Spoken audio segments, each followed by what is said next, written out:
Okay.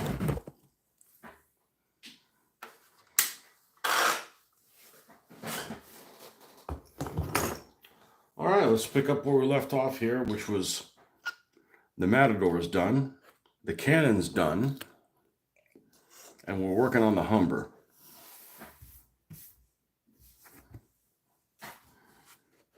I keep calling it the Humber, the Daimler. I built 4 Humbers. One of them destroyed. Well, I modified that one. I built the destroyed thing, just doesn't sound right.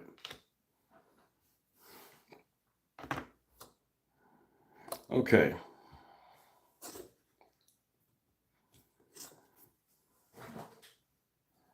So we were working on the turret.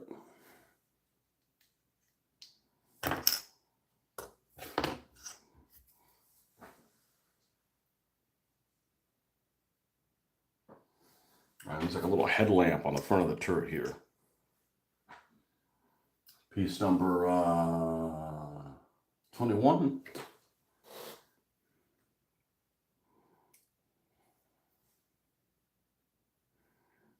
Here it is. I'm going to go ahead and remove the top of this while it's on the sprue. It's one of these elusive, one of these pieces that has a round portion. Oh, let me change my chat here. I don't know why it defaults to that. Like, you think it's supposed to be a smartphone. Like, pay attention. Every time I change it to a different setting. Like, why don't you start at that setting, dumbass? Good morning, guys.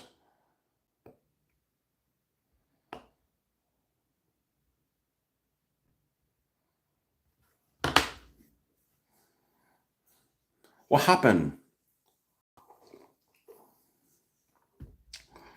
Well, I woke up happy because I tried something different and it worked. And the different thing I tried is,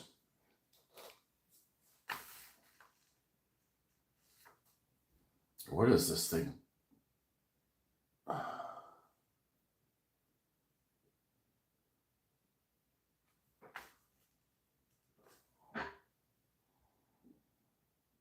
It sticks out that far? What? Get out of the city.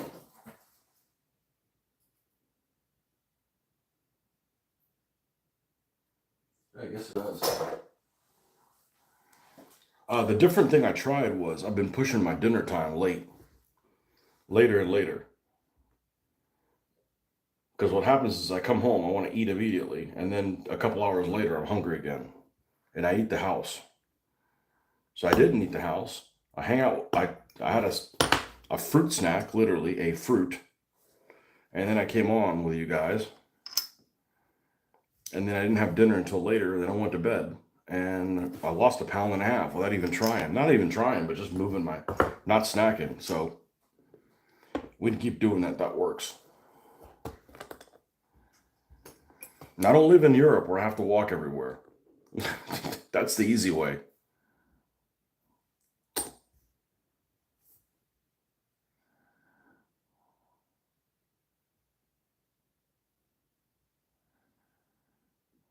Come on. Yeah, there we go.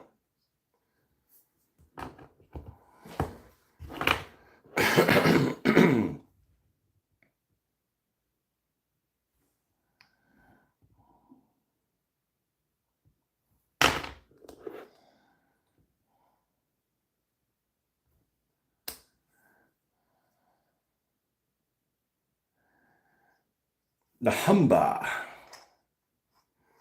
Humba. Okay. That's done.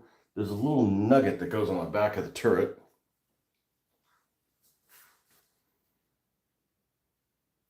$41. I'm sorry, $31.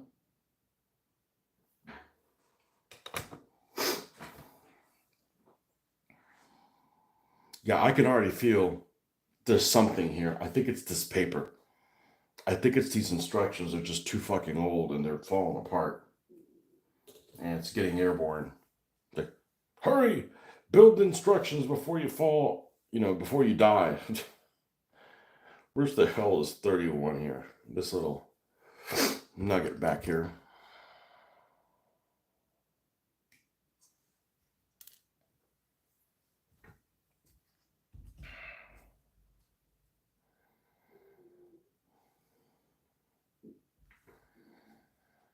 Old ass instructions.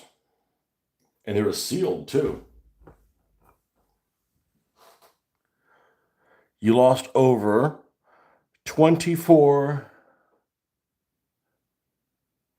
You lost between 28 to 42 pounds the last 2 years. Just cut portion sizes massively and cutting out a lot of red meat. I don't eat much red meat. And when I do, it's really lean. Portion control is my issue. I can eat healthy things. I like a lot of healthy things. Don't get me wrong. I sometimes eat unhealthy things, but that's not usually the problem. The usual thing is like I'll have more and more and more and more and more and more. And there's times where I've been like, man, the more you eat, the hungrier I get. It's like, well, that doesn't make any sense. That's like drinking more and being thirstier.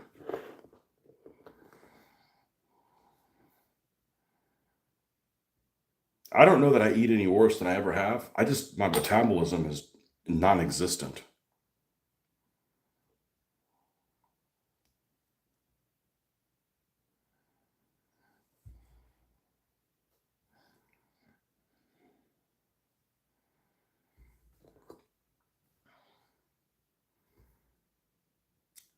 And it all goes to my belly and my fingers, apparently, because I fat finger everything. You fat fingerer. Sounds kind of kinky. What we got left here? This is the hatch. What is this 25 and 26? And see, here's these world's smallest smoke dischargers here.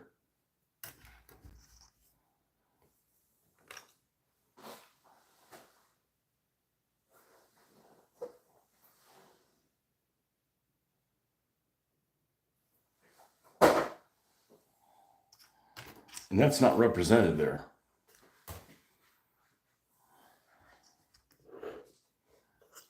Good morning, Marcus.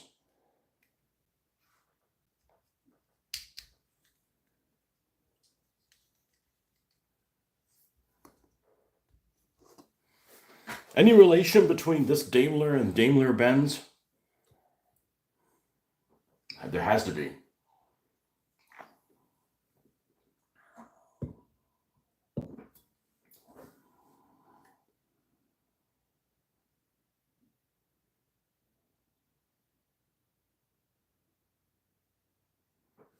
All these are done except this. We've got to decide if we're going to make it an open hatch. No, I don't. I just dropped the open hatch in there. Could decide later. Let's see where we go after this, because I feel like there's some pieces in here that printed in the USA. What? Get out of the city.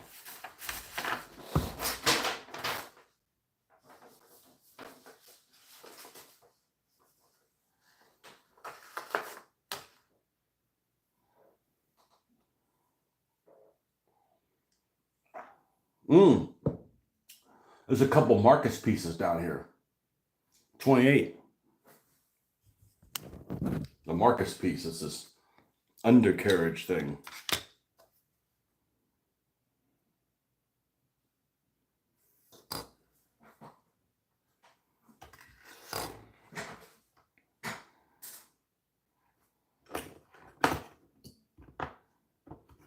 Let's go ahead and cut that piece out. And then we'll be ready, put the wheels on this joker, and then we're ready for the next one.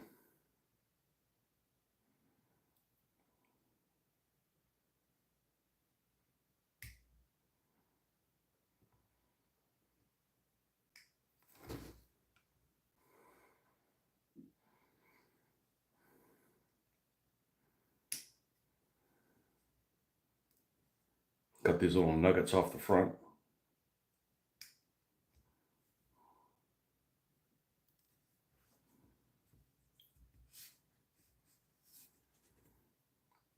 And here's the hatch. It's a 3-man crew, so I suspect the commander is also the gunner.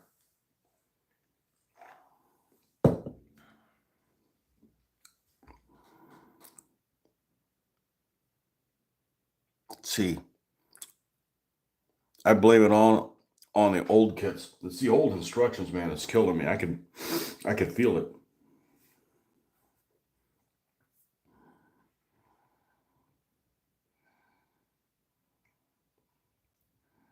Is this really that old? If this is an old kit, this thing is way better than the Airfix stuff.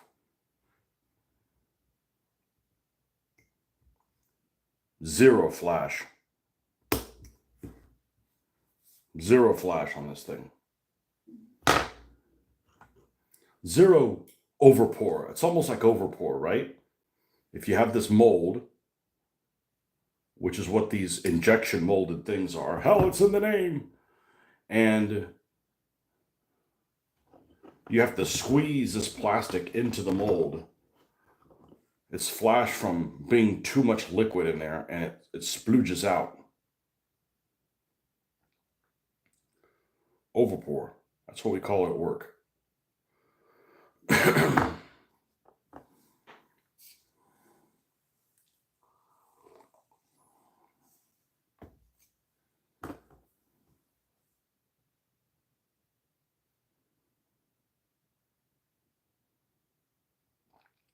Daimler, separate company. So no relation to Daimler-Benz, huh? Interesting. Well, that's good, because otherwise it'd be,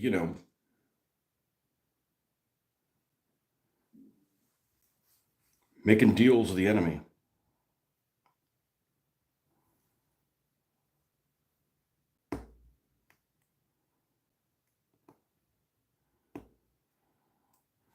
They build a lot less of these guys than Humbers, for whatever reason.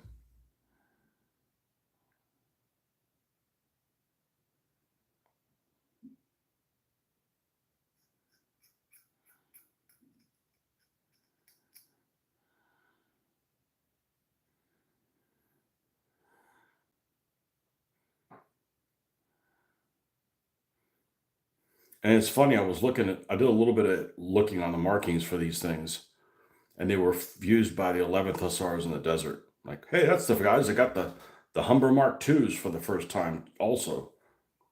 So 11th Hussars must have been like tip of the sword for,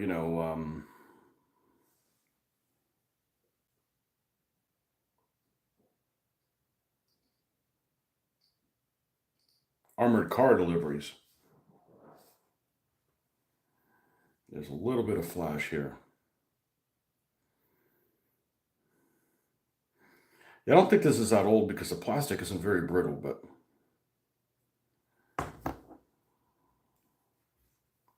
all right, now I'm supposed to put it where?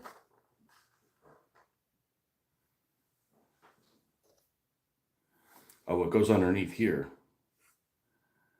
Okay.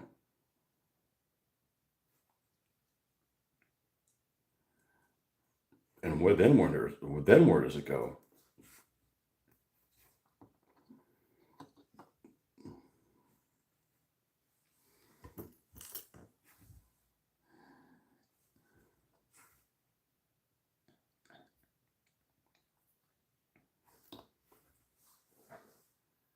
Oh, okay, out the side. That's weird. And this is not the right thickness. This is too thin.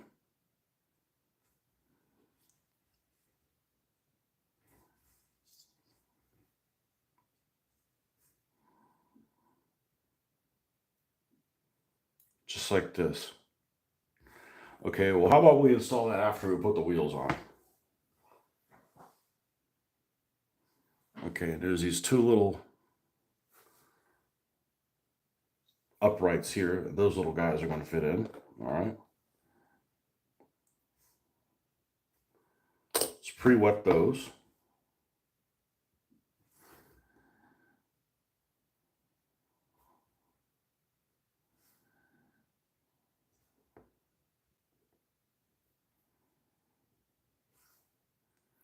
I went on Facebook this morning to see what happened after I went to sleep last night.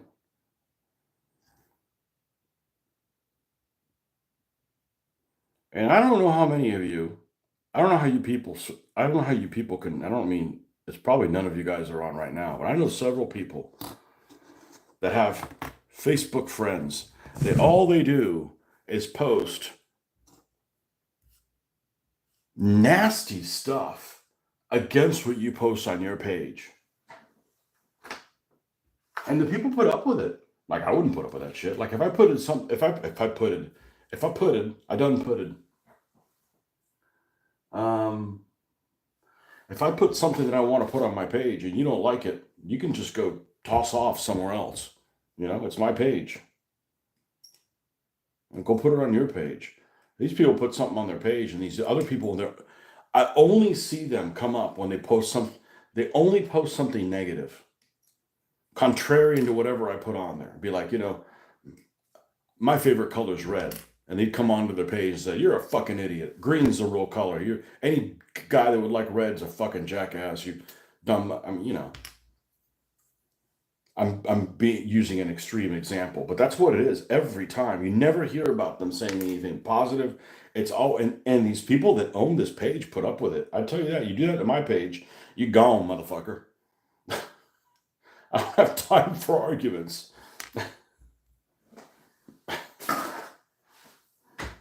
If all you do is come over to bitch, come over to my place to bitch, you gone.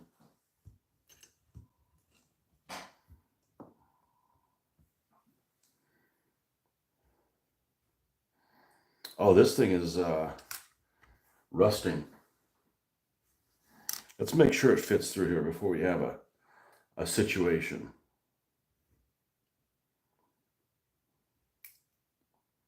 Great, that popped off. Comrade Popov. Another model would have hated as a kid.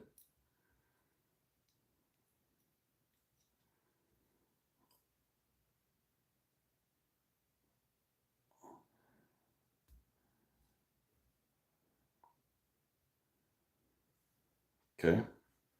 I'm going to remove this. Shit. Shit on shingle.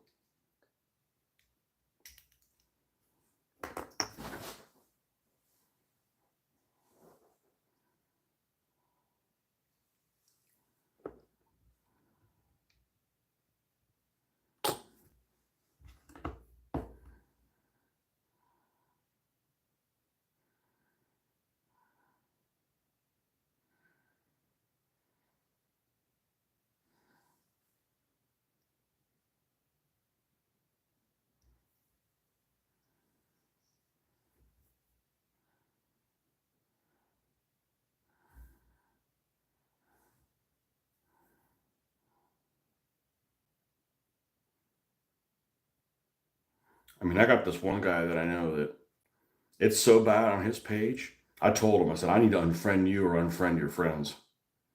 It's like out of control. Like,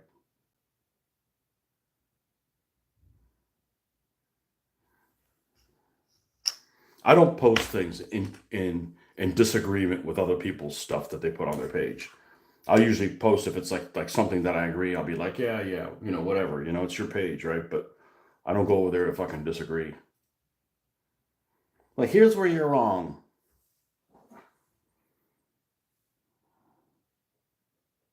Been watching for 0.3 seconds and heard shit. This is the call. Well, the problem is it started you. The bad juju followed you, and you. Hey, I make mistakes here all the time. Yeah, I'm a potty mouth. I don't care. It's called being real.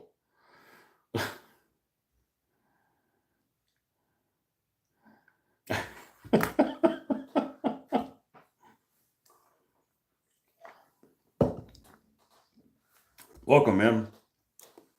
Need to do something about capitalizing your surname though. That bugged the heck. Now you do whatever you want. That bugged the heck out of me.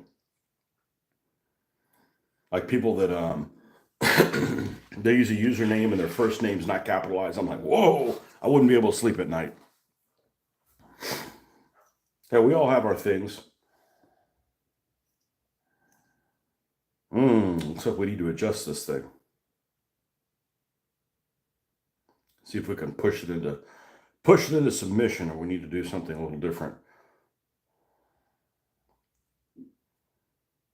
No, you know what? I actually don't have to do that. I just need to do this. Let's enlargificate.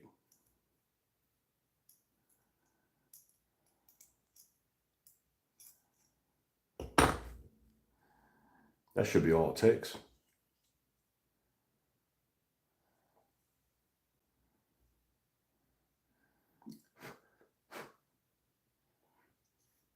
I should have followed my own course and went ahead and put the wheels on it. And this thing wouldn't have solidified.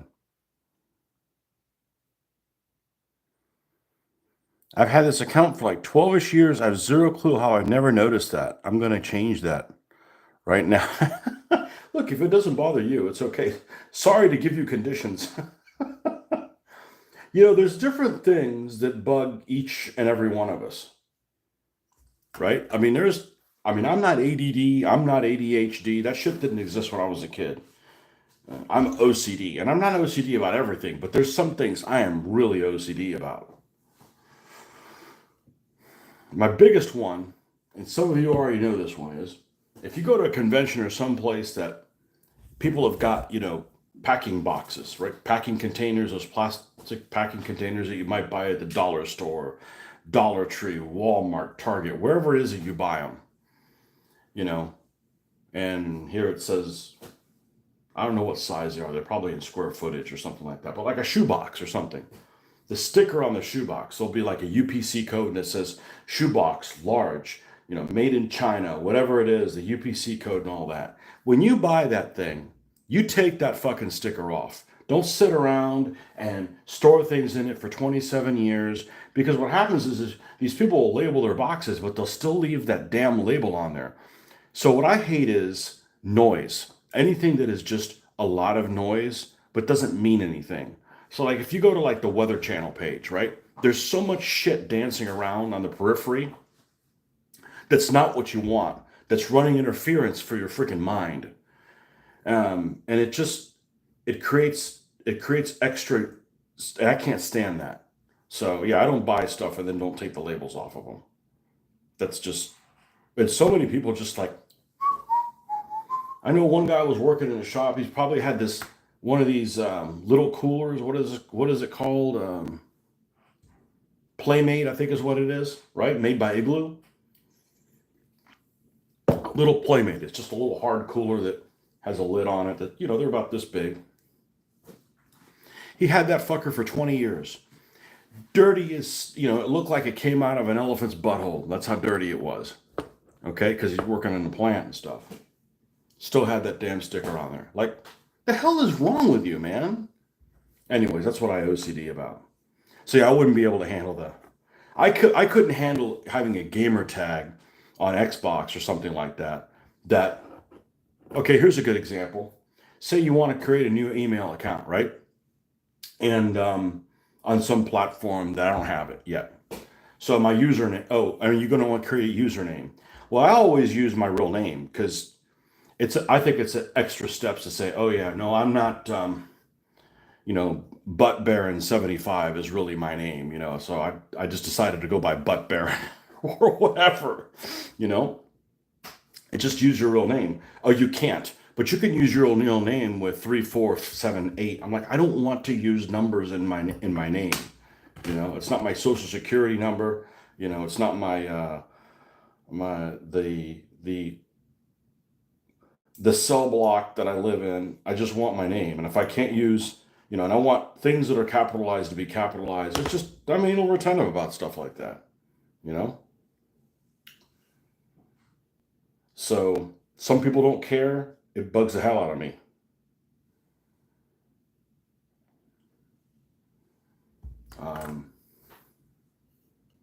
We all have our things that we're really particular about.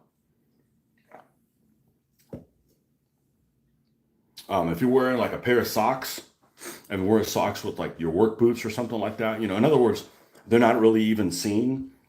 And I find out, and it's happened a couple times where you put one on inside out. Oh no, that's got to stop. I can't have shit like that.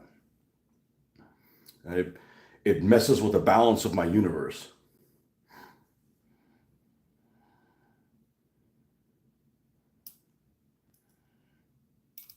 So yeah, I'd have to have my name capitalized.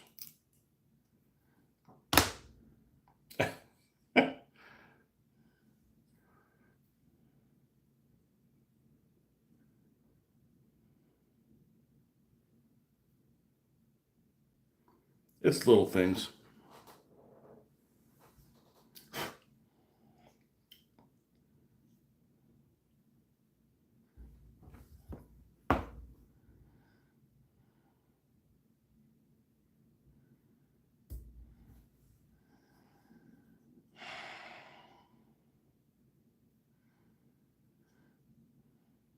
I really don't want to loosen this up, but I may have to.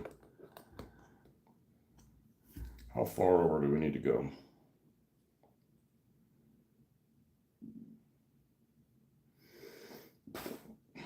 Even text messages. I'm writing a text message or something, and something's not capitalized. It bugs the hell out of me.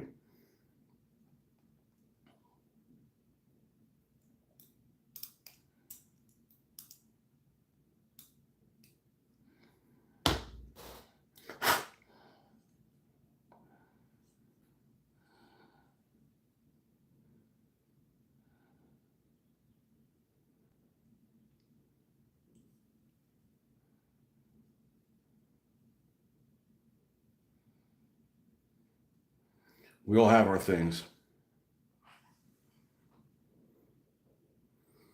It bothers me as well. I just never check my own username before. Also, the socks too. Keep my socks in the shoes so I remember which one's left or which one's right. Yep.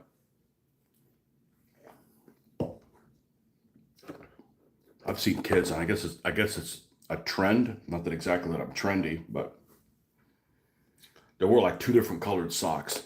I think I'd lose my soul if I did that. You couldn't do shit like that in the 1980s.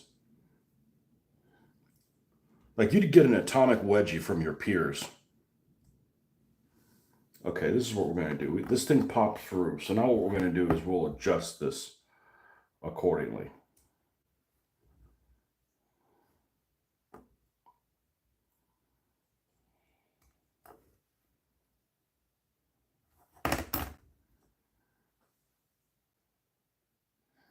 People that put bumper stickers on their car and this bumper sticker sideways a little bit, like I don't put a bumper sticker on a car anyways. You put it on there, put it on the windshield, right? Where it's not going to hurt the paint.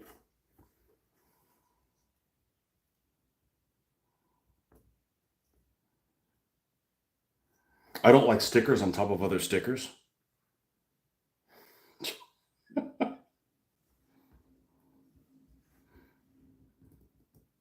Stopped insanity.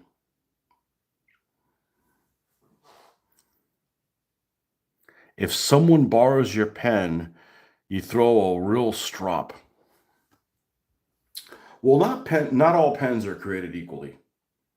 And what I mean by that is I use a lot of these Sharpies. Let me find it. Let me find one. They always find their way here. I use these a lot.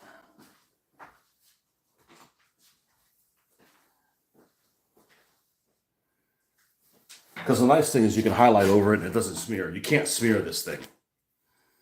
They're pretty thin pen. But they got a tip, and some people write like they're still writing on fucking clay tablets of their youth, I guess. And if you do that with that pen, you misshapen the edge. And yeah, it gets too misshapen. I can't use it. I don't like it when the underside of your model arm pen. I paint the underside of the model, for God's sake. That would be uncivilized. I just don't go and, detail all this stuff.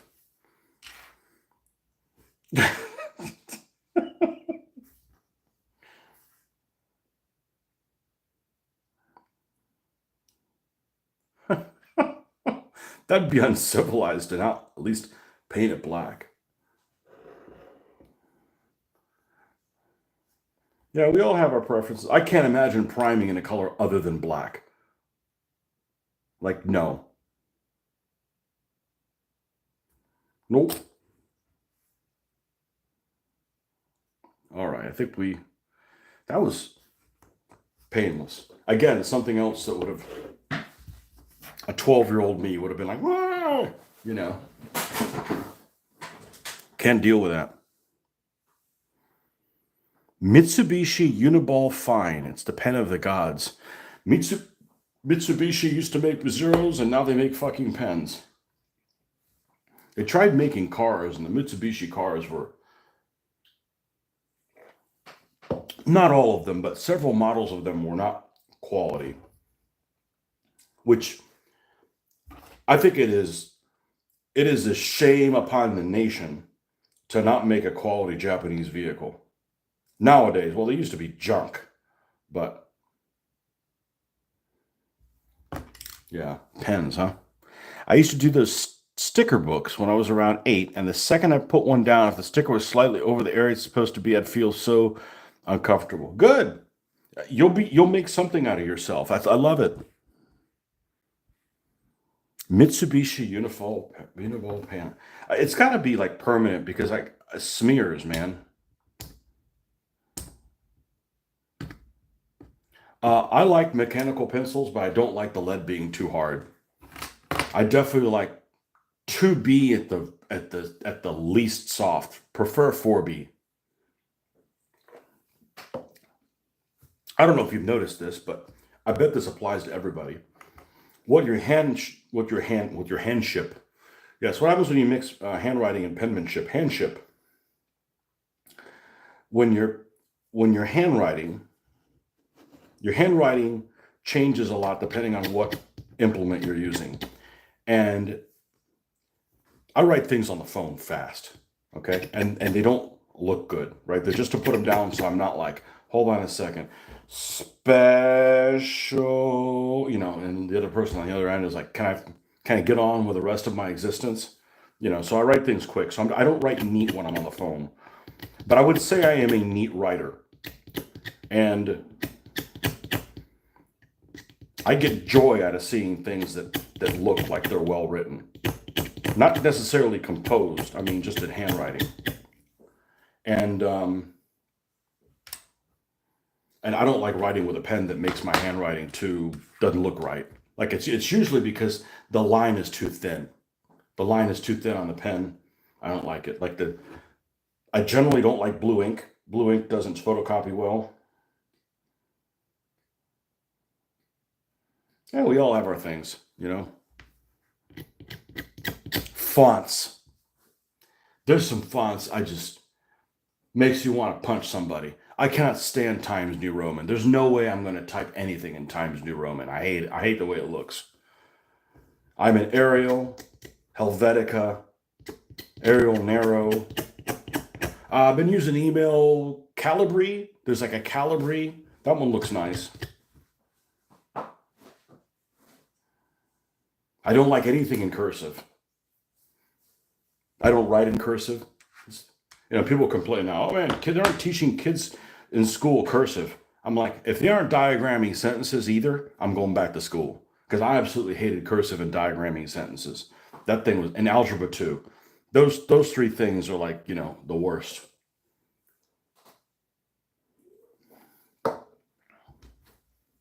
Oh, and PE. I don't mind PE, but okay. All right, now put your clothes back on now that you stink and go back to school. Like, no. That needs to be like after hours or something. Diagramming sentences. Man, that's just... I still don't know what the fucking adverb is. And I can write okay. Don't need to know what an adverb is.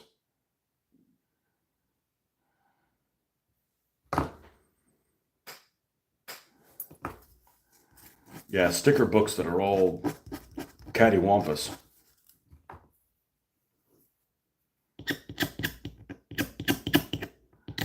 We're almost done with this thing and we'll work on something else.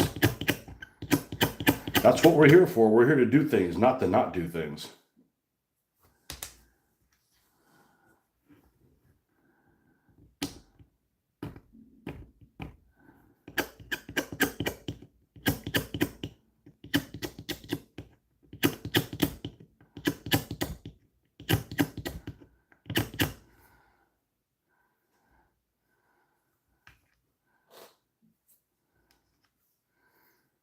I had this one person I work with that was a Nazi about, no, not really, about staples. Because something will happen when you have to staple something, and then something gets stapled on that. You just put another staple in. No, they have to pull all the staples out and put one staple on. I'm like, wow, you got too much free fucking time on your hands. I mean, yes, I would like that as well, but it's not worth my time.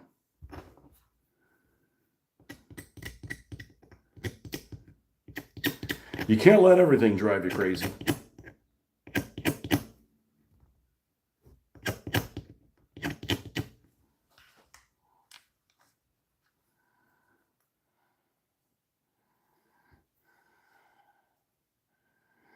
So I woke up this morning and my phone had an update on it. I usually, if I find out, hey, this update is coming at this time, I'm like, no, I don't want to do it at that time. Let's just go ahead and do it now so I don't get interrupted in the middle of something. And I remember a couple days ago it said Saturday, and I was thinking, hey, Saturday might be in the middle of my show. So that's probably would be bad. And I forgot about it. And it wasn't in the middle of my show. It must have been sometime early today. And I wake up and my phone is all Apple-fied. It all looks like my little charging thing in the corner looks just like Apple, which is fine if you're into that, but I'm not used to the Apple thingies. So I'm gonna have trouble finding my icons.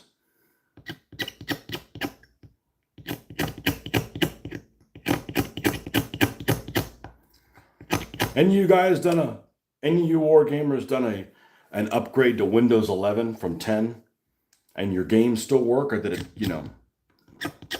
it take a shit?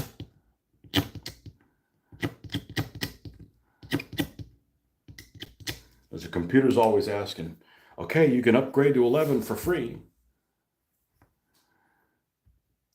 It's like gonna force me to do it at one point for security reasons. I don't do hardly any surfing on the computer at all.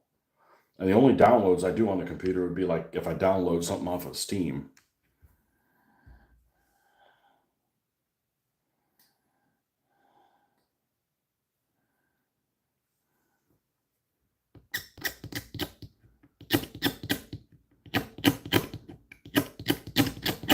You have a new demo I heard about the other day, and I downloaded it. I haven't played with it yet. It's called Strategos. Looks like a cross between. It's definitely made by the same people who did Total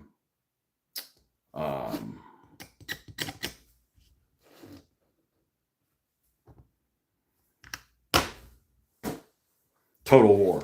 The Total War people. It totally looks like that. Totally. All right, let's see how these. One of these is the spare. That's this one. All right.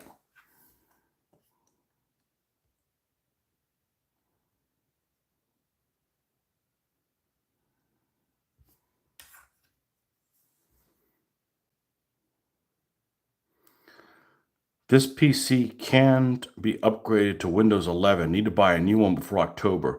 They'll literally be like, hey, download it. No, later. Or you will down this or else. Yeah, it's like they scare you into security stuff. So I don't have a problem with upgrades. I don't until we had an iPad. And I don't know why we had an iPad. This was the first iPad. We either got it from my daughter or my wife's work or something like that. So we get this iPad, the big one. And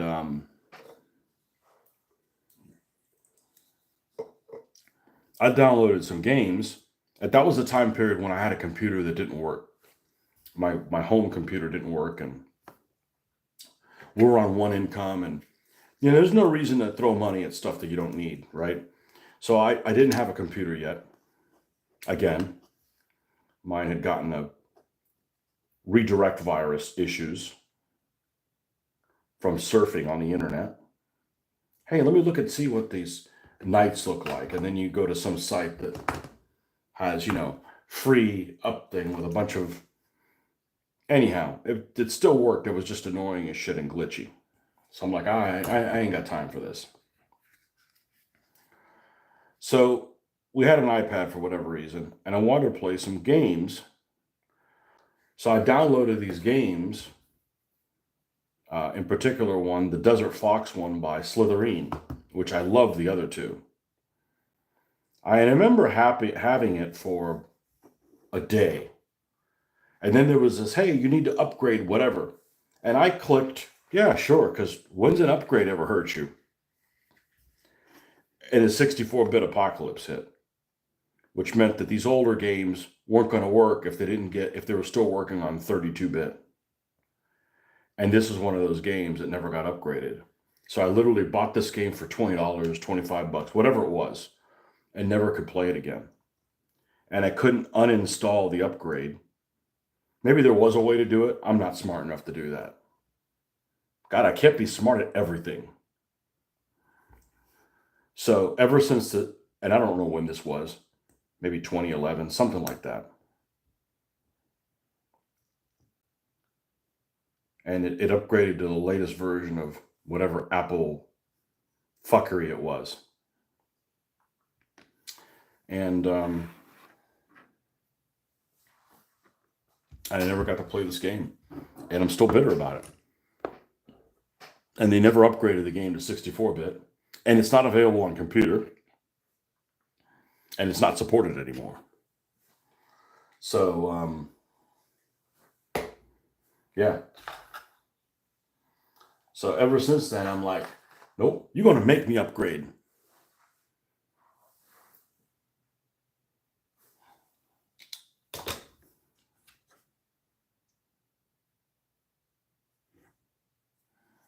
Okay, this should fit.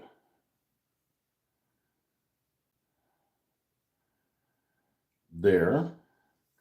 All right, let's look at it's even with the bottom of the chassis. That means it needs to be like this. But that means if I do that, and that peg actually doesn't touch the plastic.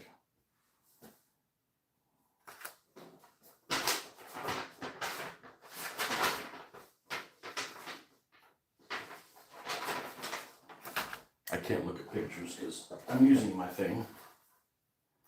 That's the other side of it.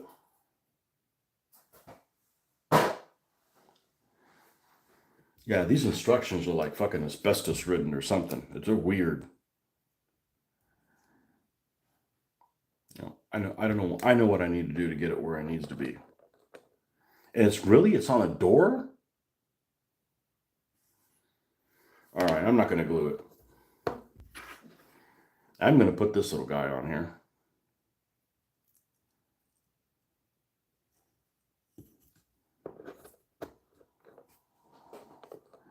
I play games on Newgrounds, and so many of the games stopped working after Flash died. Flash died? I don't keep up with this stuff. There's too many things to keep up with.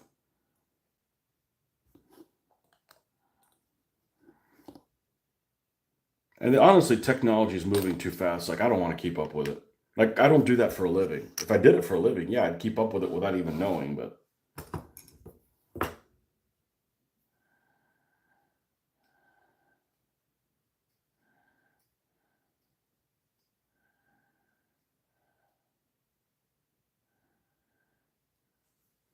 All right, so what we're going to do is we're going to take this hatch, I'm going to put it inside. I'm going to put this and close it.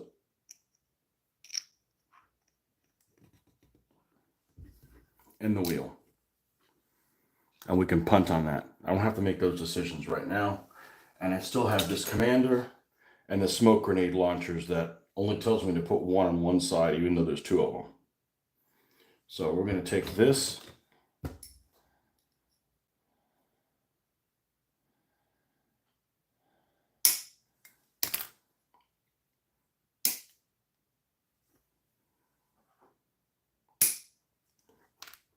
I'm going to keep that.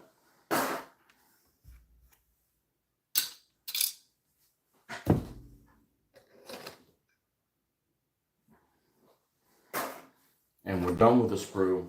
And I'm going to throw that in the garbage can. Because that is definitely a health hazard of some form or another. I had all these model kits in here. And the funny thing is, it's not particularly dusty.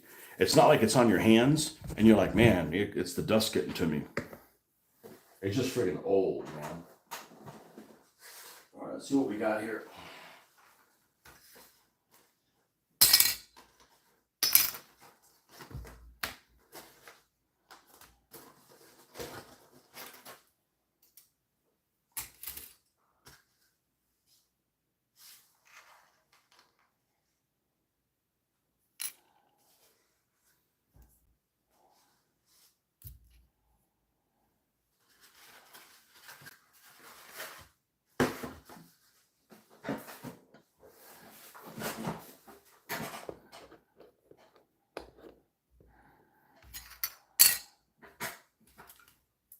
See if all these pieces are here for starters.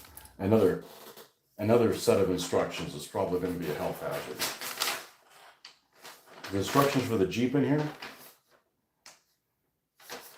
Okay, let's build the Jeep first. Jeep.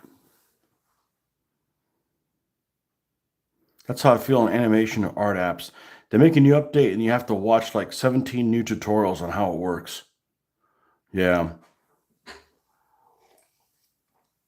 Apps should be easy to get going. And then if you want to do complicated stuff, yeah, that's on you. But like Excel, I know how to use Excel really well. Have I watched a demo on how to use it? No. You know, if I want to do something complicated or a formula, yeah, I'll watch a video on that, but I don't know the whole damn thing. Like, you should make your app a little bit more user-friendly, dude.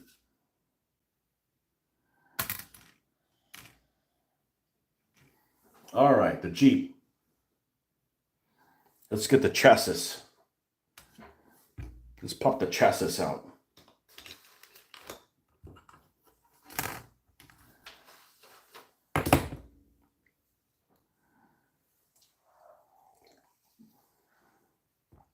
And Humber went together pretty well.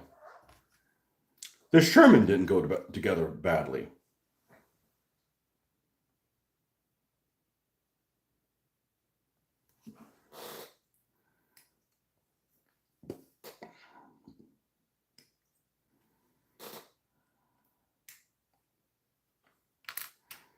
There's the bottom.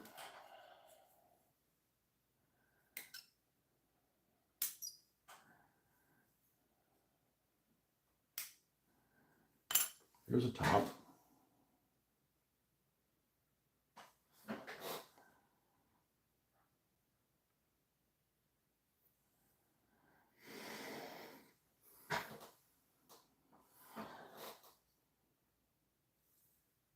Instrument panel.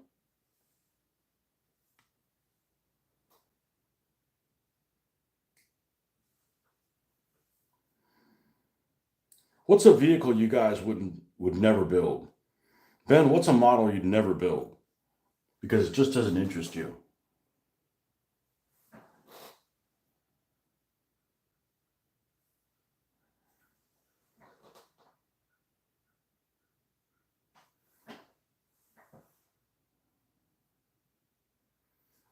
Oh, they want you to put the backs of the seats first. All right. I'll allow it.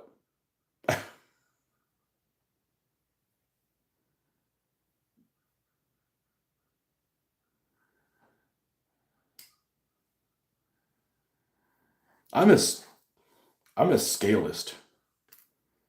So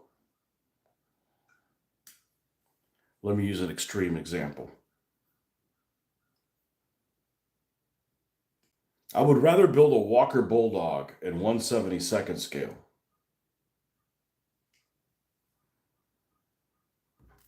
than a Panther 1/48th. I don't want to build a 48th anything. I'm anti 1/48 scale. I don't like that scale. And like I said, it's probably because of my childhood problem with having that train set in that size and nothing was ever available for it. So I'm like, oh, you're gonna make stuff available for it now on that scale? Fuck you. I'm not gonna build any of it. I can't bring myself to build most Gundam sets. I feel like I'm gonna smash it the second I go to pose it. I didn't realize those things are as popular as they are. And I can see them being popular if you watch that show, But just to have this robot that I don't understand what the appeal is. You know, like if you had like, I don't know, models of, I'm actually surprised they haven't done this, but maybe there's no money in it. That's why they didn't do it. But you know, it is Hasbro and they do all kinds of questionable things. Um, I would totally play a miniatures game if it was done right. You know, like BattleTech, but if it was the Transformers, I totally would do that. As long as it's like the 1980s Transformers. That'd be a fun game. You know, you'd have your miniatures. It could, you know, if you played it with the right people.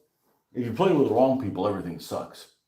Man, why is all my gaming suck? Well, you're playing with the wrong people. I'm like, oh yeah, that's never good.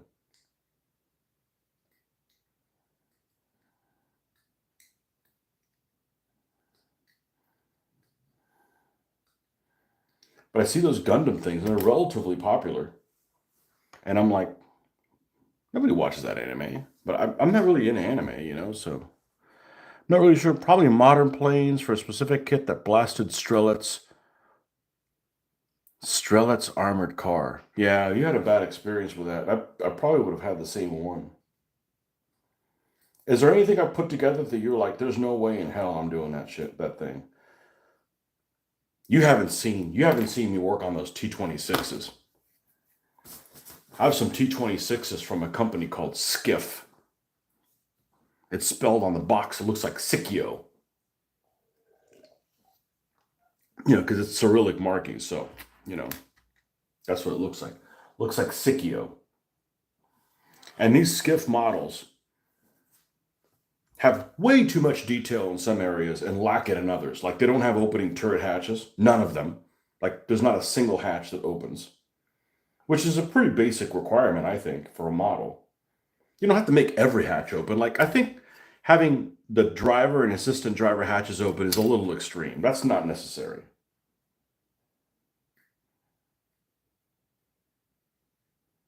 But with a Sherman, you should have the ability of having the commander and the loader's hatch be opened. But they don't. But they also have photo etch, which is a lot more complicated than. And I don't have a problem with photo etch other than if you're trying to put it on the side of a vehicle at 90 degrees, like this is the photo etch piece, and that's what it is. It's fenders. It's fenders that attach here, and there's like you can't even call it a lip for it to sit on. It's trying, to put it lightly. It's trying. I'm going to get them done one day. They're not bad looking models at all. Believe it or not, the rubber track is actually pretty cool. It gives a little bit more than traditional rubber track. So that part isn't an issue. But the actual fenders are just insane. Individual, dude, I've showed you how to do those. They did too to me. I welcome them. It is a way to impress people and kick something's ass. You know, but you got to use the cardboard. Well, you don't have to use the cardboard, but I found that. And actually, the first time I tried separate link tracks as an adult, meaning, you know, in the last 5 years or so, I liked it. If I tried it 30 years ago, yeah, I wouldn't have liked it. I didn't like it. But now I'm like, 1/72 separate track. As long as it's molded correctly, no problem. It's really satisfying to get it done.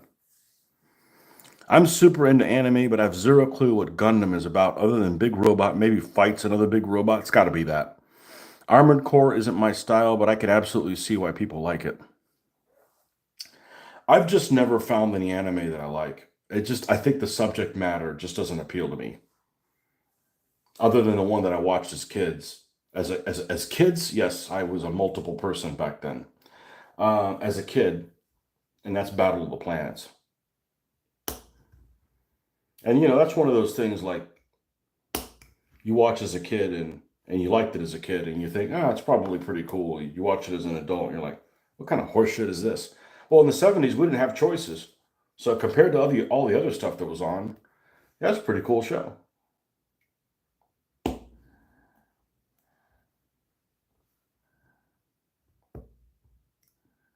I guess that'd be the only superhero-like show that I got into.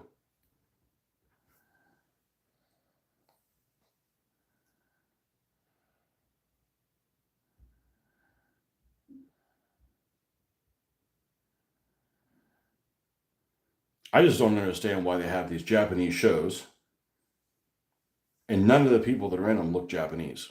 Like you don't know how to draw your own people. Like if I was an animator, I'd draw people that look like me.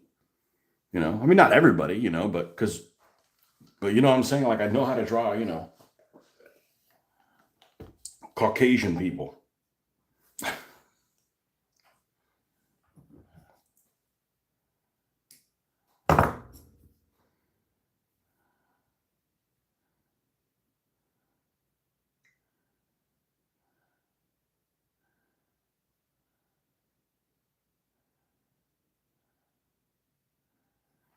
And um, I don't like animation that a couple commercials used to do this that looks like sketching. Okay, like you would have say you have a character on a commercial that's just sitting on a bench and he's not moving, but you look at it on TV and he's like shaking a little bit all the time, like from sketching or whatever. Like I find it unnerving. Like luckily that doesn't happen too often. It's a style, but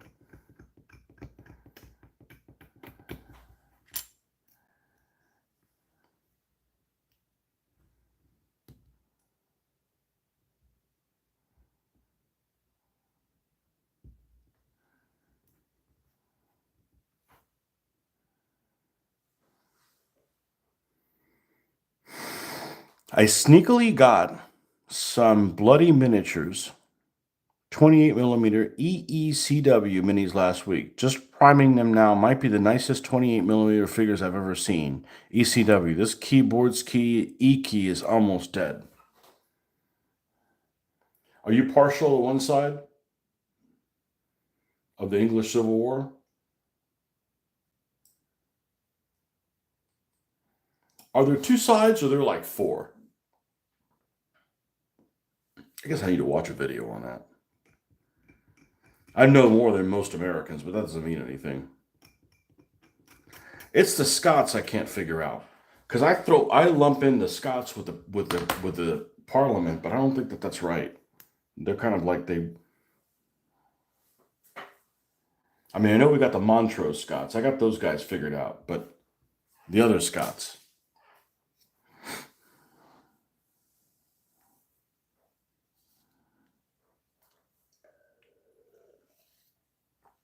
You don't have a preference? See, I'd be torn. Like, I like the royalist. I like the idea of the royalist flags and stuff, but I don't like those guys with long hair. I don't want to wear long haired dudes. Everybody looks like Captain Hook kind of thing.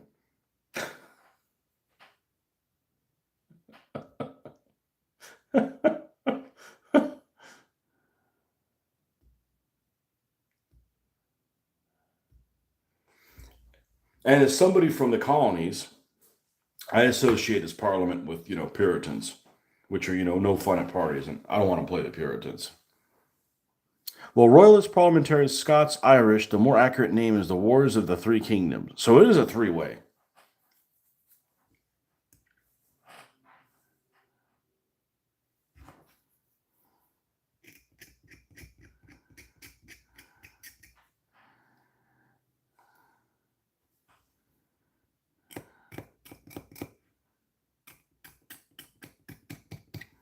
It is a three-way.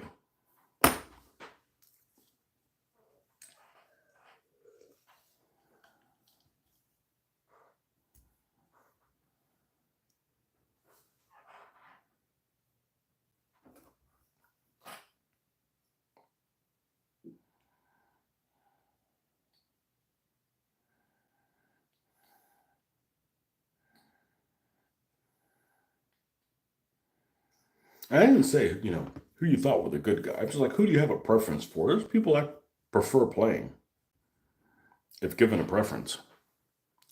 Francois, what's up?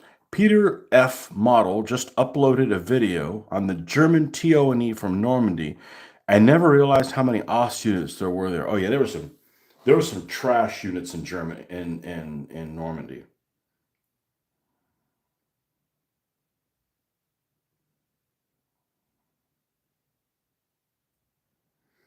I was watching something on the Battle of the Bulge recently, and I didn't realize how many Volksgrenadier units there were. I mean, and those were crap. That's like worse than a Luftwaffe field division. And Luftwaffe field divisions are no good.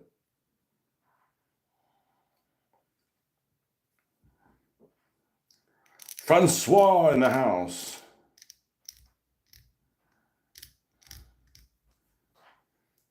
You're not even French, are you?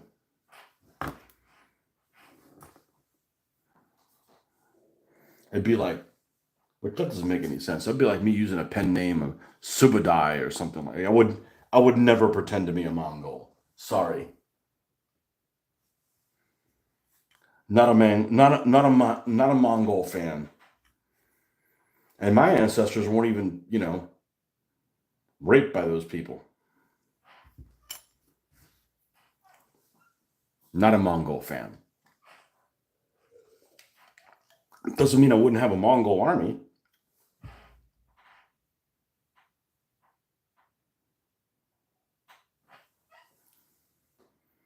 No, you're a free man.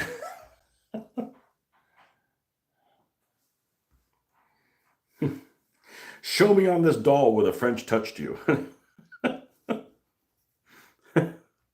All right. Are these seats vertical or they sway back a little bit?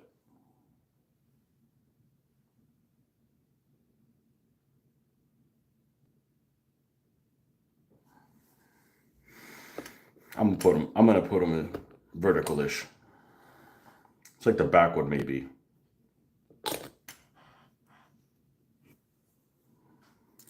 He seemed to think some of the Panzer Grenadiers there would have had old French half-tracks. I usually avoid Normandy stuff, but I never see anyone do Normandy with anything but German half-tracks. I've I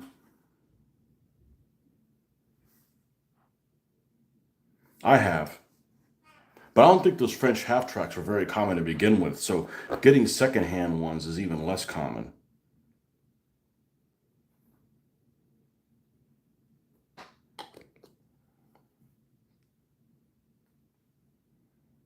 It's just weird because I always associate, the Germans with having better quality troops than the Allies, just less of them. I know that's not the case everywhere, but that's my default setting. My default setting is that the Germans have better quality troops.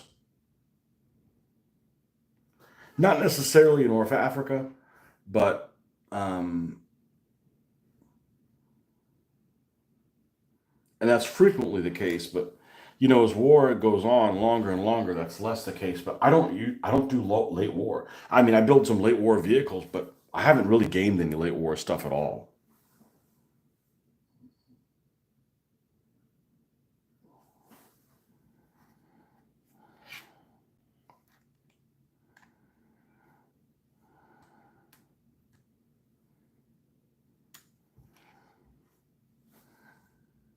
No, I'm not going to put figures in a seat.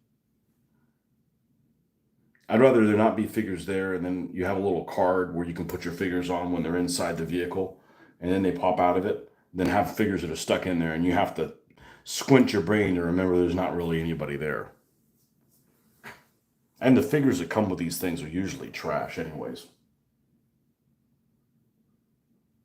All right, we need a stick shift and a steering column. Column. Columna.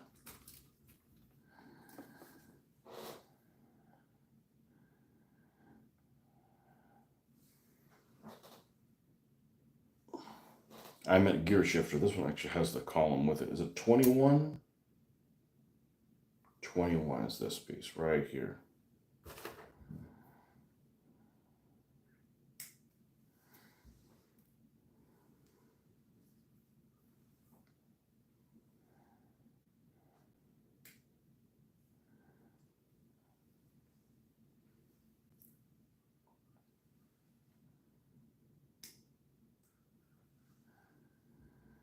21st Panzer doesn't interest me to do at all.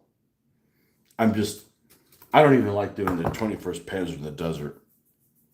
I don't like 21st Panzer Normandy, 21st Panzer Desert, all those weird vehicles. Although that whatever version of that Martyr is that has the bottom of a Hotchkiss 35 or a 39, and then has a, it's pretty cute, but not really my thing. Mr. Barnes, there's a video on YouTube showing the 21st Division 20 millimeter. If it's Zhao's thing, I've seen it. Zhao's rapid fire. The guys finally asked him at the convention. They stopped playing rapid fire. Now all they do is play Memoir. All they do is play those type of games.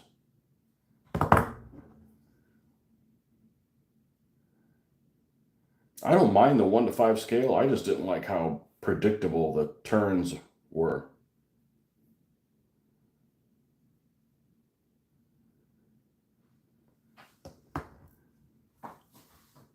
Too predictability. If it's too predictable, just let somebody else play it.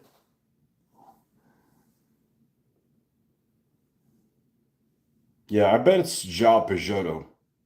JP Wargaming, whatever it's called.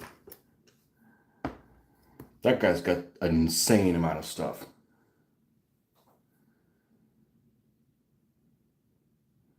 Yeah, I came across this page probably 6 years ago. And he's actually I don't know the guy, but he's actually a big reason that I got back into the scale. Whether he realizes it or not, I think I've told him. But he's a big reason I got back into this. Seeing all his stuff laid out like that, I'm like, man, I want to do that. I can. I just got to stop doing DBA stuff.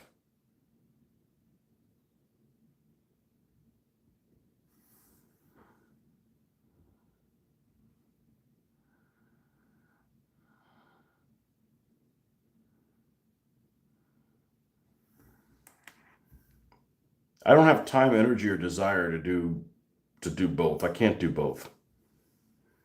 I don't want to play DBA and then like not build a new army to play with. And building a new army is going to take me 4 months all the way to the next convention. So all I'm doing is building armies for a convention. It's like, no.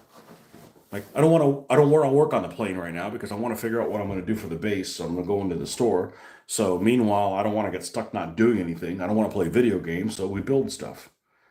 So I'm a lot happier hopping around like this. As long as you're working on something. This is a cute little thing.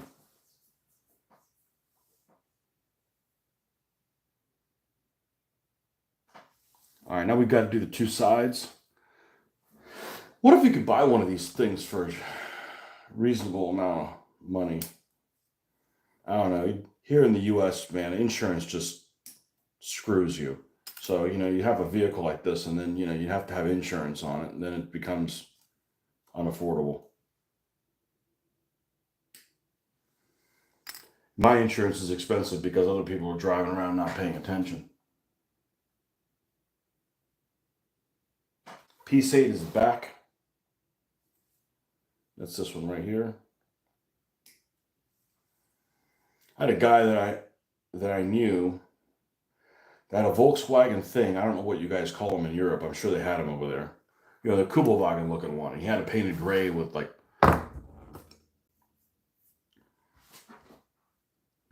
Balkenkreuzes on it or whatever. I'm like, that's a bit extreme. Back in the hobby seat. On Lead Adventure, there's a dude doing the Arab Legion for World War II. It's an interesting sideshow. I'm on Lead Adventure forum. Like I created an account. There's a friend of mine that's the only place that he posts. And it's a bit too much year 2000 for me. It's too hard for search for things. I use Facebook for it because Facebook just makes it easy to post pictures. If you're trying to help people out, by posting pictures. You shouldn't be tortured by having to find a hosting site.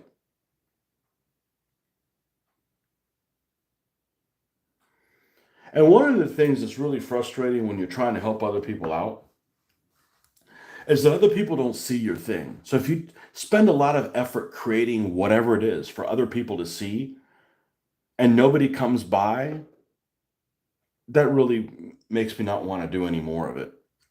You know, um, that Blogger. I used to have Blogger, and then, Blogger was a nightmare to deal with as far as like spacing of the pictures and the writing and stuff. So then I went to WordPress. I haven't done anything on WordPress in years, and probably never will again, because I don't get enough satisfaction to see if people have even come by and taken a look at something. There's not enough stats. There's not enough engagement. Um, I don't know if I'm just screaming at the trees and nobody's listening. It's just like, it's too here on, I could tell at least how many people viewed it. Now, they might have viewed it for a second and go, oh, that guy's a weirdo, I don't want to see his show. But at least I can tell that there's been some engagement, that there's people alive. If it's something that I want to do for my own reasons, then I don't care. But if it's something that I'm like, all right, I want to do this to help people out, and then like nobody sees it, like I'm wasting my time. The more ghetto your neighborhood, the higher your insurance will be, despite your record. I don't live in a very ghetto neighborhood. You have to pay to get, well, you don't have to, but I choose to pay to not have those problems when I get home. I don't live in a ghetto neighborhood. Now, my other neighborhood, I'm not saying started, to get ghetto, but there's some people in there that wouldn't have been there 20 years ago.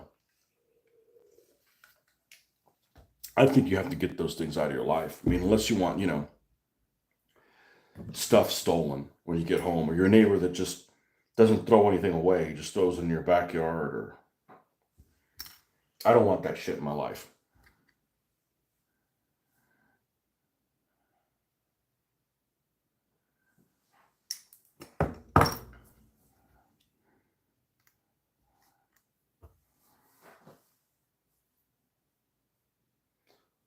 You can't live in a place where people around you are unemployed and don't have anything to do other than commit crimes in the nearest thing they find, because that's going to be you.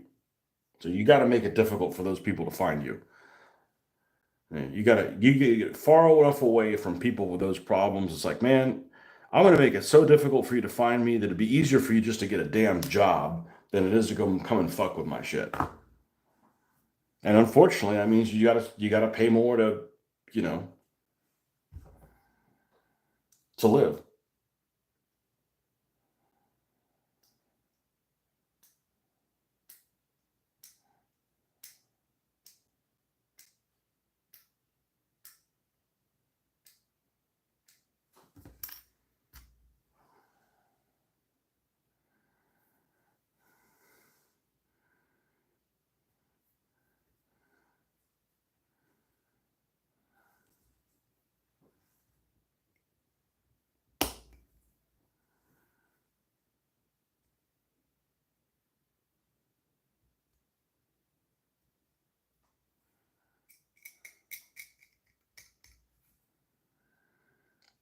It's a catch-22. Live in a ghetto neighborhood, all those things happen.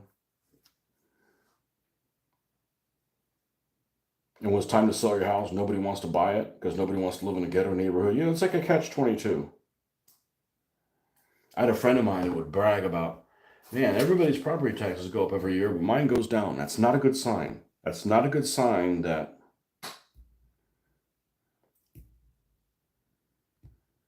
that's happening. It's great if you can deal with that, but I don't want those problems in my life.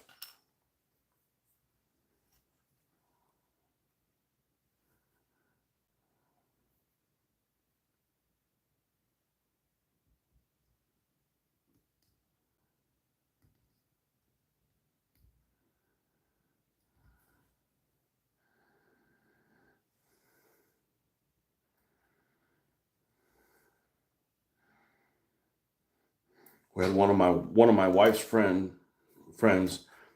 lives on her way home. She's got to go by a ghetto part of town, a very ghetto part of town that's not the main ghetto area, but another area that just has always been kind of rough. And she witnessed the other way. She'd come here and hung out with us for a while. She's super cool. And my wife's friends come over, and I'm like, I want to hang out with them. I don't want to be like the guy that sits in his house. No, I'm not. I'm not antisocial. Um, but she'd left here, and she went home at like 9:30 at night or whatever, and she witnessed a hit and run and followed the guy. I mean, she wasn't the one that got hit. She was like the witness. And like they got into an accident. The guy just took off. He followed the guy. I'm like, you can't do shit like that, man. You end up dead. Unless you got your hit squad with you. Unless you brought your fire team with you. Over here, when a village was in the papers for being Britain's kindest village, criminals started targeting the place. All right, true story. Not trying to be political or controversial. Let's say you live alone, right? Which you may do, Ben. I actually don't know. You don't have to tell me. Let's say you live alone in your village. And there was a murder nearby. And you're like, I need to arm myself with something in case somebody comes. What do you do in Britain? You could grab a bat, right? Like firearms can't have a fire. Can you even have a shotgun? Machete. A machete would be a good weapon. You know, are you allowed to have that, or you have to be like a lord or lady to have a bladed weapon? I honestly don't know.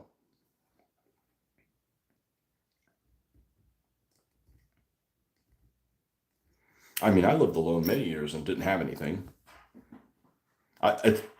You're better off living somewhere safe, unarmed, I think, than living somewhere that's ghetto-y with all the weapons in the world. Hatchets are better. I'm not hatchet people. Swinging hatchets is not in my DNA.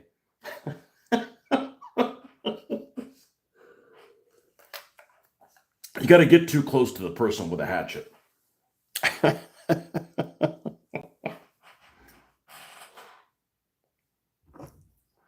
No, I'm serious. And I'm all for being armed, but you can't be awake 24/7.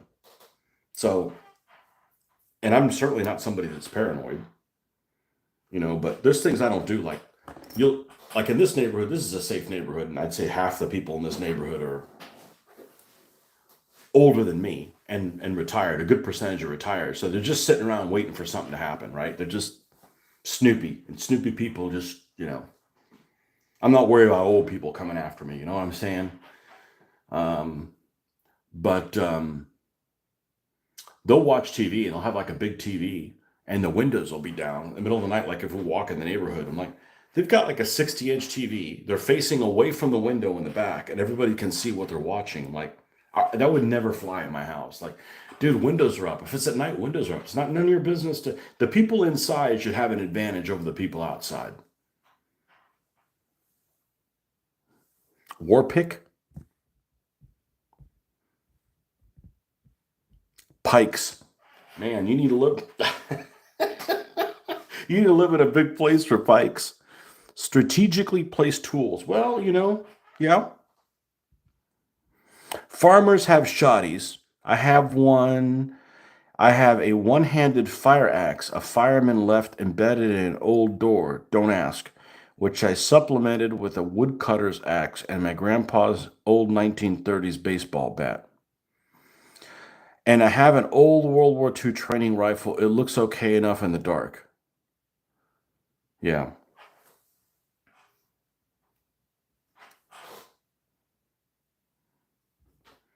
That always been the case, or did something happen? Did something happen where, actually, I read about that one time, and I think it has to do with the fact of it's your nobility again screwing you. That they did. I think they did something like, well, I'm not going to speak for you guys because I honestly don't know, but wasn't it a case of like, they did away with common people having weapons, and the people that were rich enough they could just afford bodyguards anyways, so it didn't really affect them because they could just hire people. I don't like the idea of people living with me that work for me. That's just a bit weird. Like, you know,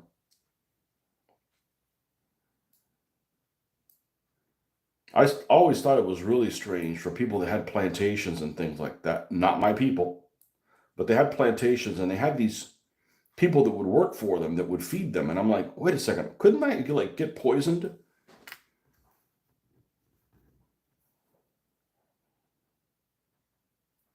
Like these people are cooked. Boy, we've got no pegs or nothing on this. This is going to be. I need a drink. I need to get me a drink. I'll be right back. Some dude in Scotland shot up a school, and that caused a ban. Really, for one dude? I hope they killed him, bastard. That's what happens when you wear too many of those skirts.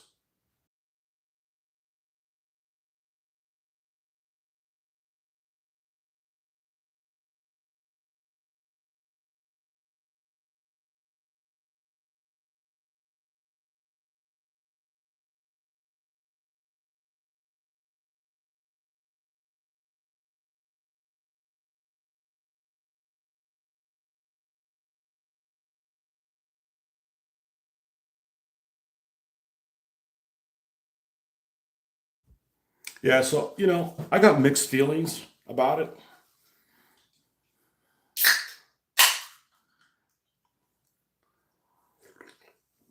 I don't like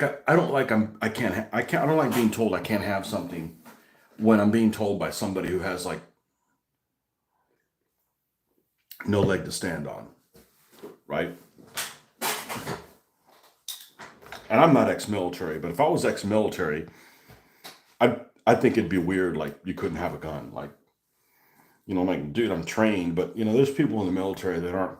We're not talking about you, Francois. I'm just talking about people that are, there's some people that, this guy, if we have a war, I hope this guy gets killed in the first rank because man, I don't want to get stuck in a foxhole with this dude. You know what I mean? You've been around some of those people. It's like, man, this guy's not well. We're not talking about those people, okay? We're talking about old school people that. But I for many years didn't have any weapons, and I was perfectly fine. I literally wrote it off like it's another hobby that's expensive, and I probably should have gotten into them just because they're neat. Not for protection, just because they're neat. But I didn't get involved with any personally until that the guy at the movie theater in Colorado. We were at Historicon that year, and I'm like, I'm not going to a movie theater unarmed. Well, now I don't go at all, but because there's all the copycats, man. I'm not a hero, but man, you got to protect your family, and if you got nowhere to go, you got to do something, right?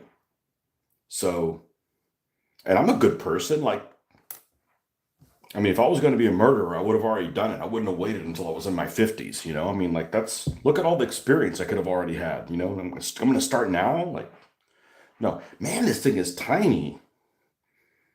I know caskets that are bigger than this. So, but there's a lot of folks out there that really shouldn't be behind a wheel or have a firearm, and it's a difficult situation because, who's going to tell them, well, the government's got to tell them. Well, the government does all kinds of shit wrong, and they always will, and they always will continue to do it. So, but I didn't have it for the longest time, and I was perfectly fine. I didn't live anywhere crazy. I mean, yes, a murderer could have come by, and I would have just grabbed a broomstick, or it's not likely to happen. Even if you're armed to the teeth, somebody could still come by and, and pay you a visit. Because they're crazy, that's not a normal person that comes by and does that sort of thing. So that's like the chances of like a jet falling on your house. I also have a tray of 28 millimeter Greek, I can't say that word, with wire spears that I have not blunted with a file. Man, that time that I flew to Historicon and I flew with my Triarii that had needles. What's another way to say needles that doesn't insinuate that I inject things? Because a needle has the insinuation that it's hollow, so you can inject something. But when I say needles, I'm like talking about like knitting needles or something. Is there another name for those things? Anyways, that's what they had. They weren't hollow for my Triarii. And I'm like, man, if these guys, because you could hurt somebody with that. I mean, other people would have to be really wimps to not be able to fight me off with one stand going, maybe one stand of each of the Triarii. Yeah, I'm taking over this plane. Pens. Yeah. Yeah, but they're filed down. But, still, I'm like, I thought about that, man. I hope they don't confiscate this too late, when I thought about it. It ended up not being an issue, but I must be woke using plastic pike. We just don't have it available here. I think plastic is the better way to go, because if it bends back. I don't do 28 millimeter. So I've never seen brush things that are small enough. That's all. I'm not opposed to using the plastic stuff. The biggest problem with plastic things for me is just that paint to adhere to it, but paint doesn't adhere well to a pin either. You've got to like prime it well. So it'd be the same problem. I need to go on a search. I don't go to those dollar stores or Walmart or anything, so I don't really encounter those things, but I would like to get some. Psychopathic serial killer in your foxhole. These are 15 mil. I haven't seen them. No, that's not being woke. Woke would be like, I can't why does everything have to be a war game? I said, because we're pacifists all the time and we want to role play serial killers. It's the people that are like, oh, I can't be trusted with something or another. Well, you're crazy. Like I've heard of people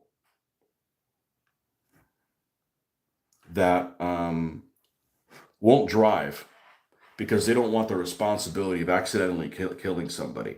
And I'm sitting there thinking, if somebody gets to kill anybody, I want it to be me.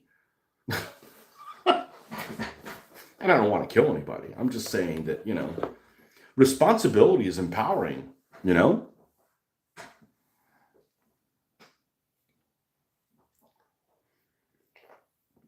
It's empowering to have a vehicle and not run people over and choose not to run people over. It's empowering to go and take a firearm to a rifle range or a range and shoot safely and be safe and then clean it and not shoot yourself and be responsible. It's empowering. Why don't people want to be empowered? I don't understand it. I don't get it.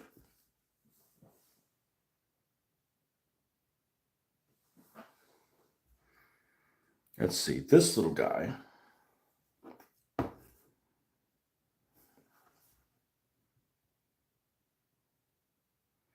Ooh, I'm not sure that goes where they say that's going to go.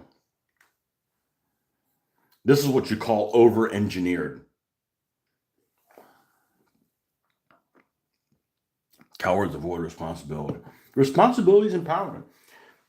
If I was 7 years old, my parents say, hey, you want to take the car for a drive? Obviously under supervision. Yeah, who wouldn't? I don't know, maybe I might hurt something or something. Like, dude, you don't trust yourself?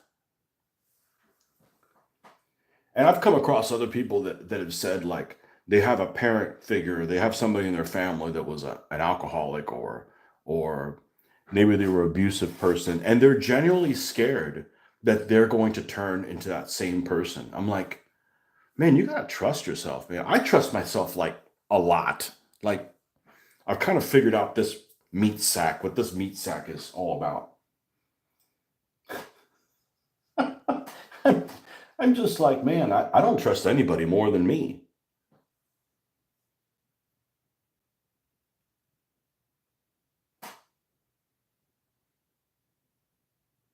Oh, right.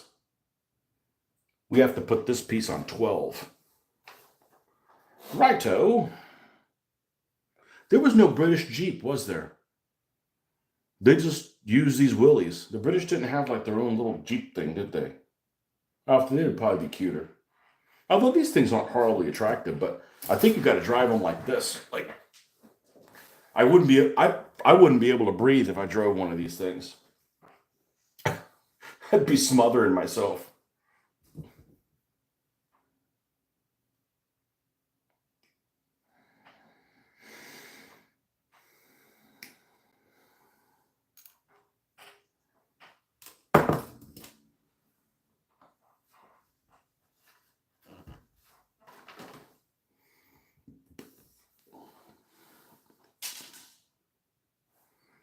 French Jeeps?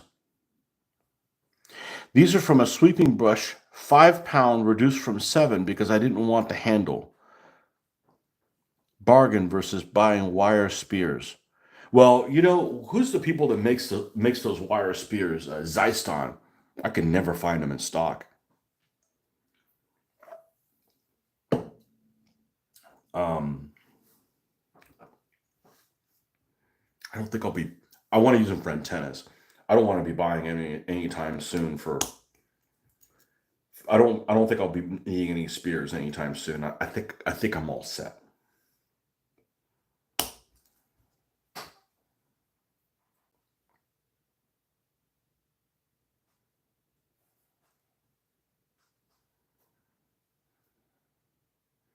Anybody ever played that?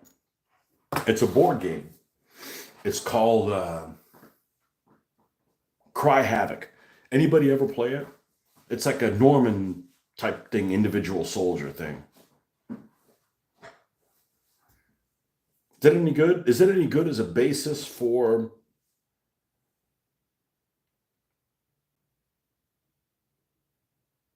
making it more complicated? I'm just curious. No, I'm not going to get into that. Let me unbase all my DBA. No, no. We're gonna leave those as they are.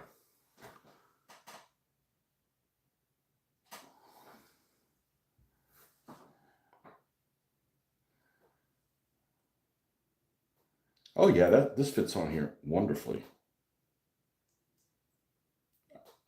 I think. Let's test fit this before we got this meltification on here. Oh, the console's not right. We got to fix that. Okay.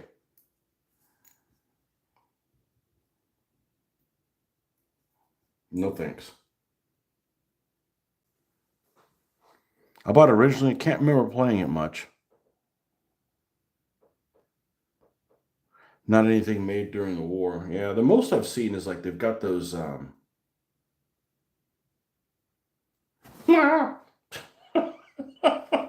those staff cars, like those Austin, whatever they are, whatever that brands are that I've never heard of before. But even in that time period, man, the Ford and General Motors basically ran the show because a lot of like the Opel Blitz is like it's like what? It's a General Motors product or something like that. The Russian ones are, it's like, dude, like basically the US was the one making all that stuff, or at least designing all of it.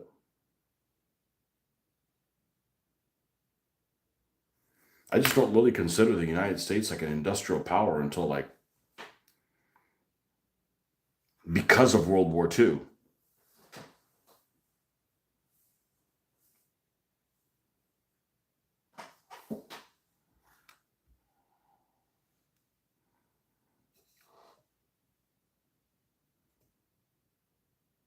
Look like a civilian vehicle. Morris is the other one. And oh look, I built my first lorry.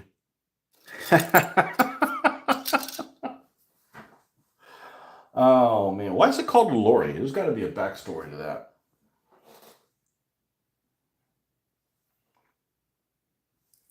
Got to be a best. Ooh, headlamps. Ooh, I love me some headlamps. This is a crappy looking 50 caliber. That one's no bueno.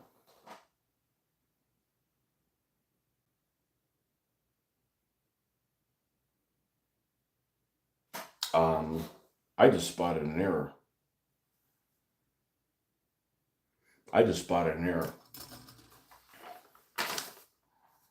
Ooh, you quite can't trust the instructions. All right, look. Look at this Jeep here. I know it's backwards. I got to put my glasses on and make sure I'm showing you the right thing. Look at this first. Look at this part where you need to build the front of the grill here. They had the front of the grill backwards. They have it upside down. I'm like, that's not how it goes. The headlamps are towards the top. If you've ever seen a Jeep, you know that. And here it is at the top. But here, shown upside down. You sneaky Asians. Not falling for your crap. Trust no one.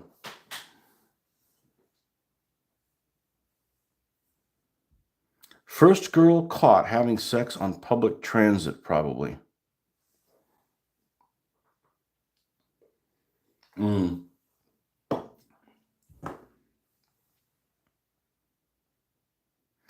I don't know what that's in reference to. I thought that just happened in the movies. Like those kids in 5th grade, they're like, yeah, the teacher was hitting on them. Like, that didn't happen when I was in 5th grade. I wouldn't have wanted that to happen. And 5th graders, I guess, are different in 1981.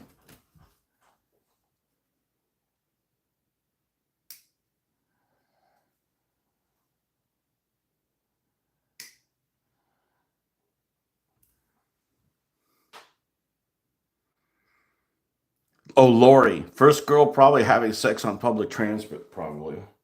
Lori. Ooh, some gross people on public transit. At least here in the States. I know it is better in Europe. It really is. You don't want public transport here in the United States. It's ghetto. To put it mildly. You know, I spent 2 weeks, not 2 weeks, that's not fair. I spent a week in a city in Spain with no car, and I was perfectly fine. Now, it didn't rain any of those days. The temperature was nice to walk around in. Those are all conditions, but I liked it a lot. Now, I wouldn't want them to tell me you can't have a car, but I didn't miss it. And the thing is, there was other people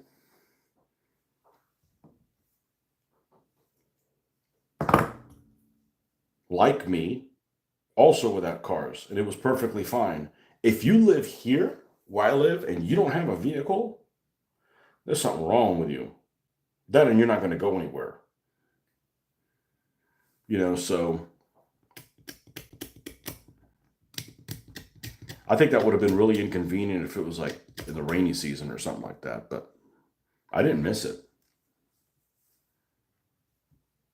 It's actually one of the things I like the most. Okay, now we're having.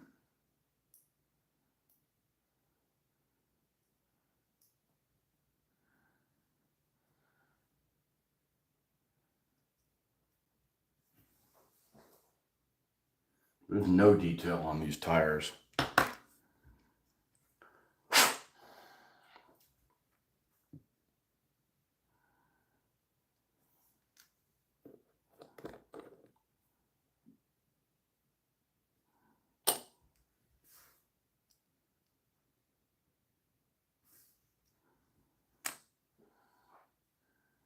Yeah, you're screwed if you live here and don't have a car.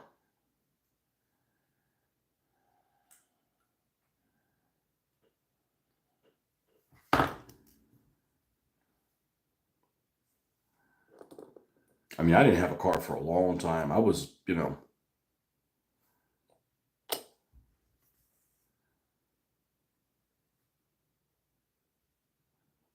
afford one.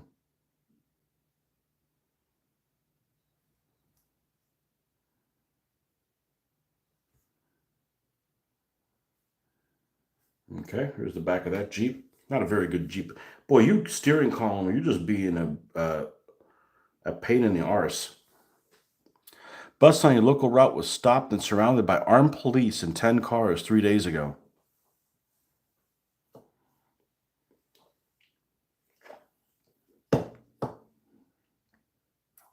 And I'd hate to be I wouldn't want to be a police officer anyways, but I would hate to be a police officer in Britain.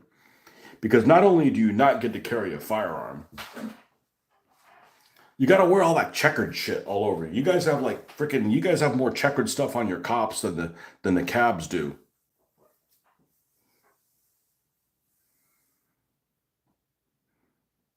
New York City is one of the few US. If you got a car in New York City, you're screwed. That's just a real inconvenience. So that's a great place to visit because you go there, you don't have to rent a car, and you have the same mobility as the locals.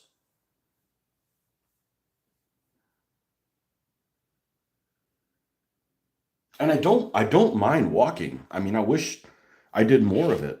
There you just like you get your walking done, going to the market, going on well, not walking the dogs, because of course you would. You'd get walking your dogs no matter where you lived. But you're just doing normal activities and you're just taking a stroll instead of just getting in your car. I just wouldn't want to be in like New York if it was like raining. That's gotta suck. And all that filth that's on the street, that's just ugh. Because when I went recently, it didn't rain, but the temperature was great. I wanted to be outside walking.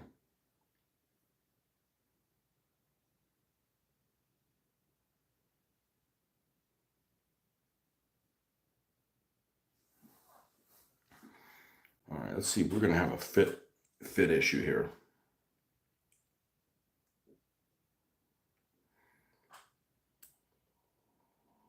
Mm, I'm not gonna glue that until later because we don't want to have to budge something once it's. So we got the sides on there. We need to get. There's this somehow attaches to here. There's the firewall for the engine.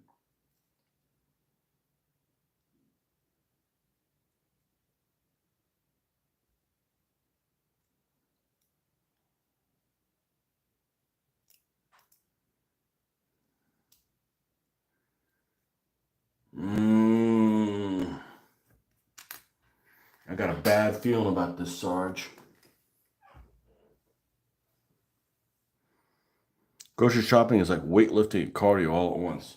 Yeah, but and I hate to sound elitist, but people on your level are doing the same thing you're doing. Okay, like when I go to Europe, when I went to Spain and Sevilla, people like me were walking around at night and were walking around in the daytime, and it wasn't strange. If you're walking around on the side of the street here, like you're either homeless, you broke, your car broke down, or people going to yell things at you. Like it's not normal, unless you're exercising.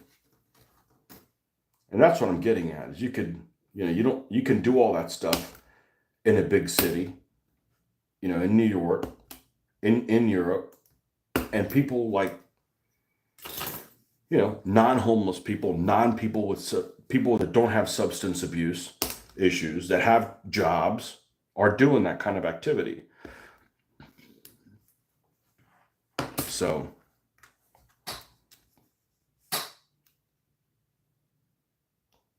like when I went to college, I had to take the bus to go to college. I didn't have the money to go, and I'm like,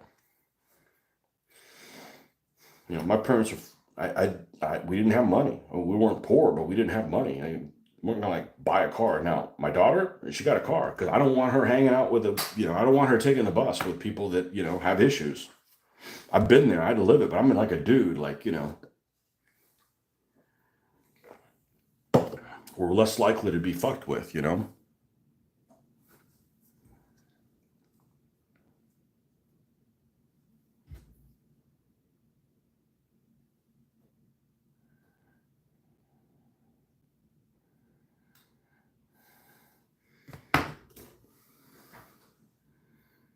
Or maybe that parents just didn't care if I got raped.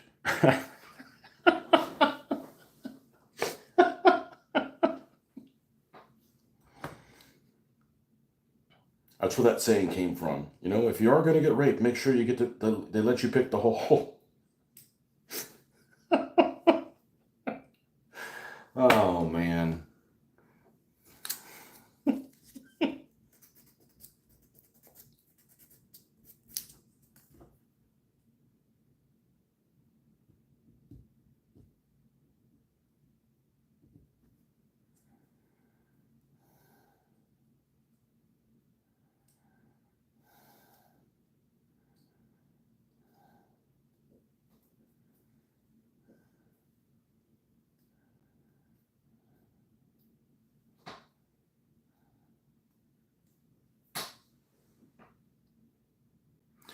Which company? I have a feeling this is a Fujimi.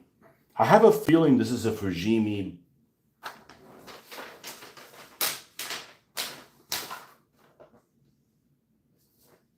Well, according to this is Nito.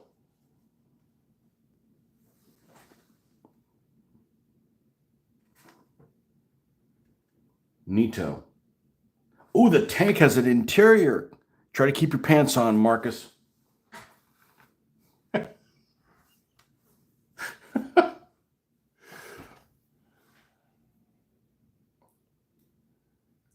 You know what that's good for? A tank that's like to make a wreck. It doesn't look bad. The hull certainly looks nice enough. Nito. I don't know what else Nito makes, but I don't have a problem with old models. I'm not like, oh, that's not the latest thing from Dragon. I'm not going to build that thing. Like, dude.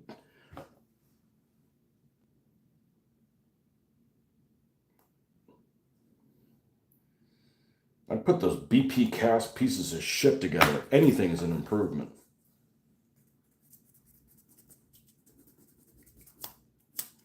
And Raffam, somebody said Raffam was out of business, and everybody was like crying, "Oh man, I love their stuff," and I'm like, "Good riddance." It's those armored cars I put together. That was just white metal, and that was just way too much fighting for that. Good riddance.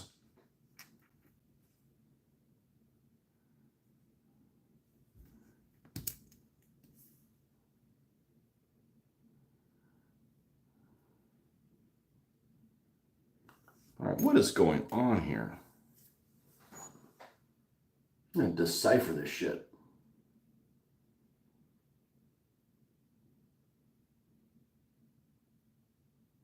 Okay, it looks like this sits on the edge of this. But the problem is there's a notch there that I don't think should be there.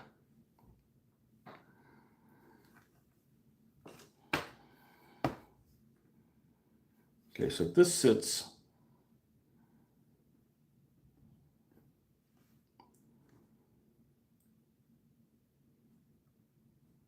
like that. What's going to fill that notch in?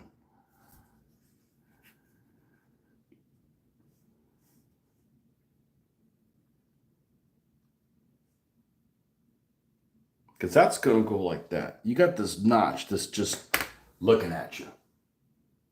So what's going to go there? The rear view mirror goes in this one down here. So this notch is that for the, to go on?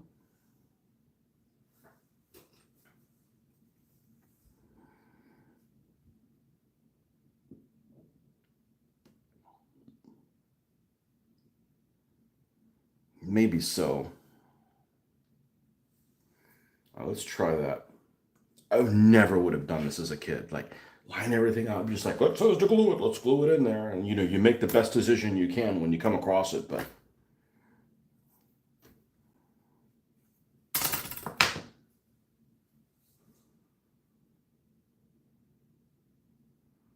you're also working on this Coulon Panzer 3G, and there's some headlight on the front left side that I haven't seen before. It's only on the driver's side, so it makes sense. You see, you mean the G? You get an Africa Corps one or the European one?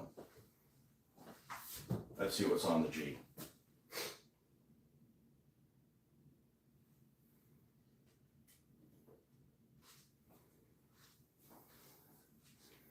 Is it this thing? You've seen this before. There's no way you haven't seen this before. This mushroom looking thing.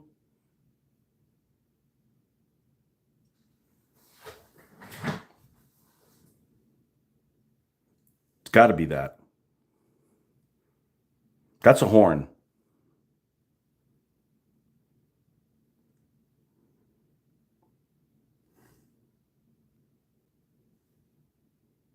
No, the one near the spare bogey.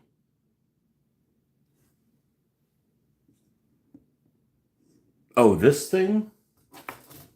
Let me tilt this.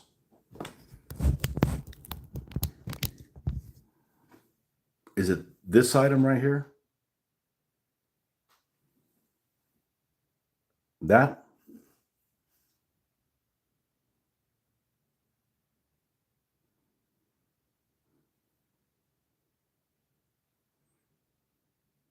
Other side. This one.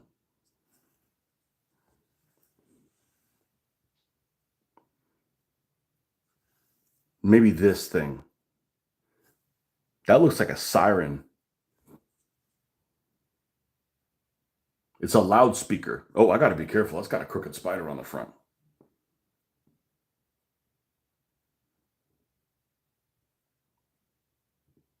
Interesting. My print is the opposite. My camera's backwards, and there's nothing I can do about it because I'm live streaming like this. So mine's on the... Oh, no, mine's not on the driver's side. Mine's on the assistant gunner side.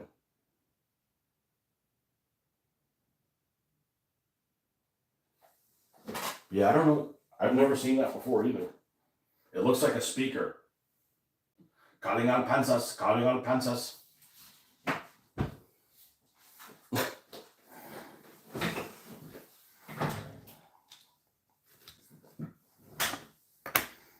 I'm gonna get banned 10 years from now because, oh, you guys, I saw a crooked spider in one of your videos. Crooked coconut. That one actually is a crooked coconut. I gave up on trying to use decals on those things. I'm just, fuck it, I'll just paint them myself. Save myself the drama. Cutting on coconuts, cutting on coconuts.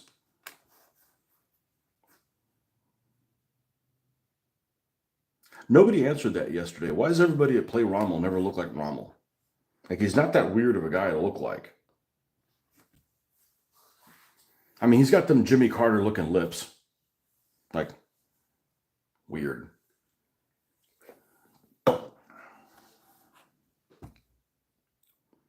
I trust Ron's done the research too.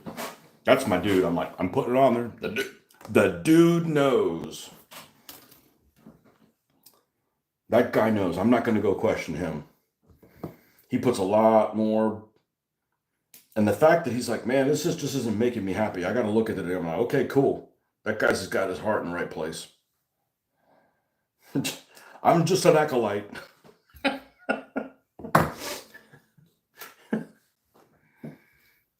I just bring his magic to life. That's all.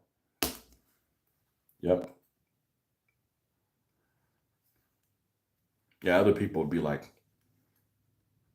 you got that thing wrong with it. No, that's not me. Unless it's, something like dramatic. I just assume that he knows what he's talking about.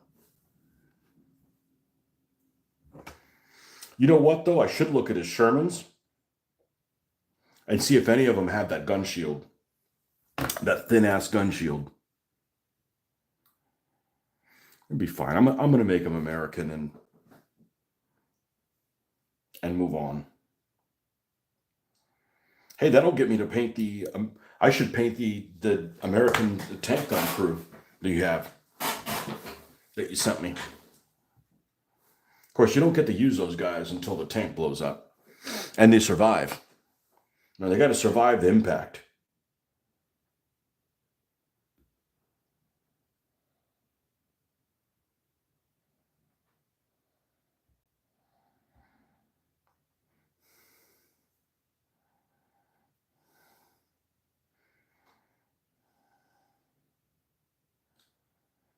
Man, there's a lot of Sherman haters, and I think the Sherman was a really good tank.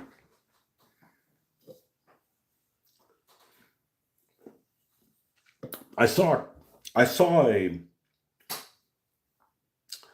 I saw a quote that was attributed to Patton. I don't know if it was accurate or not.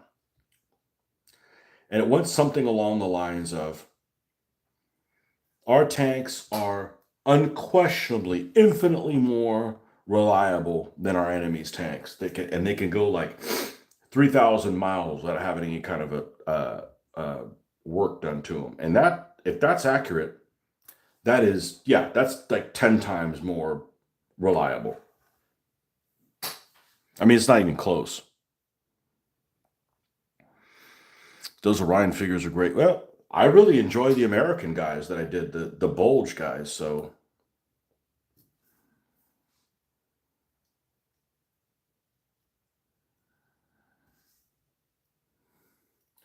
we're going to leave the frame up.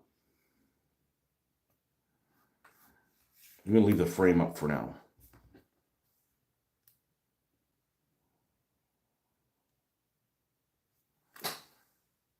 Now let's get that front plate and put it on.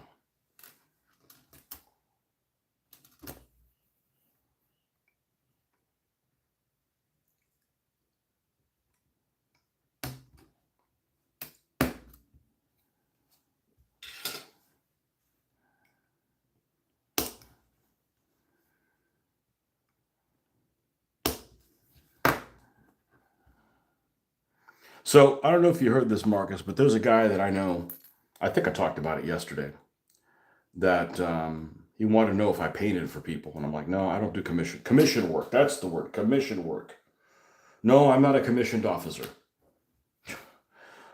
He did commission work for people. I said, no, I don't do that. But what were we looking to get in commission? He's like, oh, I want to do a whitewash. I want to do a winter Puma and a winter M8. I said, well, here's what I'll do. I'll put together how I would paint an M8 and some other Dunkelgelb vehicle, because I'm not winterizing my Puma. I'll do some other Dunkelgelb German thing in snow. And I'll try to not hop around on that video. I mean, I can't do a how to paint video like Painting Panzers does or something like that. I'm not going to do that. I tried to do it and it's too much. I don't have an assistant. I need somebody to say, hey, dumbass, stay in the frame, or, that kind of thing. That's why I wouldn't be able to do it. But I can do it over live sessions, and we'll do that. And we'll try to do it in May. So if you're wondering, why the hell is he painting a winter M8? I have an M8 that's a die cast. And yeah, I don't mind using it but we got some bulge guys now. We got some snow stuff. Let's do it. He's just kind of in a painting block and doesn't really know what to do. That happened to me too when I started doing vehicles 2.5 years ago. I didn't want to paint a bunch of them and not be happy with them, so I ended up finding a video that I liked how his things turned out, and I pretty much followed his method. I made my own little changes here and there, but I didn't want to be completely on the wrong track and be disappointed and have to redo everything.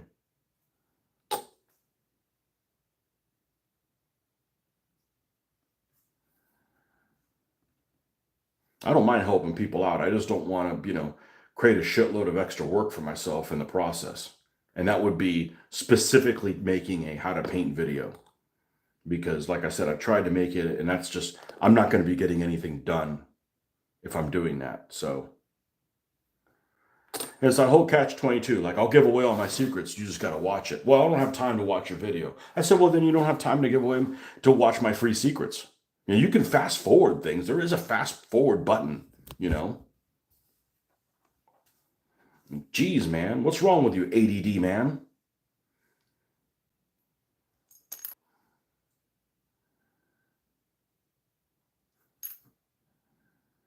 I ain't got time to watch any of your live videos. Okay, well then, I don't have time to tell you the answers that you want for free. Like, I'm not asking you to pay or something, you know, just don't create more work for me.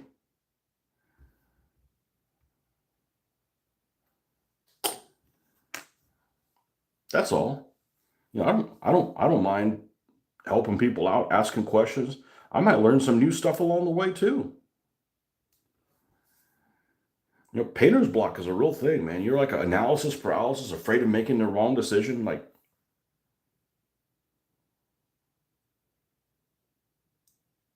this thing fits okay. Makes you wonder if these things ever fit together correctly.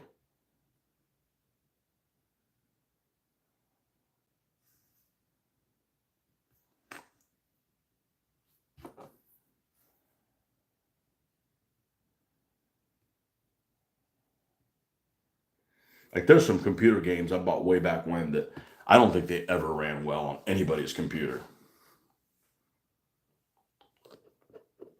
You got an M8 mine? Yeah. Well, you know, the thing is that there's a lot of things I don't know how to do, but I know a lot of things that don't work. Like, I've experienced a lot of things that's like, man, I wouldn't do that, right? Like, you're going to be disappointed. And the advantage I have, the self-confidence advantage I have, is that I'm not afraid of making mistakes that are easy to fix. You know, not all decisions are where have the equal bearing of responsibility. You know, it's like, if you're going to be late for something, there's some things you don't want to be late for. You don't want to be late for a flight because you're not going to go on it. You don't want to be late for a movie because then you're stuck missing 30 minutes, and then you're tortured the whole time. Fuck, I should have gotten here in time. You know, but like, some things aren't that important.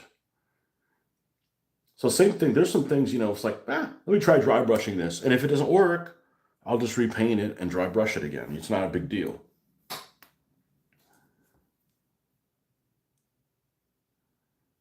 So try to be careful with the building part, because if not, then you've got something that's misbuilt that you got to deal with the whole time. But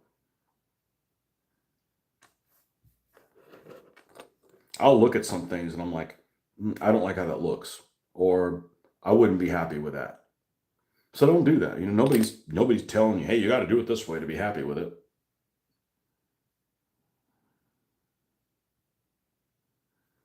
But I don't want to paint for somebody. Let's say I painted one of those Sherman tanks that I did, or one of the T-34s that I did, right? How much would I have to charge for that? Well, as soon as I know that I'm painting it for somebody else, my interest is out the window. Like, oh, so I have to do this, and I'm never going to see it again. I'm like, I'm not interested. And then I'm like, all right, well, how much am I going to pay myself for it? I know I know, so you could probably find somebody to paint this tank for somebody for $10. I'm like, I can't charge $10 for that. First of all, I don't want to do it because I'm never going to see it again. But I'm like, shit, that's $100 or something like that. I don't know if I'd do it if somebody said, hey, paint this Sherman for me, and you know, I'm going to want to do it as good as I can. How much would I charge them, regardless if they were just had as much money? I don't know that I would. I don't know that I'd want to do it for $200, because I don't want to build something and then it's gone to somebody else. Like, I never see it again, and nobody's going to pay $100 or 50. Nobody even paid $50 for painting that. So I'm like, you know, I don't mind helping people out, but you know, let me create stuff along the way too. That's where my therapy is. I don't need $100, and nobody's going to give me that. You know, so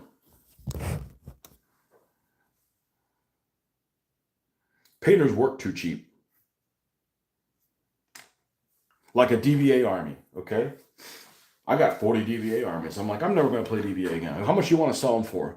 What price would I put on one of my DVA armies? I wouldn't sell it because I wouldn't want to sell it for less than 4 figures. And nobody's going to give me that. And they shouldn't give me that.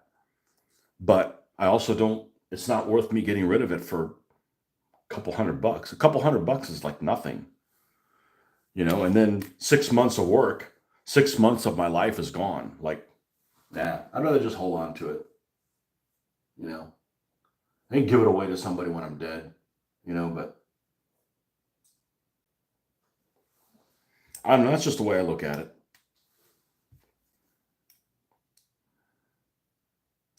And for me, buying something painted is worthless because I didn't create it. This thing is just a shit model. There's just no way around it. The things don't fit. There's a notch here that this should be able to drop in place like this, and it doesn't. It doesn't. I'm going to have to modify the bottom of this Jeep or modify this.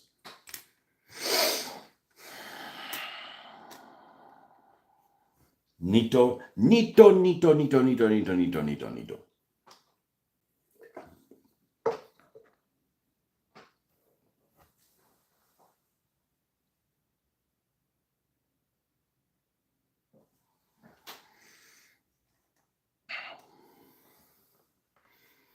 One of my favorite sayings is just because you don't value my time doesn't mean I don't value my time.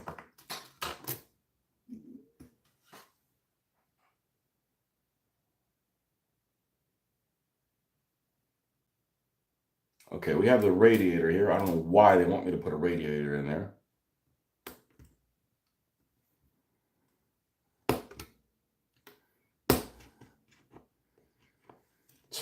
One of these days, man, I miss when these X-Acto knives would just they would stay in place.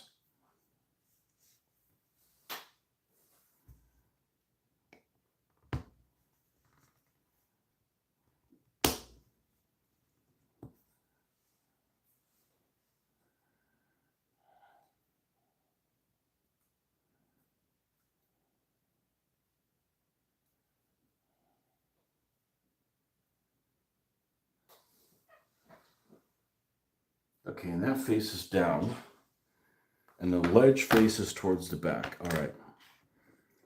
So that supposedly fits here.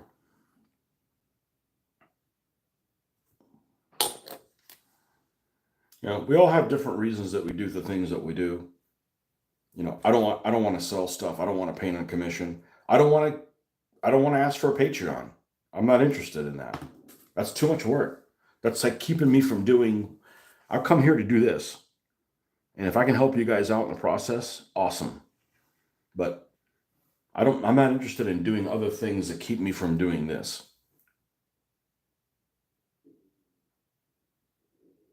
No, I don't care about your $10 or whatever it is.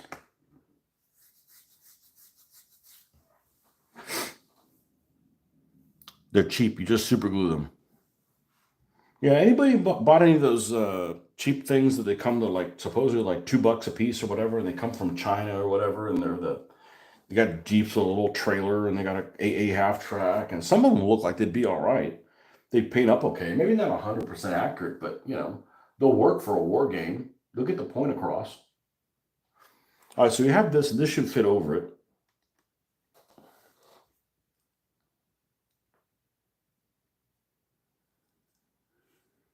And it doesn't.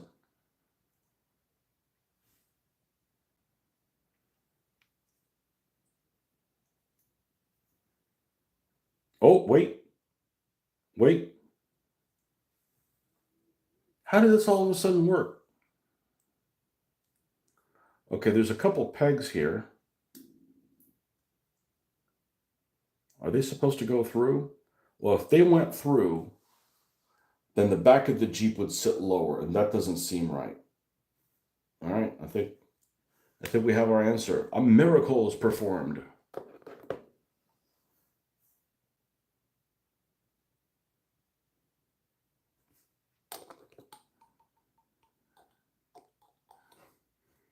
Oh, it's not a peg at all, it's a line.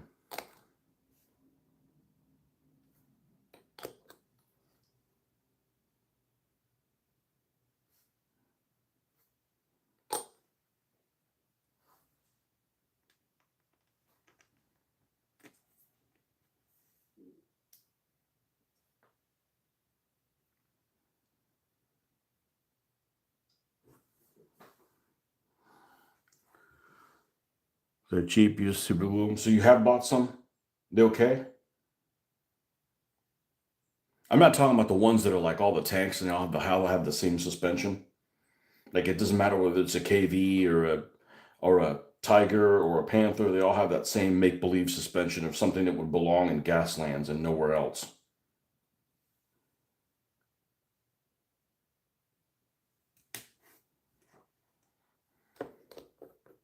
Thinking maybe those 2.5-ton American trucks would be all right.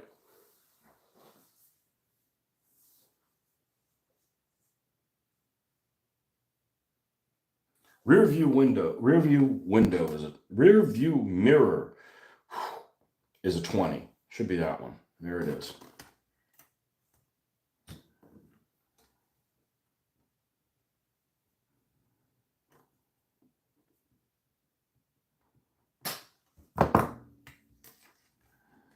I think I'm better off doing it like this.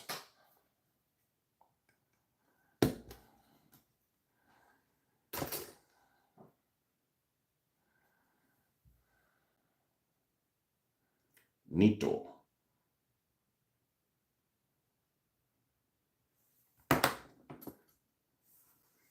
What's that mean in Japanese? Shitty? You're Nito.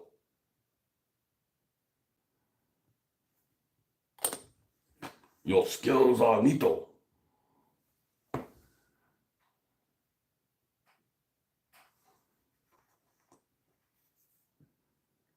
Marcus, did you find that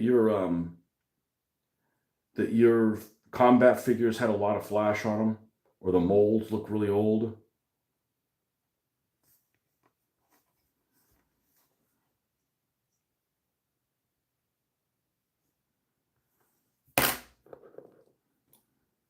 Because man, I looked at some of their pictures online and they look pretty rough.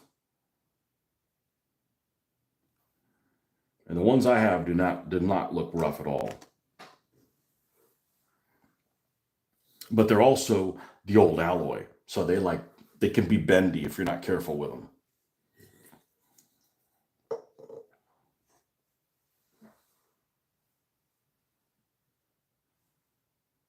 Okay, there's piece 17, which fits here on the end. I don't know what the heck that is. Maybe it's the horn too.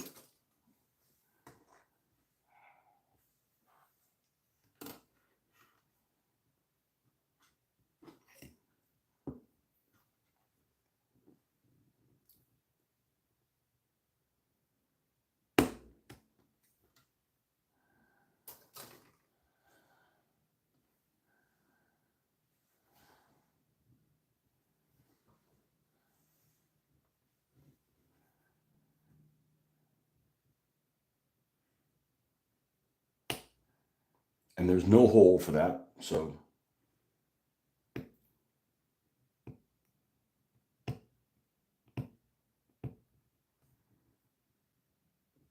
we're going to set that on there flush. And it's inset a little bit.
Okay.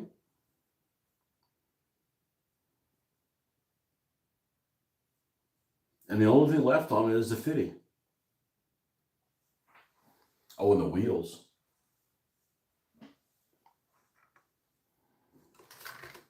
Wheels would be good here.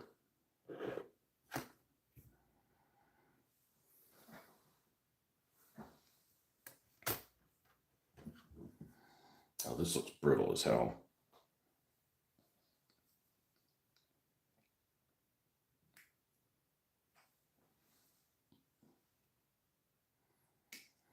I need to go to little boy's room. All the liquids are getting to me. See, here's an American soldier. He actually doesn't look bad. I'm not going to put him in the driver's seat. I don't want to throw him away.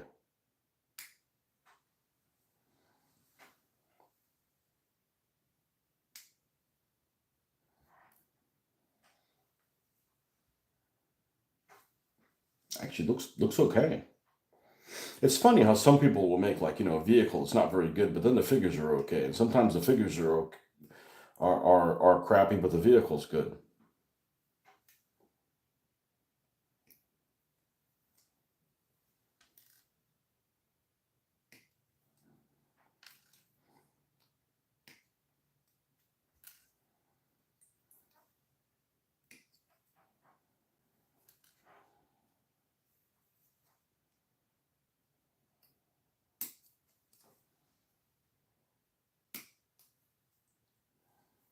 Okay, that can go. And then we don't need it anymore. Pile. All right, I'm going to use the restroom. I'll be right back.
All right.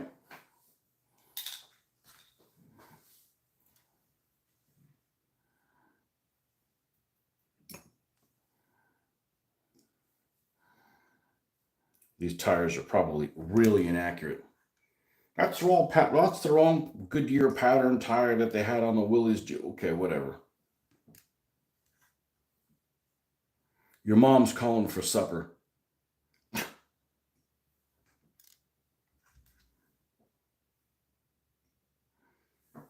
That pencil mount looks really, really tall.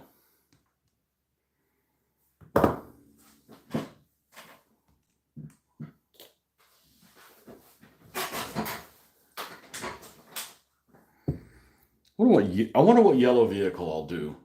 Snow. The whatchamacallit is easy. The M8 is easy.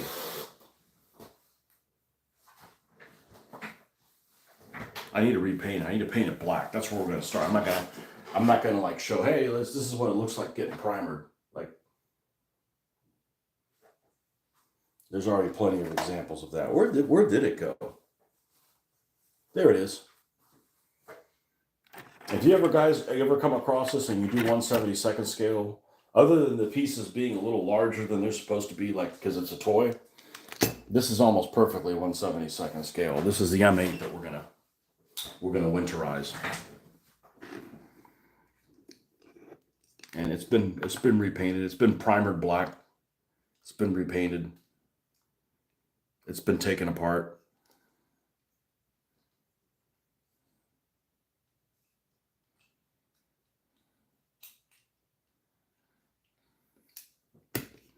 This was from my African imaginations that never really got very far on that.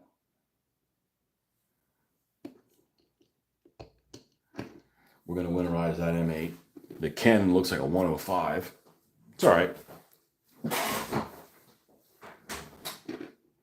Yeah. You don't want to ride in this thing because it looks like a toy? Have fun walking.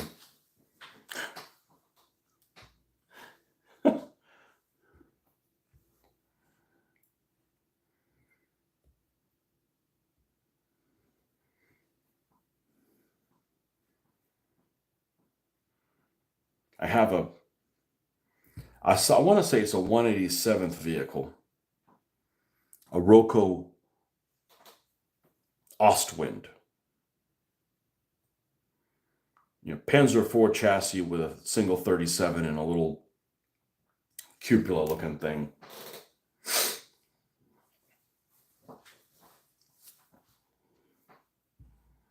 Didn't make very many of those, but that's like a bold type vehicle. I could snow that one.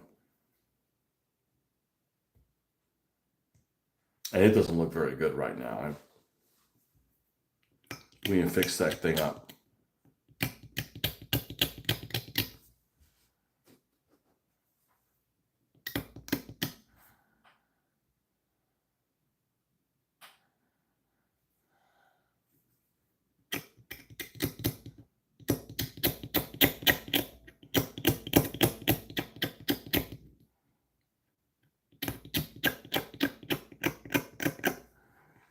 It is a huge relief to just paint your own German crosses on things. You don't spend hours upon hours looking for the right size and which kind. You just can just start doing it. Just start doing it.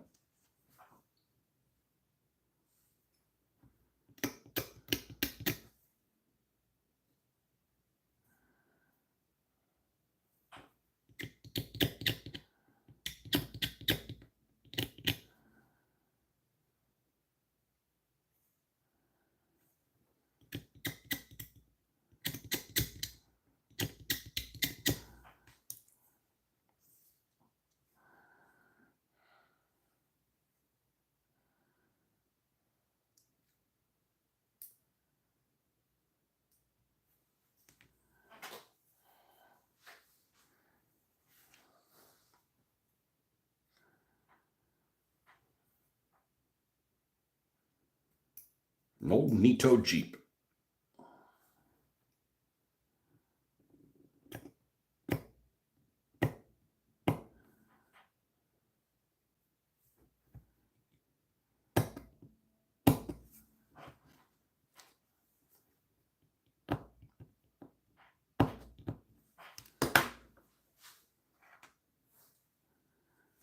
Make sure that we got decent fit on here. Yeah, we're good.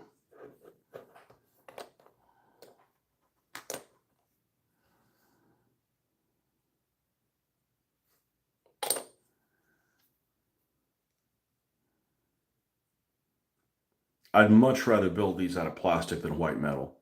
White metal weighs so much, they end up damaging themselves.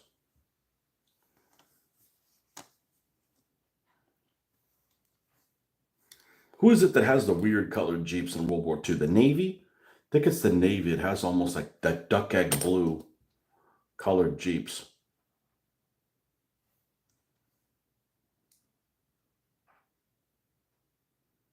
You usually see those in like Pearl Harbor period movies. I don't know. This thing looks pretty good. This little guy looks pretty good. Something else to run over some Jerry's with.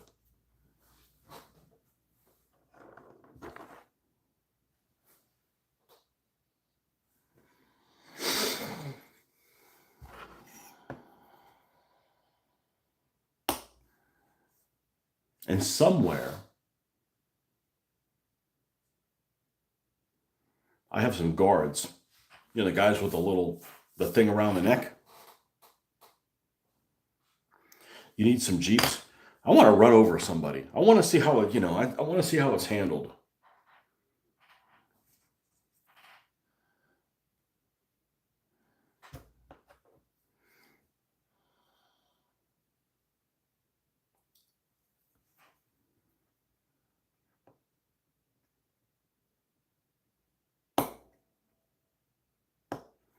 So in the second version of these rules, you know how there's 10 movement steps for vehicles? Now there's only 5. So I think what I'm going to do, whenever I feel like I want to get back up to it, I'll think I'm going to play the second rule. The second version is they're intended. And anything I don't like that I played before in the new version, in the older version, I can just convert to the older version. Like, for instance, the weapons data, like the weapons ranges.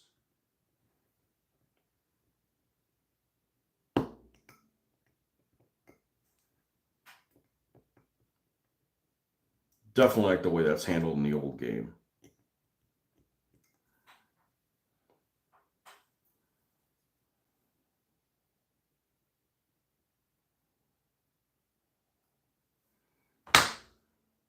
But the parts that made the game run slow were things that had to do with, all right, if the guy's shaken and he gets shaken again, what happens? If he's shaken and he's pinned, what happens? If he's double pinned, what happens? Those type of things. And hopefully they're clarified a little bit better. I mean, I could make up my own rule, but let's go with how it's intended and see if that works. I'm not just going to change shit just for the sake of changing things.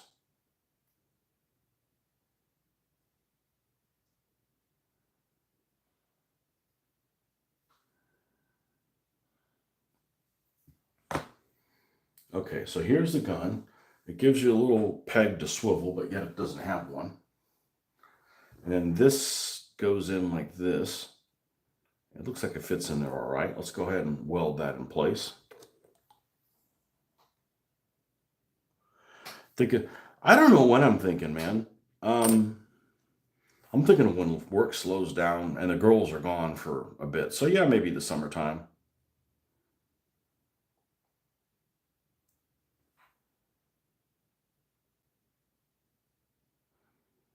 I'm not worried about winging it like I've done last time. I can't be worried about like, well, you can't get the game to work perfectly, so don't do it. Like, no, there's going to be problems. You just have to roll with it.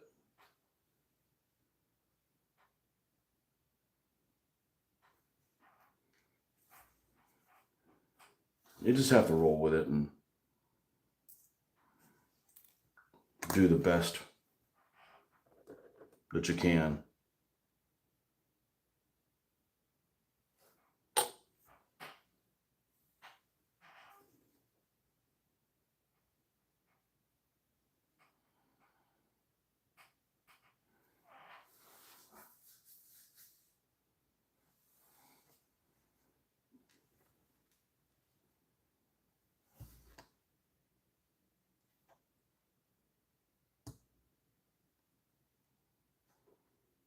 Well, there's no peg there.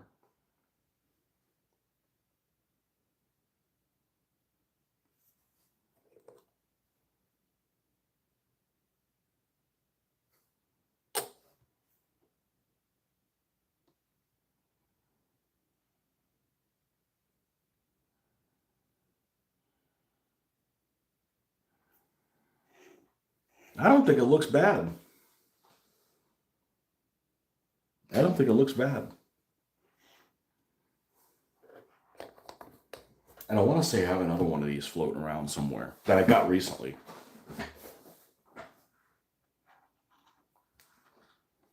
And again, it's not unbalancing. And I could do it winter. I could use that winter squad of Americans. Like when we could do winter scenario. I mean, a squad is enough. Squad in a Jeep, a squad in a half track, a couple guys in a Jeep leading a half track. There's a lot of options. I don't mind it. I don't mind it pointing at the sky a little bit. All right, Jeep's done.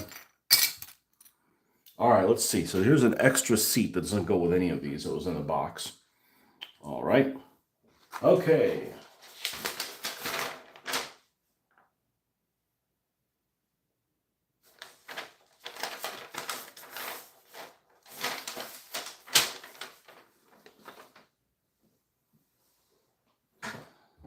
Let's see what's missing in here. I hope nothing. All right, is this thing completely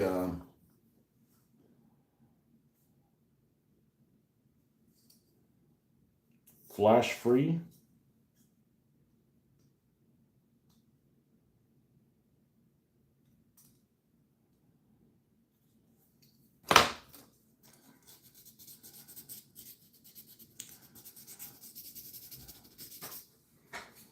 What kind of a gun shield does this thing have? Shit, is there a cannon here? There's the cannon. There's the gun shield. Where's the mantlet that goes on it?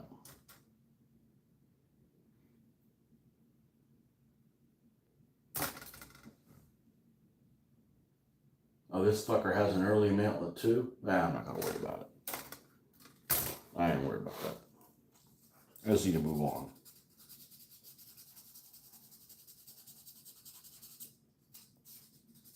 This one has that applique armor on the turret.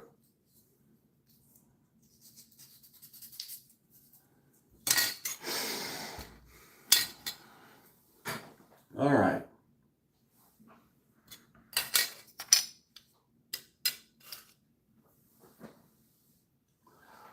Oh, another one of these three-piece hulls. Oh, screw you.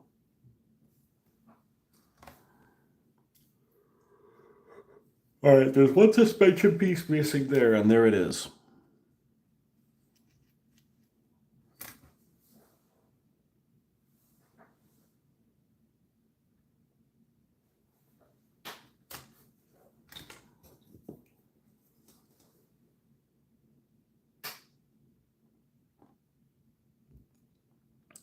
Great recon with an M8, and I have an M20. But the M20 is summer. I'm not going to go back and change it.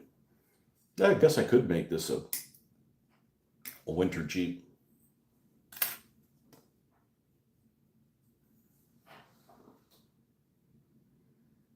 All right, we need the sprockets.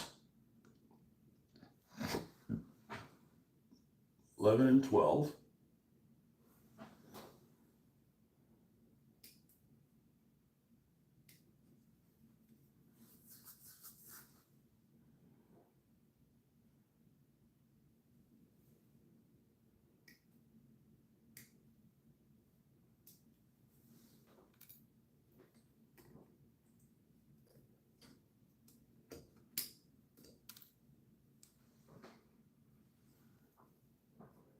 I do like doing the American stuff because a lot of people just discount it. Like, American stuff boring. Well, yeah, if you do it like everybody else does.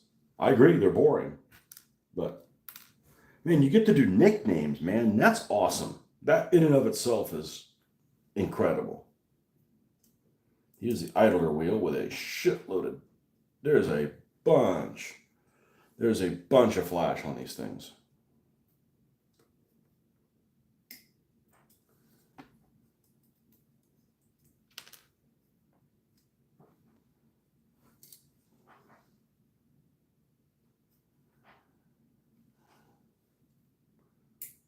And if this has an interior, I'm not building it. Nope. I use the parts for something else. I don't know what they would be for. I could load them in the back of like one of the cargo trucks. I could make a scrap heap. Has an engine. Like, that's handy. It's got gun crew that sits inside. No, they're all wearing helmets. So that's not going to work.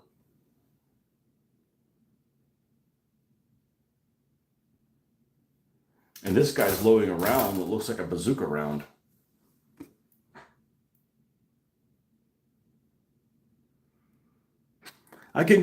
There's no point in putting stuff that you can't see when you can use it on something you can. Look at the bright side.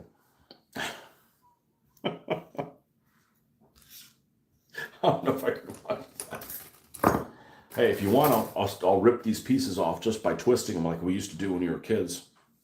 1, 2, 3, 4, 5, 6. 6 of these, so it should be 12. 1, 2, 3, 4, 5, 6, 7, 8, 9, 10, 11, 12. Yep. Let's get all these out.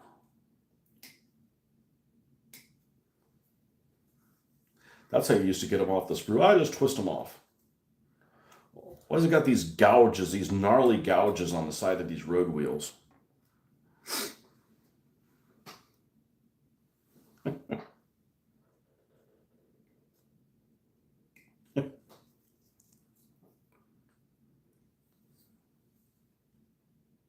No, I look at this hull and this tank and I'm like, that's a good looking tank. That looks good.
Their fix this weld cement worked the worst on. All the other kits that seem to work better than the Airfix. Work great on the Hasagawa. They're plastic. Okay, this isn't bad. It gives you half of it already glued in place. You know, you don't have to worry about them sitting crick-crocked. There it is right there.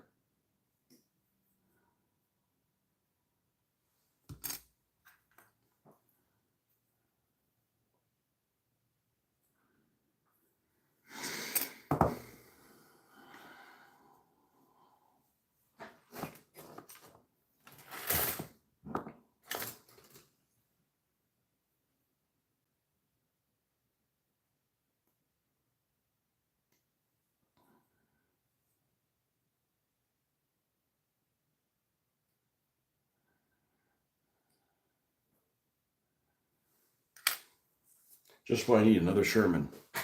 Doesn't bother me any.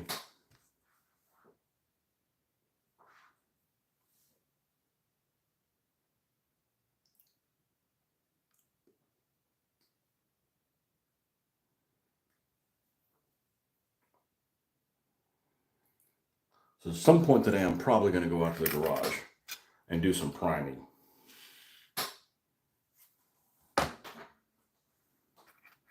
Okay.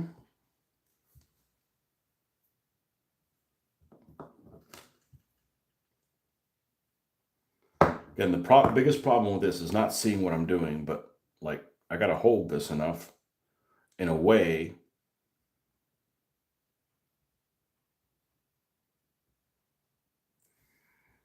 this may be getting pretty dull. Did I have another one? Yeah.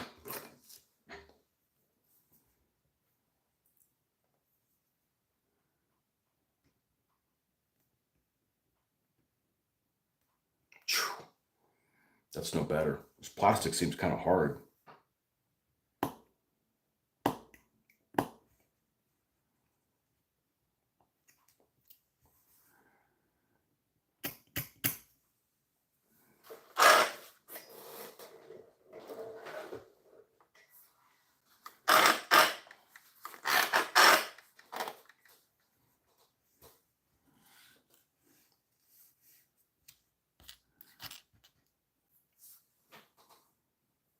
Yep, today is priming day for me. Got some DAC and a building on deck. You decided what color you're going to do for the Africa core? You building those guys for Gazala?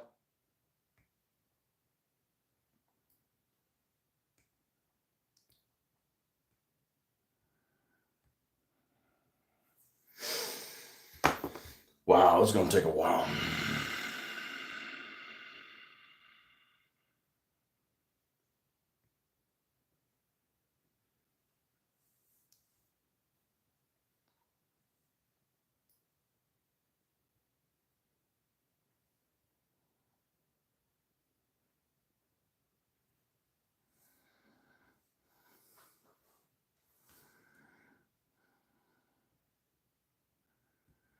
You wait 24 hours to paint after priming? I don't.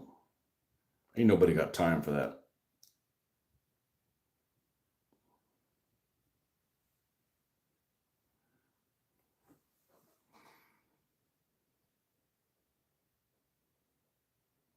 Yeah, I think that works the best. You know, you've got like a shadow tone anyways.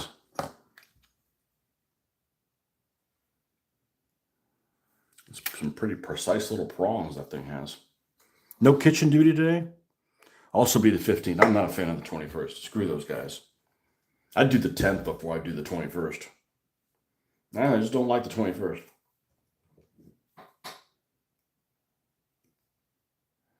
They put all the Nazis there.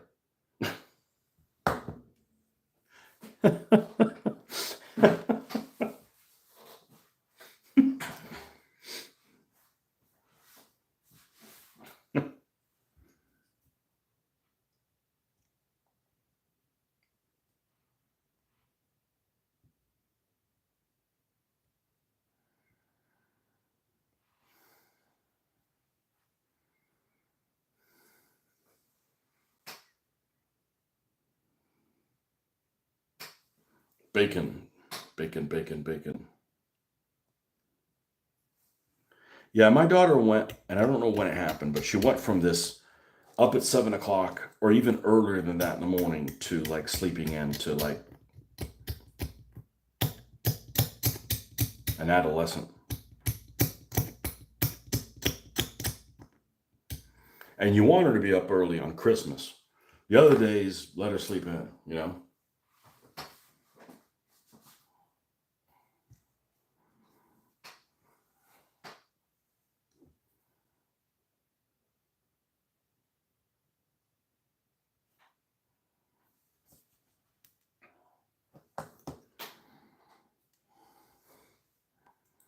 Yeah, this part sucks of this model. These wheels have a fair amount of flash on them, and there's nowhere to grab these things from. I'll be right back.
Yeah, right now would be the wrong time to airbrush. Got that sun's coming in through that window. That's no good.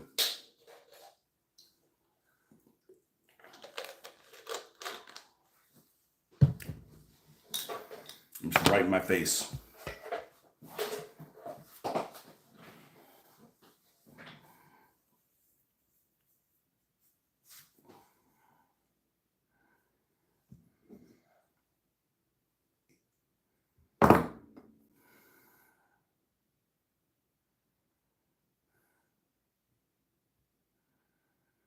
Yeah, I'd like to scrape this, but I can't grab this. I can't grab this in any way to put enough pressure on it to hold it in place while I scrape it. I don't think there's a way I can do that. This isn't strong enough to hold it.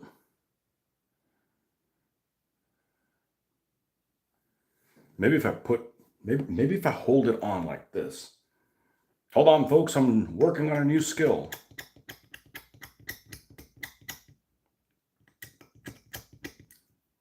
Okay, there's some. I'm going to enjoy this until this thing goes flying, and then I'm not going to enjoy this. Let's hold that. Let's put extra pressure on it. Yeah, told you I wasn't going to enjoy it. All right, we can't do that.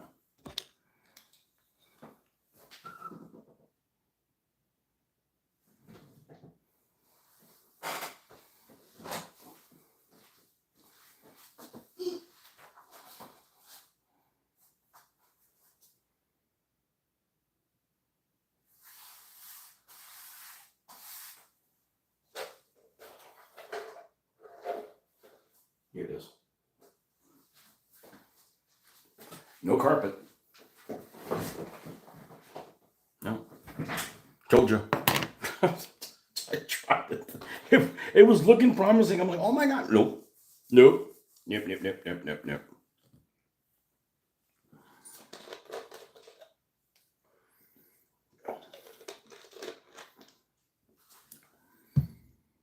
It's funny because Airfix ones are completely did not have a mold line on them. Yep, it was worth a try. Exactly. No, it's all right. It's not like I'm going to cut myself. Yeah, I went there. Not put enough pressure on it.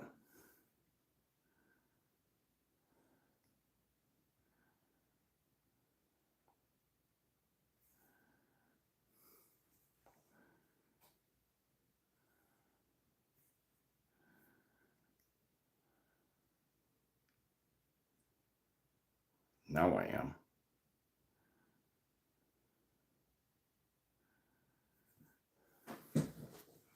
I'll probably cut myself again. Probably on. I've said before, I'm surprised how little it's happened. See, I'd like to grab this and then be able to scrape across it like that, but.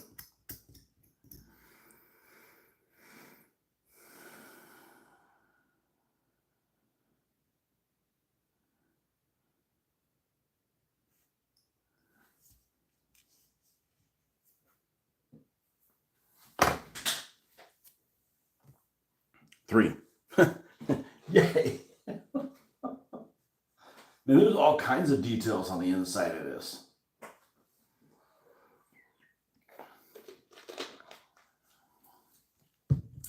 They'll do all that stuff, and then like you won't make the machine guns look realistic. Like, what's the point, man?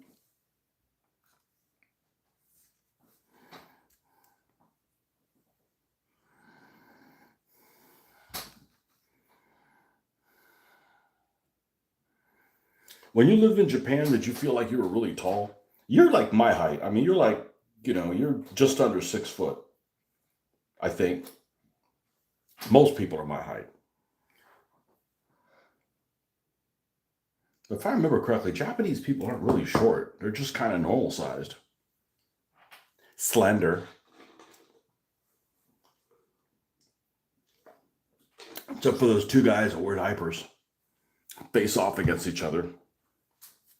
Diaper face off.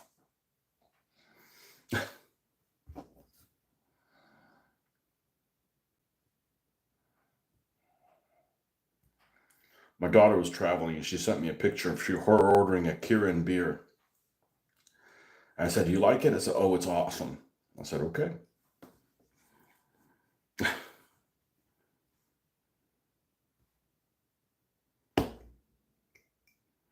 I don't really care for sake. It doesn't really do anything for me. I don't hate it. It just doesn't do anything for me. But Japanese beer is awesome. You're 5'7", so I didn't feel tall, but taller than here.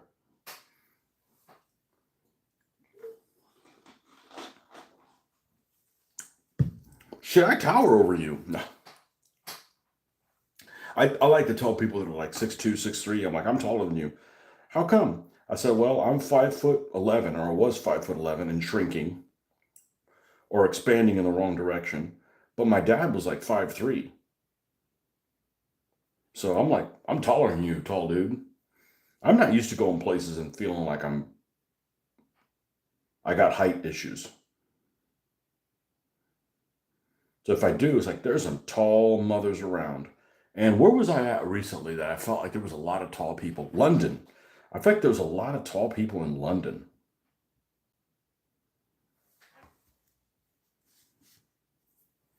especially girls. There's a friend of there's a coworker of my wife, and she must have been pretty close to my height, maybe an inch taller than me. And she liked wearing these. She's a skinny old blonde girl. She's one of those type of people that everybody would go gaga for, except me. She didn't really do anything for me.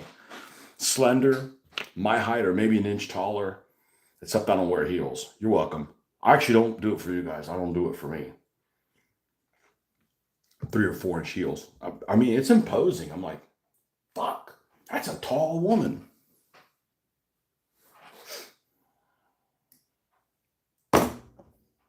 Imposing.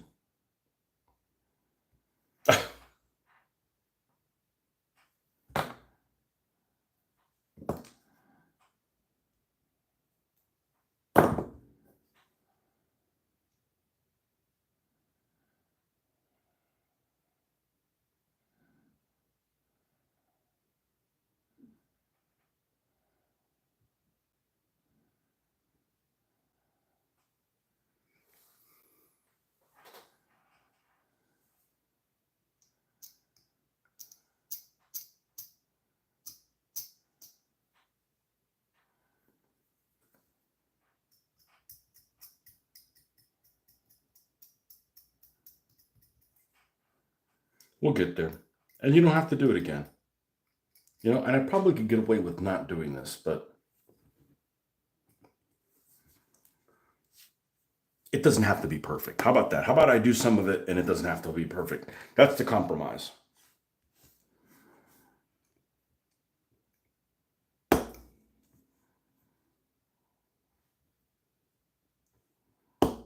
That's the compromise.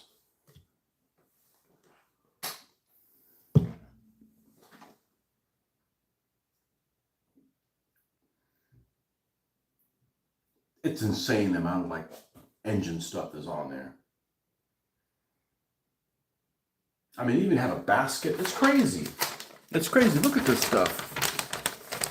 They got not only they have the engine on, they have parts that you put on the engine, and then they have the seats for the driver and co-driver on there. You got the turret basket with the ready ammo racks and stuff. But then they got these guys that are wearing the wrong helmets.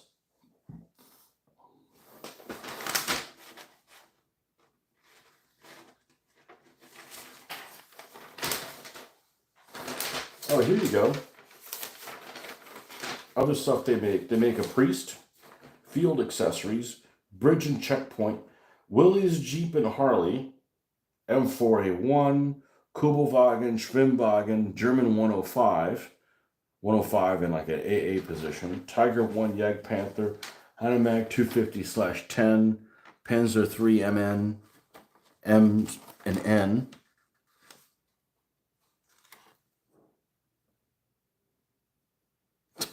They got a Jagd Panther with an RO3 decal on the side skirt. So I'm like, that's all sorts of wrong.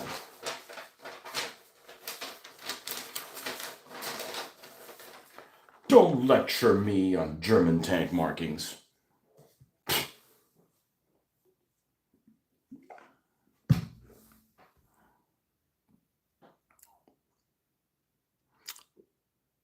If you're going to paint the rivets, then this must be done. Oh, I like rivets, but man, they can drive you crazy. The Fujimi King Tiger had some awesome details. So did the Panzer IV. I have the Panzer IV. The Panzer IV that I have that's the J is Fujimi. think it's Fujimi.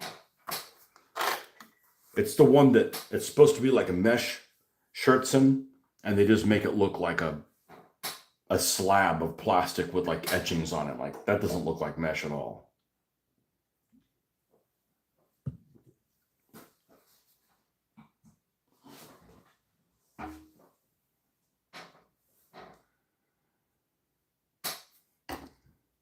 Whenever I replace this chair, I'm not saying it needs to happen soon.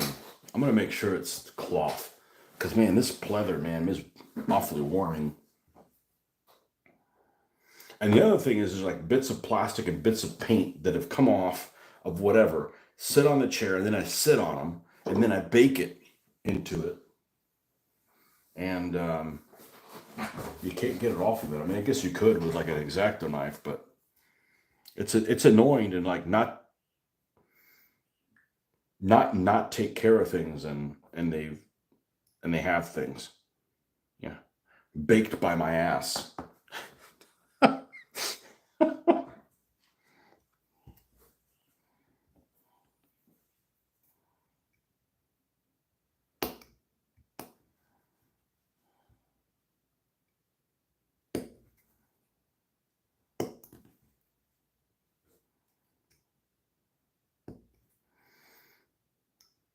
It's funny, the tracks on the Sherman actually went on pretty well.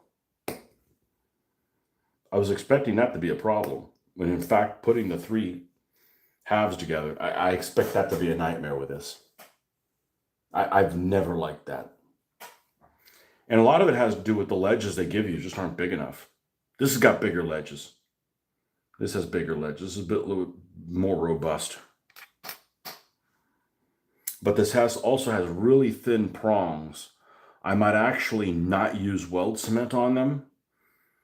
I may actually use super glue. So that way it doesn't melt that little prong like it happened on the Hetzer. And then I've got all these free floating wheels.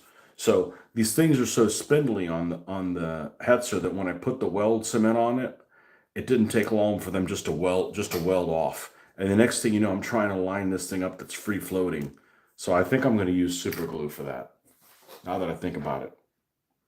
Let's learn from our, I wouldn't say mistake, but problems. That really was a bit of an issue. Because this glue just melted right through the plastic from Aguilar. And I hope that's not an Aguilar problem, because I do have that Messerschmitt to do.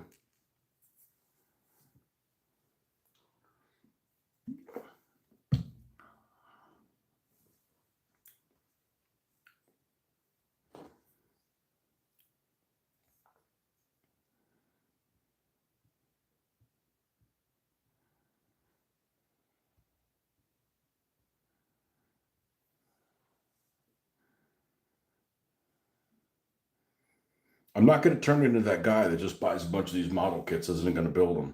And you know what? I'm kind of motivated to build that old Ferdinand I have. I don't care that it's not the best model of it out there. It'll work. It'll work for what we need it to. It'll look good painted up. If the muzzle brake isn't the right size, or it's too big, or it looks corny, or it looks like a cartoon, that's fine. You know.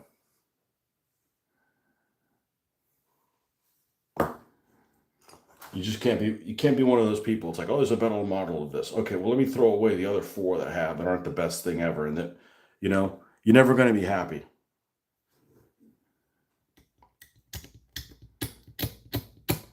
We'll call that the Coruscant factor.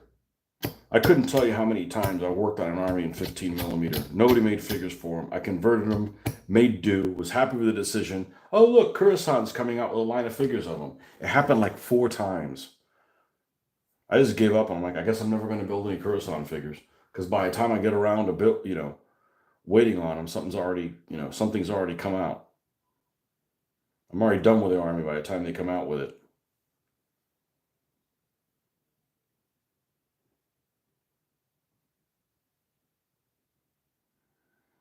I guess they're still pumping out 15mm stuff, I would imagine.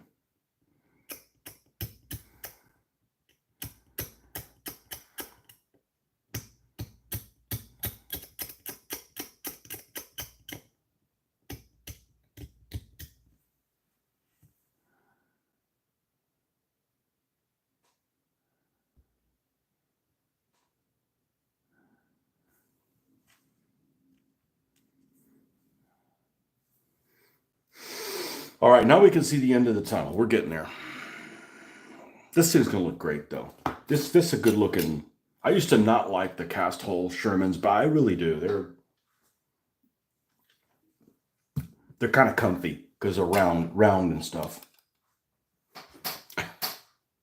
This one I could use for British.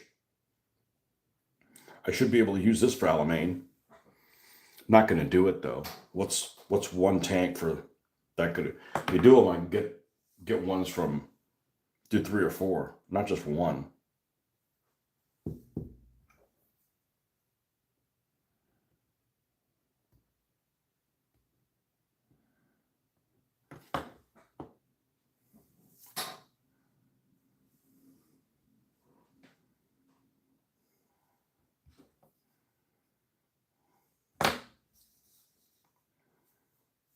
I would have picked up a Lee if they would have had one.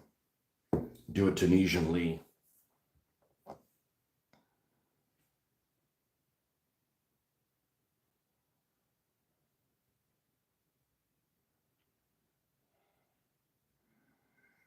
What did the U.S. troops wear in Tunisia? Regular gear like they would have in Normandy?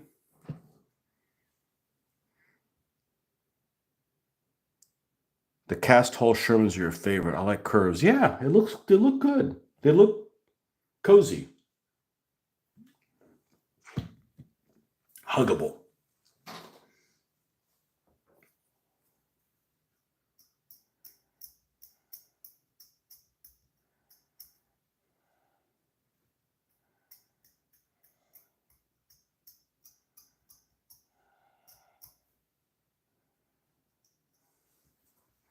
But nobody had any of those Italeri 2-for-1 things. I don't know if they're still in production.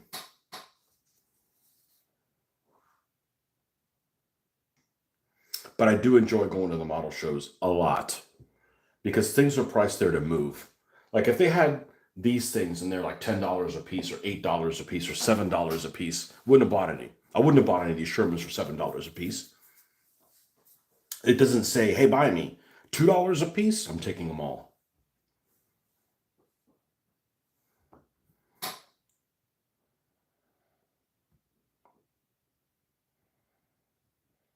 And notice I'm building things that are crummier first. Like we've got that beautiful Tiger one with Zimmerit to do.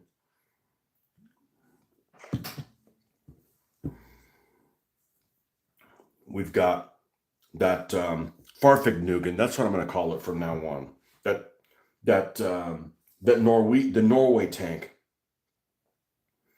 The new Farfignugan, whatever it is. That's what I'm going to call it.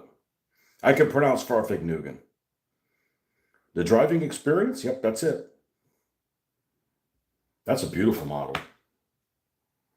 And that track is just.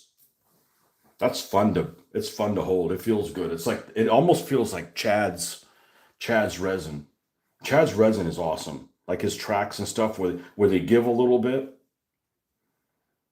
I don't know. That's some great material that he uses. I also like the Steyr German cars. Oh, I don't. I build them, but they're ugly. God, they're ugly. The Horches are good. Not a fan of the Steyrs. They're too nasally. Like they look like a blowfish. I don't know. They just look odd. Like I said, that Dodge, one of the best looking World War II trucks, I think, is that Dodge 3/4 ton truck that they use as an ambulance. That is a beautiful truck. The proportions on it are just right where they need to be. It's a good looking vehicle. But I've never seen one in any livery other than an ambulance.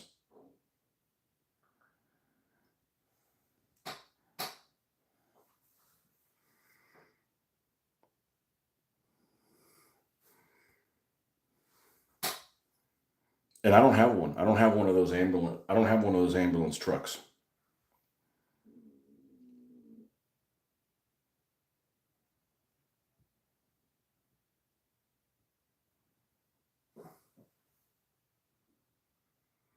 You got some old Eschi models with 37 on the back.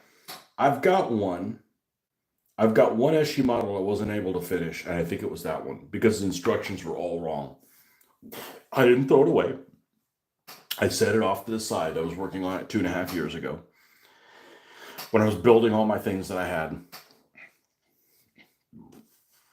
And I don't know exactly what's wrong with it. I think it's stuff on the underneath side. But I'm going to go back to it and I'm going to fix it. If I was able to put those BP cast trucks together, I could do anything. Those things were like the biggest piece of shit I've ever dealt with on the planet.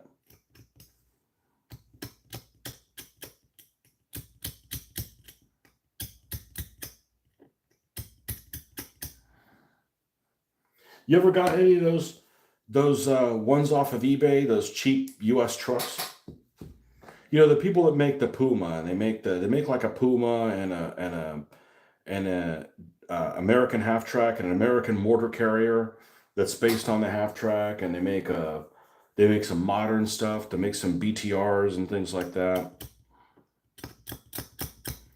And they're like, I don't know, $4 to $6 a piece. They're really, really cheap, and they look decent.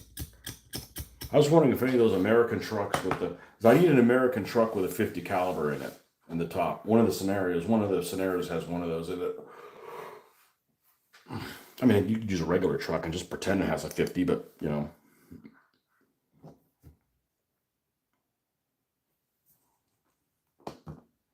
It was back when we did 1/2400 scale naval. It's very different to spend $8 to $10 or $12 on a cruiser or a battleship or something. Well, battleships are a lot more now. But to spend it on like a merchantman, like one merchantman, like it's got no guns and you can't do anything with one of them. You need a whole fleet of them in most cases. Yeah, that US 37 got discontinued fast. I don't think they used it after Sicily. I don't know if they even used it in Sicily.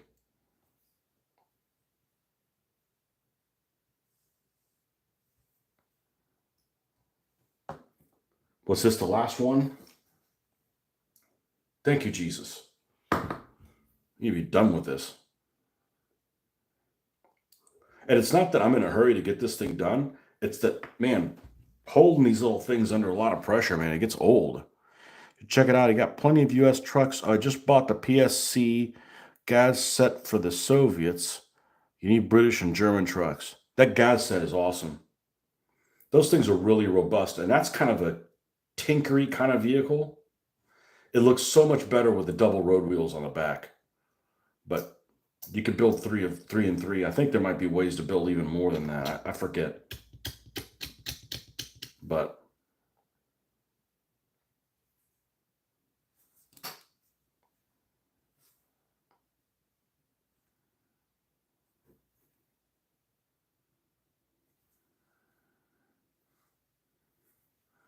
I'm tired of squeezing these little things.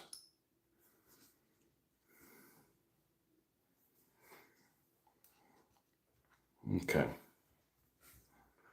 Yeah, here in the sprockets.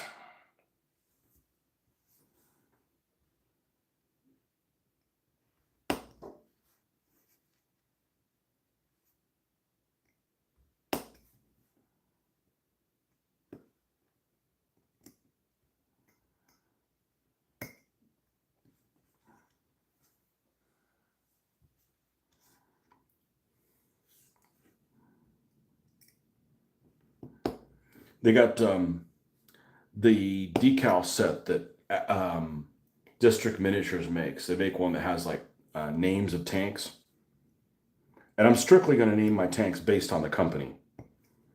So, you know, A, B, C, D, those names are all legit. You start getting into more higher letters, well, that's not always the case, but they got some creative name examples in some of those. If I have compound names, I really would like both of them to use the same letter. So if it's like a B company, I want them to, you know, be like Big Betty or something like that, not like have both of them to have the, what is it you called about it with your birthday and alliteration, whatever you called it. I'm not an English major, where it's the same number, the same letter, the same number repeated. Anyways, like that. But there were some funny names. There's one name they gave me, Tina's Titties or something like that. I'm like, well, I don't think there's a tea company. That's a bit high,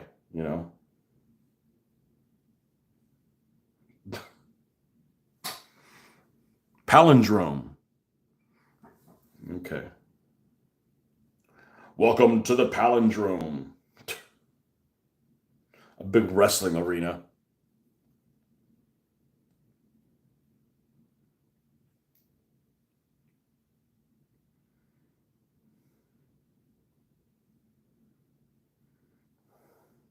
Could you have a palindrome name? Like, I had a guy I used to work with. His name was Dave Davis.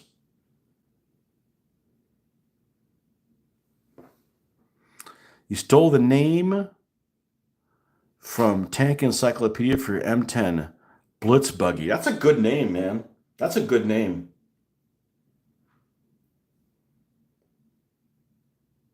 Blitz Bitch.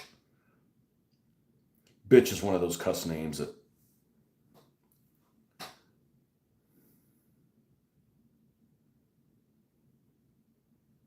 is frequently on there on a vehicle.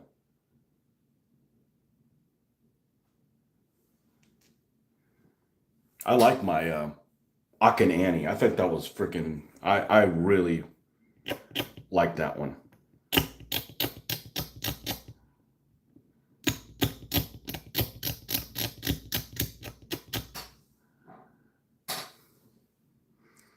Hannah. Oh, that's the one that's the same way forwards as backwards?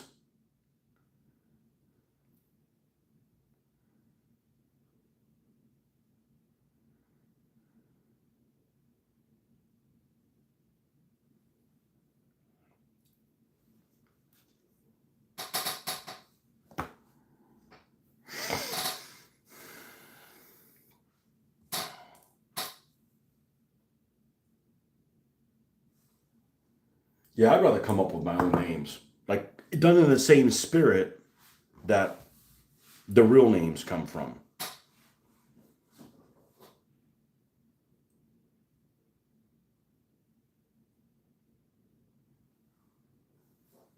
You don't want to name it Cornholio or something like that.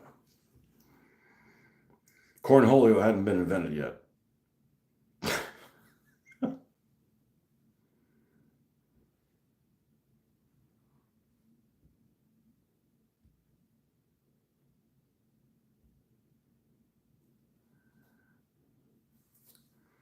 All right, we may have to do a minimum of repairs on this because this is like two halves and they're like off kilter from each other. So instead of it being like this and then there's a line where they meet, they're like off a little bit. I'm like, this is the idler. It's gonna be covered by the track anyways.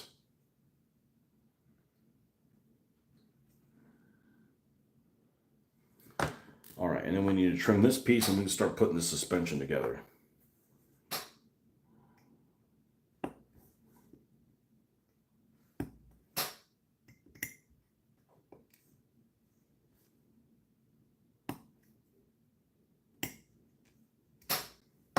All right. Whew. That seemed like I was working on that for like 6 hours. I know it was only 30 minutes or something, but all right. Right. Super glue it is. So let's do that so we don't melt this post.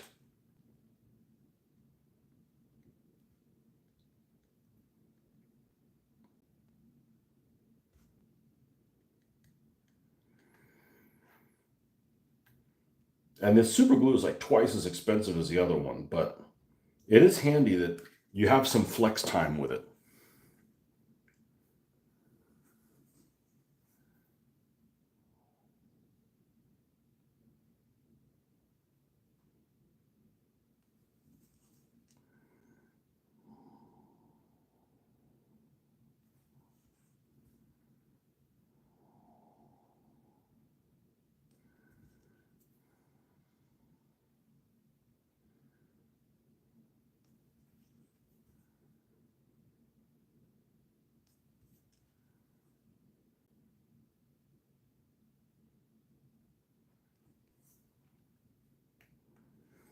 All right, how soon before I can put the other part on it and lock it in place?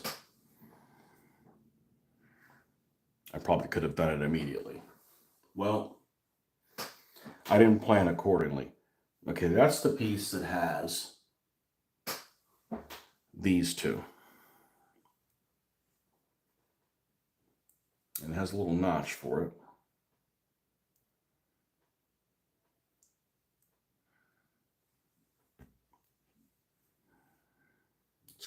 Let's go back to using this.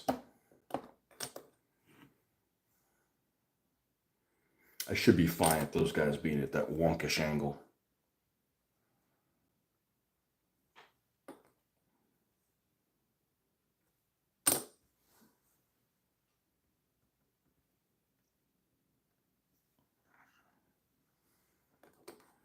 And then the idler on this side.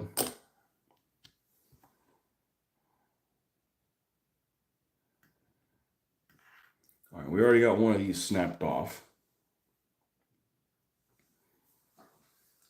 Are they unidirectional? I don't see the other side. These are all called 10. All the other ones 10 as well. No, they're 9s. Okay, so this side is the opposite of that one. And that one says to use 10s. So this one should be the 9s on this side. And this is a 9. Okay. Unless the instructions are wrong, like they were on the Jeep.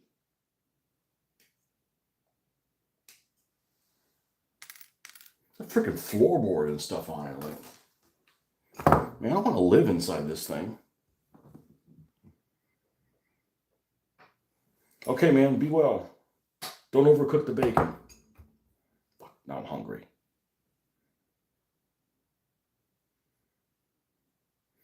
Making bacon.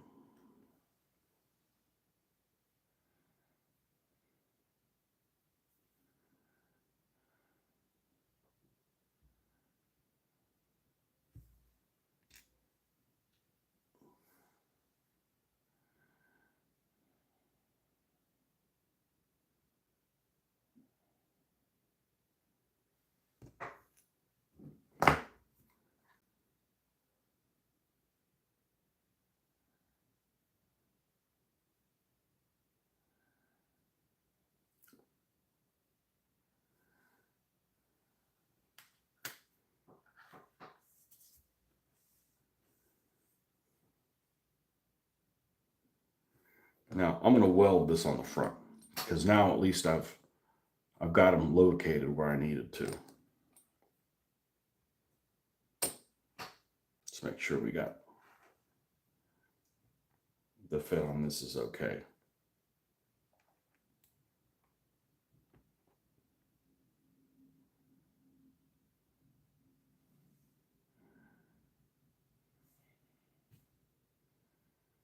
That part fits all right.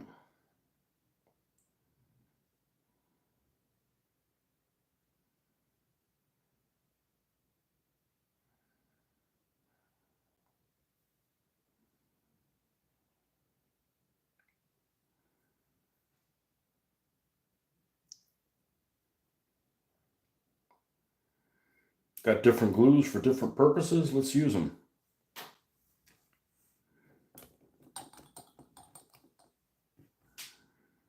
A lot of watchers, man. Thanks for coming by, folks.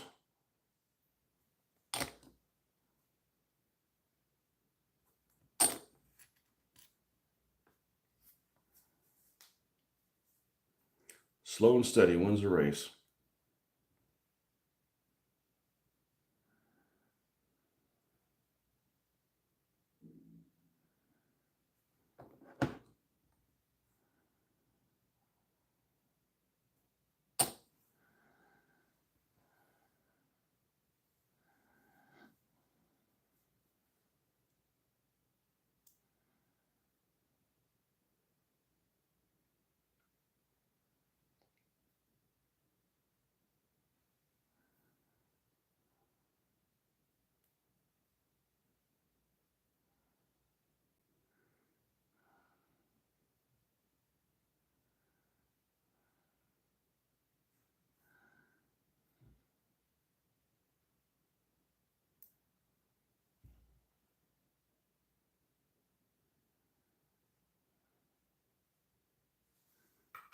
Okay, that worked out fine.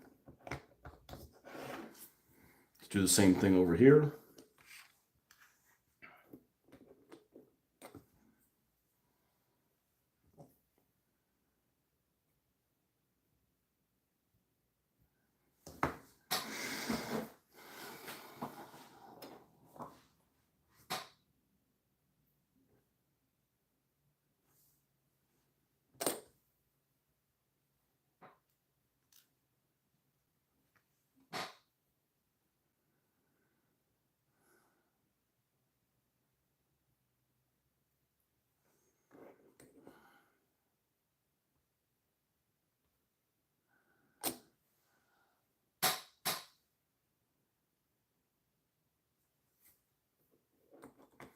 All right, we're not going to use, oh, put this back here. We're not going to use the weld cement on the bottom of these because they will just disappear. They will just get melted in nothingness.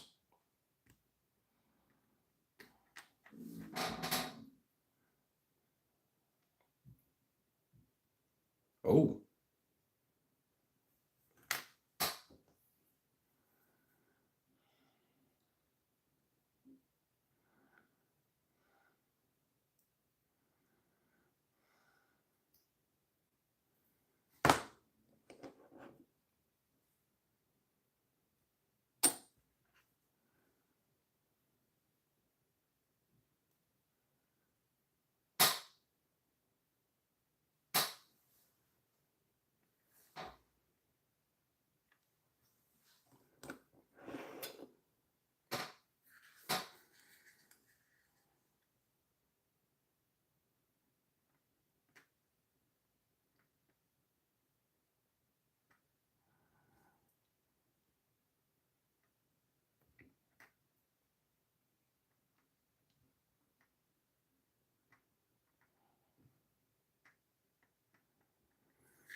It's that slow setting. What exactly is it called?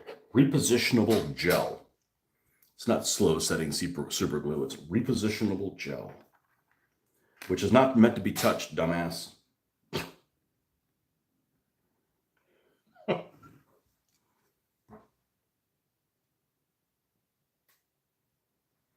Mole Man strikes again. Hey, that's a squeaky ass chair now.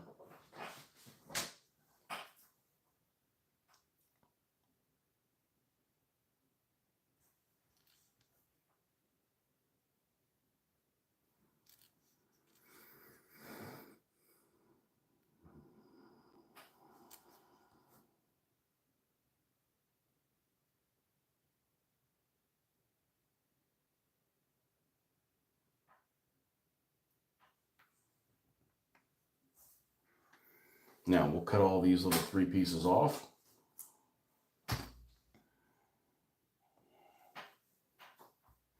And before we start adding some of the details that this tank is going to have, I'm probably going to check my sources because I don't want to put the extra armor plates in certain locations and find out that that wasn't that common, because I know they did it, but it was more common on the welded hull Shermans to have those plates welded on for where the extra protection for the magazines don't brew up. Damn that Mole Man, that's right. Yeah, I hate Mole Man mode. It usually happens with glasses. Like I am not a naturally klutzy person. But you put glasses on and you start tunnel visioning a little too much. And the Mole Man comes out of the... I got a Mole Man. I think I got a Mole Man figure from... I'm pretty sure I do. From HeroClix. Use that as my... Oh, there we go. Okay, I had a moment where it looked like this didn't line up.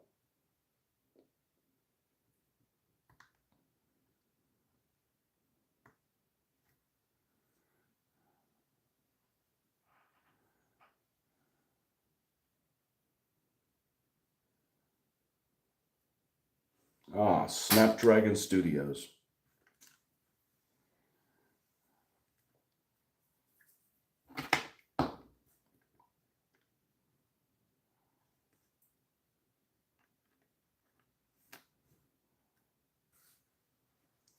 All right.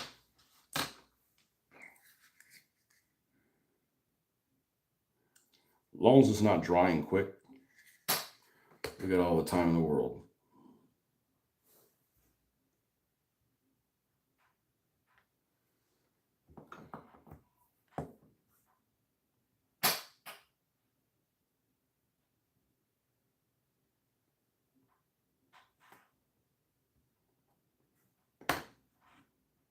Now this one fell off too. All right. Hey, you guys are all acting out now, you sons of bitches.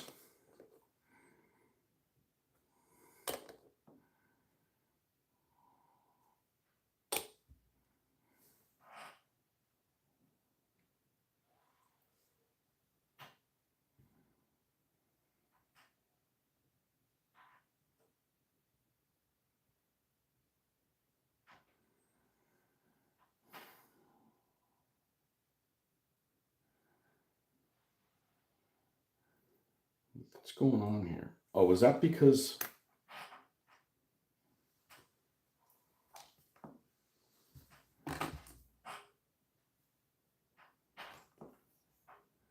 Always having to do somebody else's QC for them.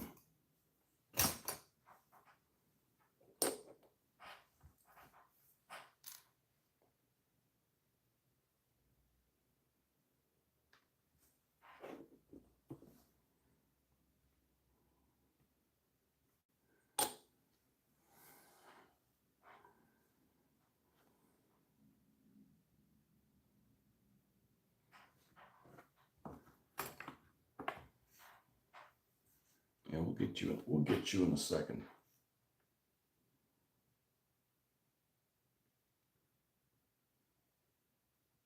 Okay.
Man, I'm hungry.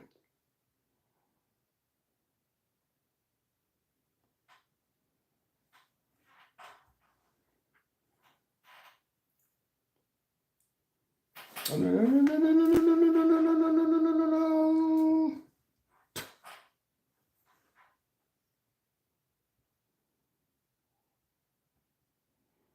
One of these days, I'll find a model that I can recommend of a Sherman. Can't recommend this one either. It's not terrible, but we'll see how bad it is when I put the three halves together.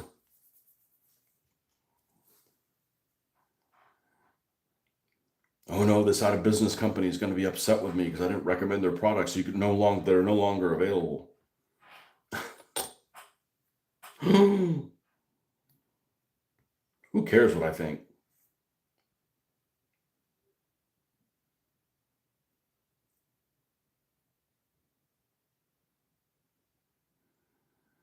Okay.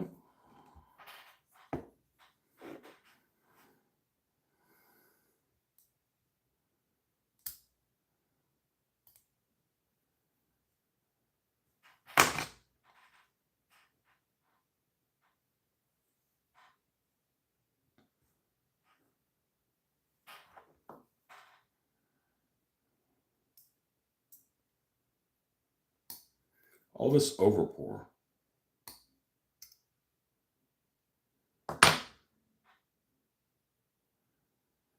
All right, last step to do is missing one.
Okay. And luckily this plate's pretty straight. All right, now we got a lot of steps that we ain't gonna do. That was all one step. The longest step of all. All right, let me grab the chassis.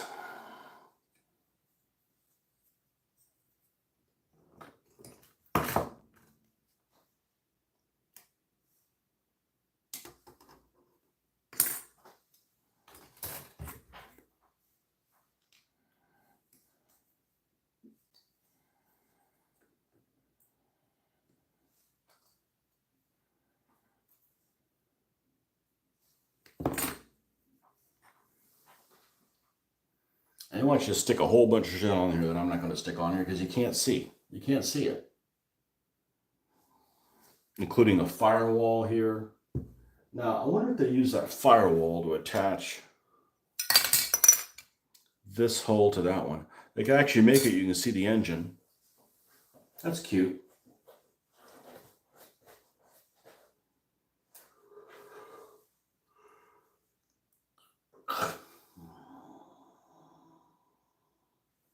Oh, this is a chassis within the chassis? No.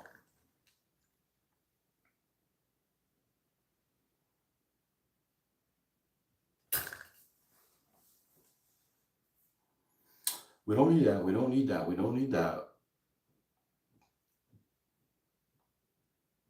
Okay, these are the parts where you glue the two things together. Right. So we're going to need idler wheels go to the front.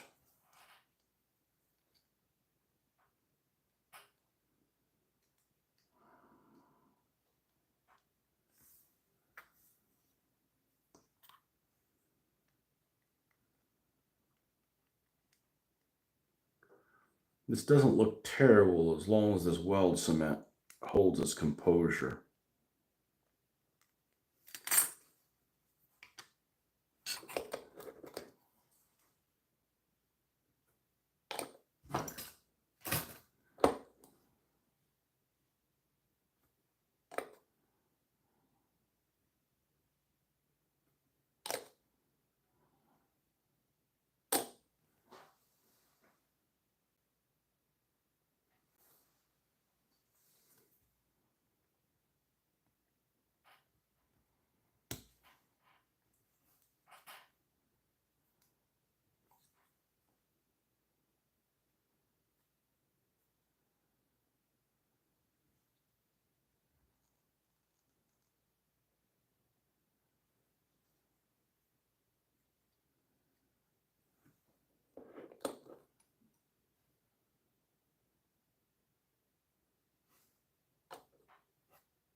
with this for a little bit. This looks a lot better than the Airfix one.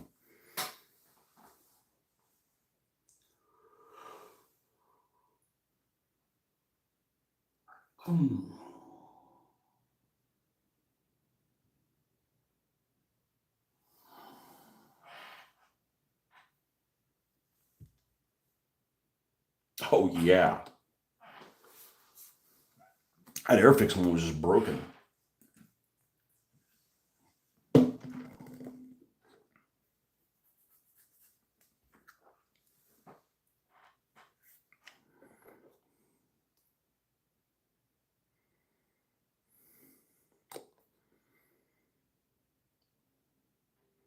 Not all plastic reacts the same way.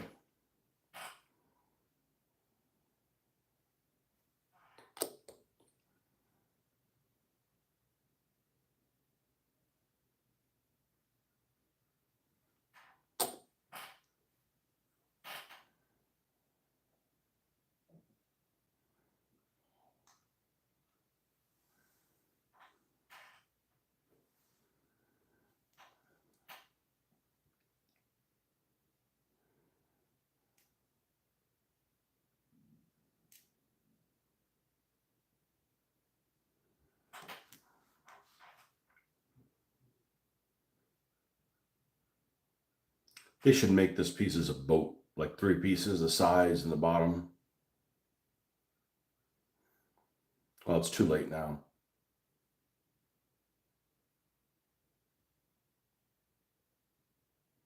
I'm sure this thing's been out of production for decades.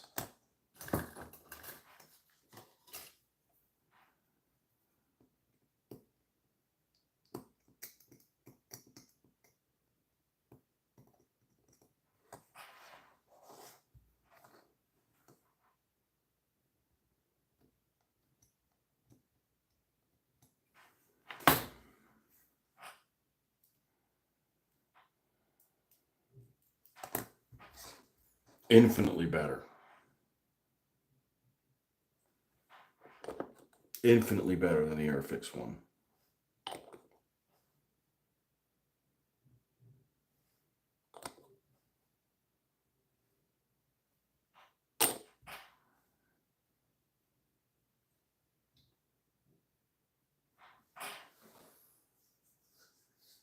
Where do we go next? The track? Okay.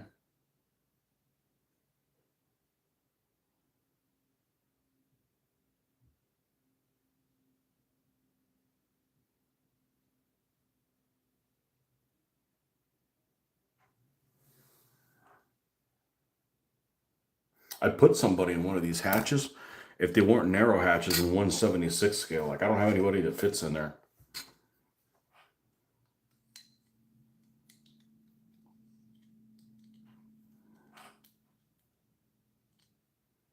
It's funny, this doesn't really have a way to attach that. So we need the front, we need the rear plate, which is B6, B6, yep. Let's go ahead and put the super glue away. Very different than the way that the Airfix one went together.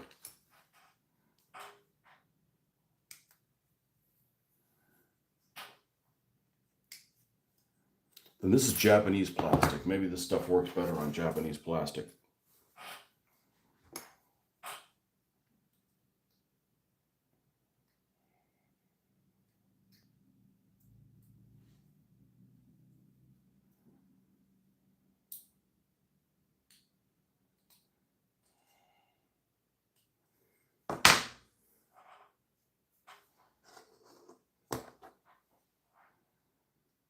Okay, and it's got little ledges and stuff for this to fit on. Excellent.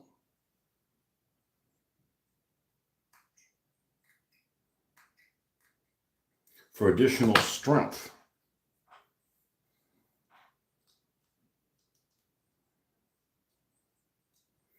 so we're going to go ahead and glue that on.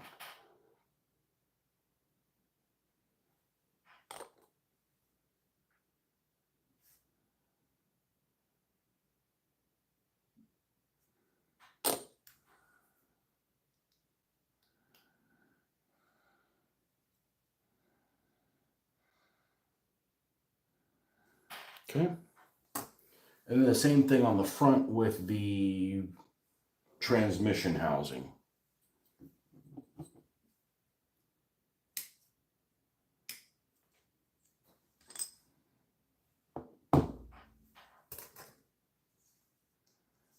So one thing you guys may not know is a Sherman, you don't think of it as a big tank. It's significantly heavier than a Panzer IV.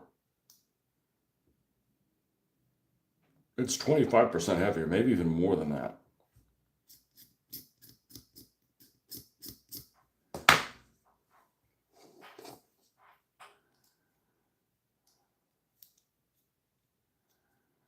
And this fits around this like so. Is there a burr here of some form? No.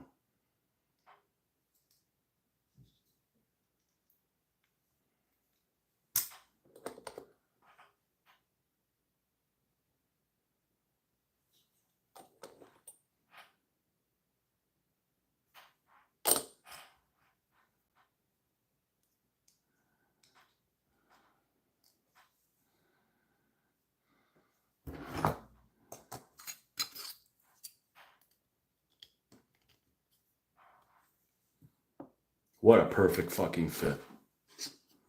Now, it still has an opening in there. So you can see through, you can see light through there, and hopefully the tracks cover that out, but this fits really well. What a cute little bastard. Oh.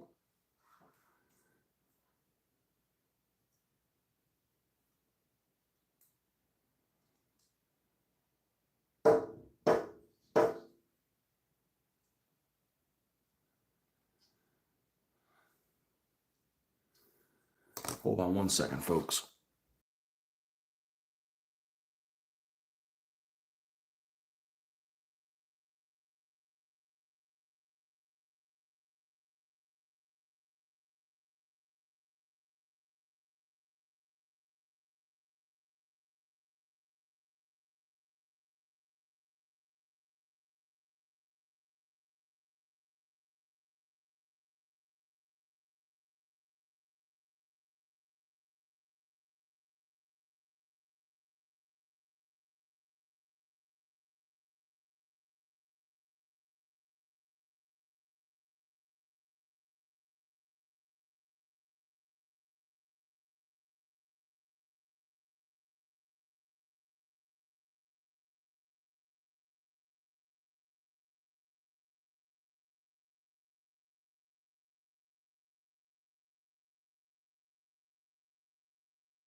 Okay. Supposedly that was a bird.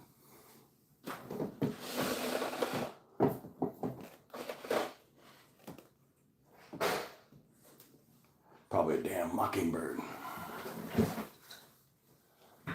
The dickhead birds. Huh? Did you hear it again? Yep. Well, it wasn't at this window. Okay. So, it's track time.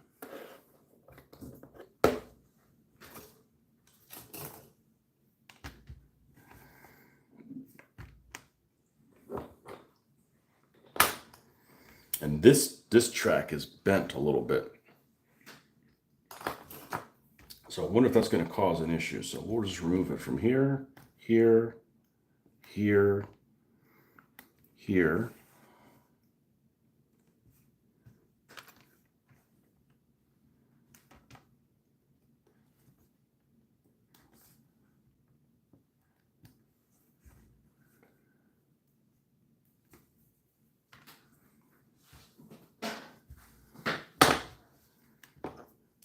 This is all like back and forth like a centipede.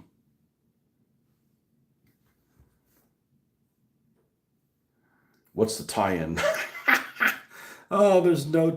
oh, now look at this. Look at this sadistic stuff. So let's just take off this little piece of flash. All right. So you got this rubber track. I don't want to pull out too much in case it falls apart sitting in somebody's attic or something. You have this flap that's supposed to glue on the stick underneath there. It actually fits together pretty well.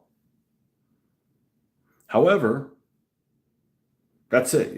You can't glue this stuff together. So I'm going to put it in place and staple it.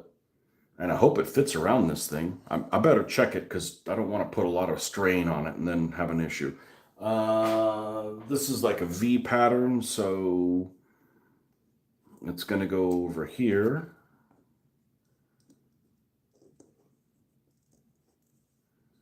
Underneath, let's see it.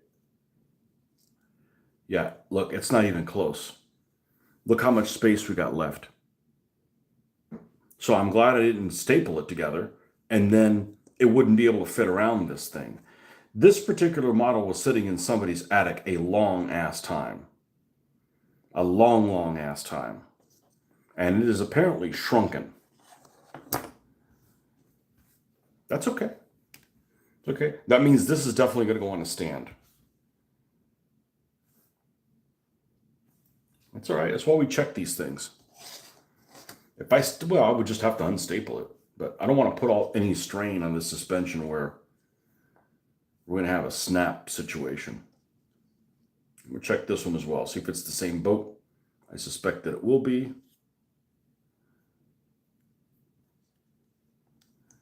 It's actually not even close. I mean, I need like almost another inch. Okay. So what we're going to do is we're going to attach this. We're going to trim this up well. We're going to attach this and leave the gap down here at the bottom. And then when we make the stand, we'll put goop in there and you won't even be able to tell. See there, I throw the whole damn thing away. Hey, how about buying you some tracks that cost $30 for a kit that was $2? No, we're not doing that. I got to use a little boy's room. I'll be right back.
Okay. So what do you do now? Do you glue this thing down? Well, the first thing I'm going to check is how does this fit on here and how much clearance I have.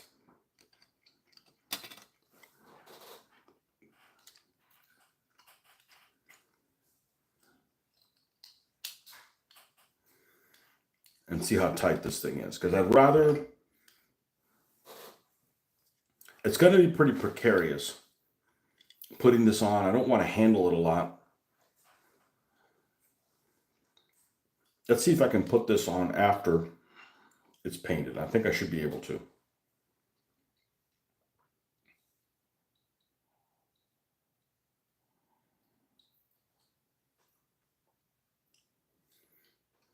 I don't want to do a bunch of sub-assemblies.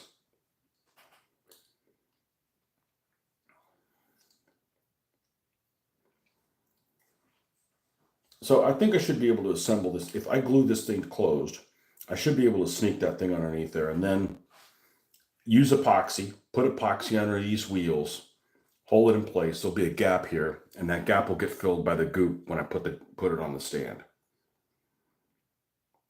Because otherwise, I do that now, sit around, wait for it to dry, and then hopefully in all the other painting and stuff that I do, I don't clip it a little bit, it loses it, and I've got that situation. And then I have to repair it. And then I repair it, sit around, waiting for it to dry. I got it to dry, put more goop on it, and then I go to print, and then pops off again. Okay, so in order to prevent having to fix it only once, we're going to do the tracks at the end. That's why I'm going to do it that order. Okay? Oh, really?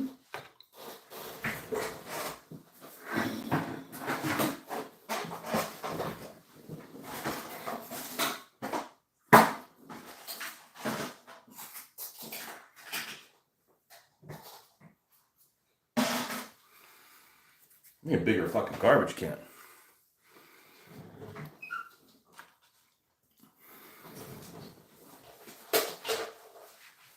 These model kits generate too much trash.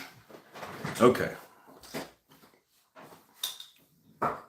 Good morning, Justin. So that's why we're going to do that, the order that we're going to do it in. Okay? So we're going to set the tracks off to the side. All right. I'm going to jump to putting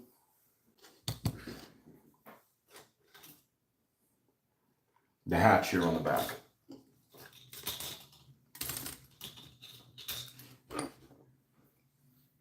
You mean you could make this like it shows the engine? You're not going to do that? I said, that's right, I'm not going to. If I'm going to show some vehicle broken down, it's not going to be an American vehicle.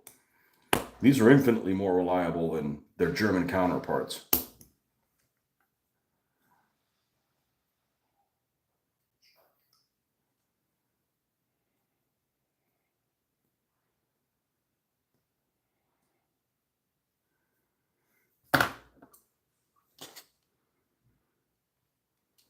Make sure it fits okay. It does. Let me take a little bit of sandpaper. Oh, don't start with me. You insolent asbestos-ridden instruction sheet.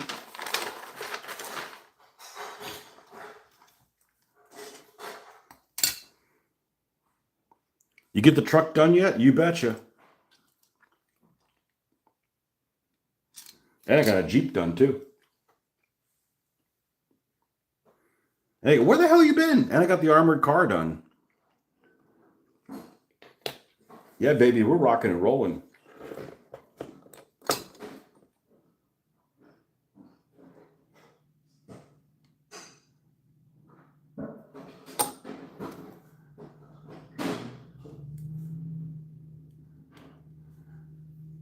Okay.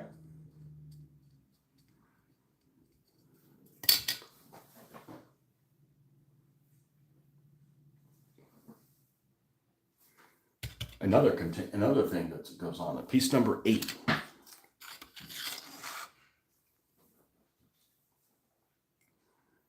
Piece number 8 is this little hatchy thing. This guy actually might be a useful figure. as a bazooka guy, as the helper on the bazooka. But he doesn't belong anywhere near a tank crew because he's got obviously a rocket. Now, this dope-looking dude might actually be okay. He's one of those slackers that doesn't have his helmet on right. Looks a bit Homer Simpson, like, like had too many beers.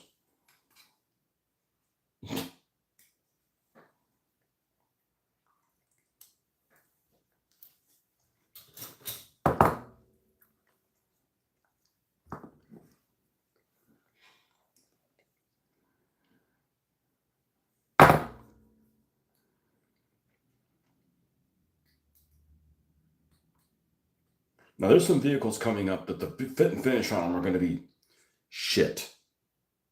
Or I expect it to be shit. But I'm glad I checked the tracks before I decided to connect them because they have obviously shrunken from heat. Heat shrink. Paint them up. Yeah, some of these figures would be all right. And it's the soft plastic figures that I worry about the longevity of these guys aren't soft. This is hard plastic figures. These guys will be just fine. I mean, we have to do something about the sucking chest wound on the back of that guy. Like, ooh, but child's play. Okay, that goes like this. All right.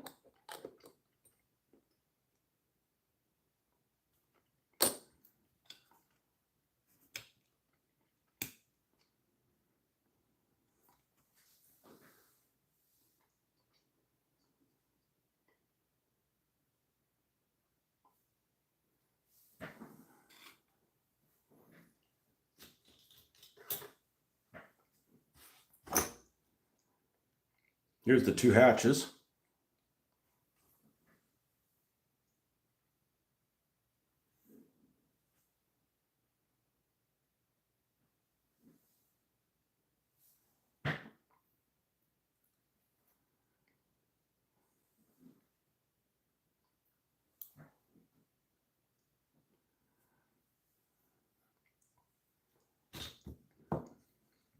They're both going to be closed.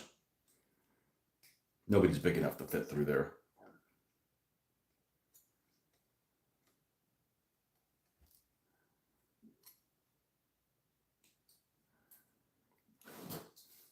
Yeah.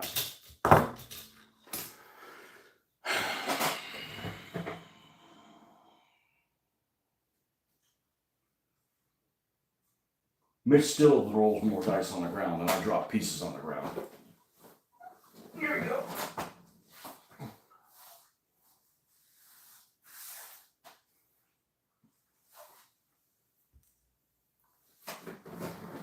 No carpet.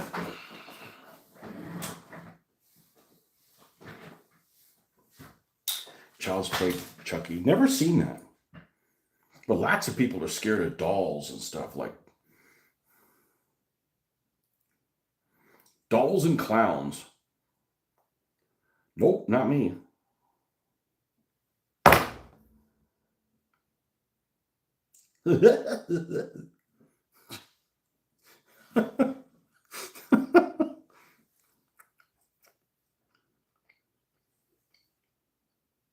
Hey, kids.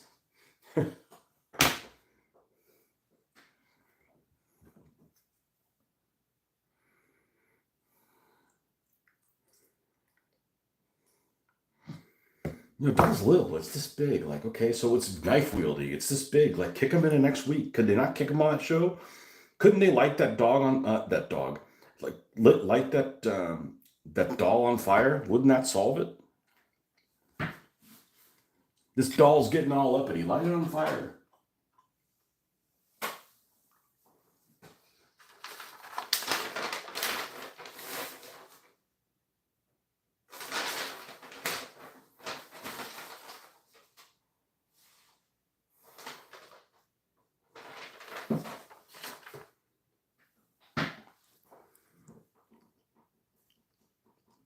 Look up killer clowns from outer space. That's like a joke movie, though, right? I haven't seen that stuff. It's a bad 80s.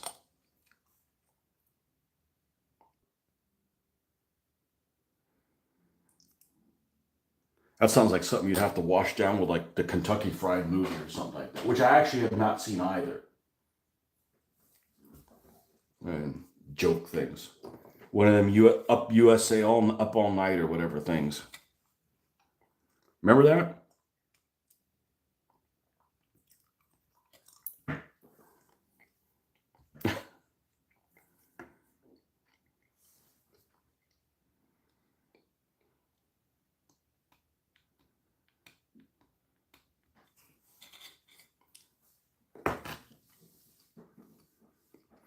Kentucky Fried Movie is pretty great. This just reminds me of one of those things. I've just never seen it.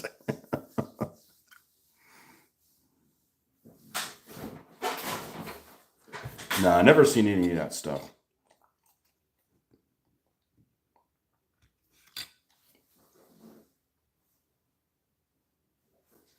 What did I watch recently and I was very disappointed?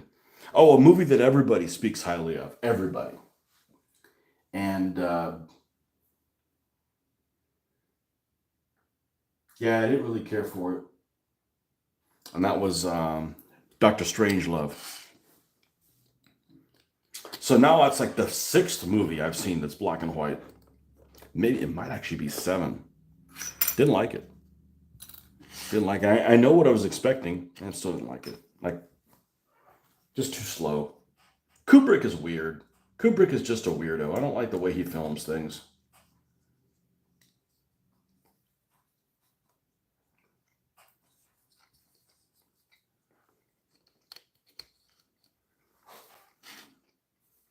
Cute little guy.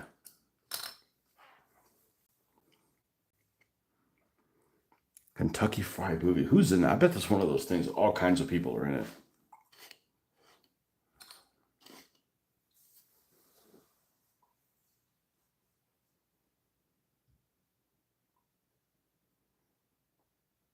All right. Dumb being a pacifist. Let's add the machine gun. Piece 23. 30 cal, baby.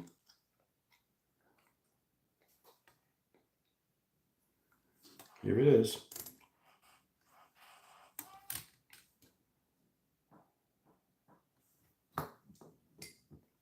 Man, it's thin.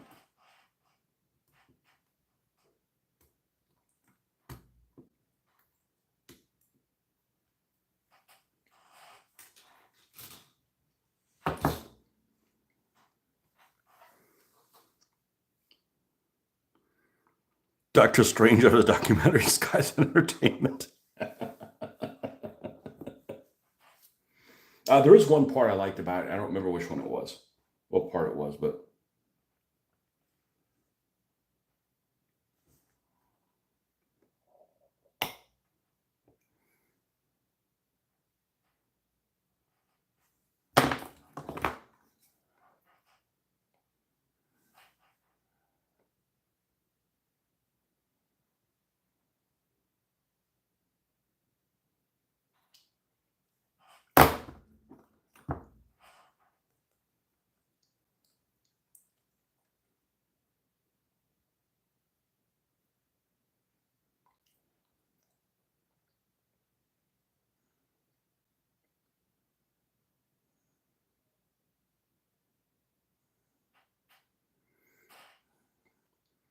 somebody was mentioning about jet aircraft. Might have been Ben, that they'd never build jet aircraft.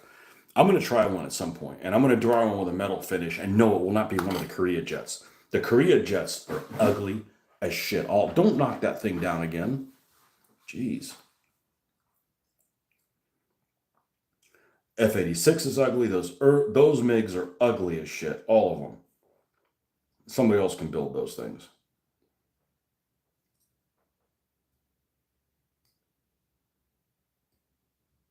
I'm not building Chinese aircraft.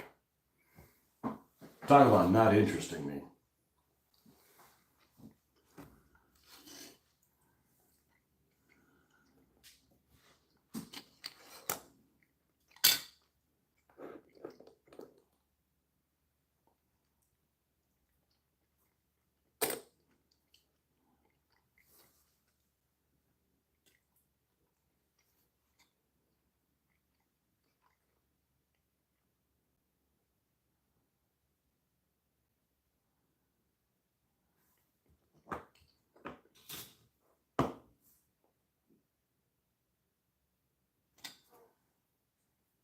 Okay, in the center of these little posts, we have piece 16. A pair of 16s, headlamps or something like that. Oh boy, they're little.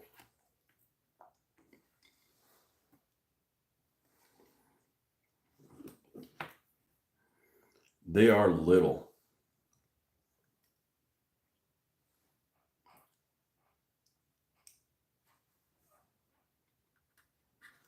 Come on, get up off my finger.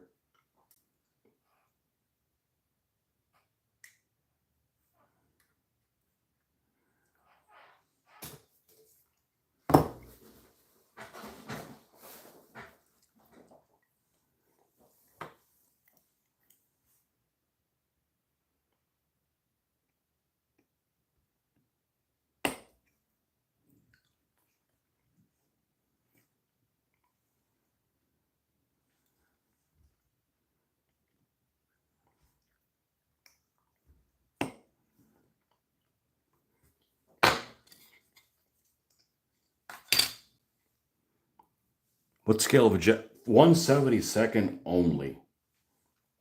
Everything else is sacrilege. The one true scale.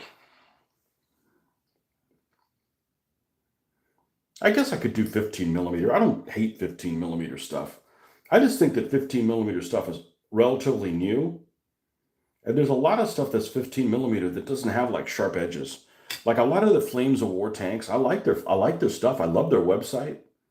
But a lot of their Flames of War stuff is, I mean, they're new molds and they don't look like they're new.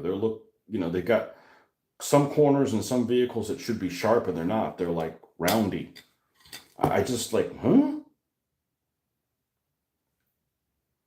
That's just the style they're done in, but stay there. All right. A pair of 17s. I believe this is one of them that broke off already. I opened the box and literally was already broken. And it might be too broken to use. I do not know. But if something's going to be a casualty, I would imagine it would be those things right off the bat. Yeah, I do not like 1/48 scale. And the only thing worse than 1/48 scale for me would be doing multiple scales. Like this is in 1/32, this is 1/48, this is 1/72, this is 1/44. I'm like, no.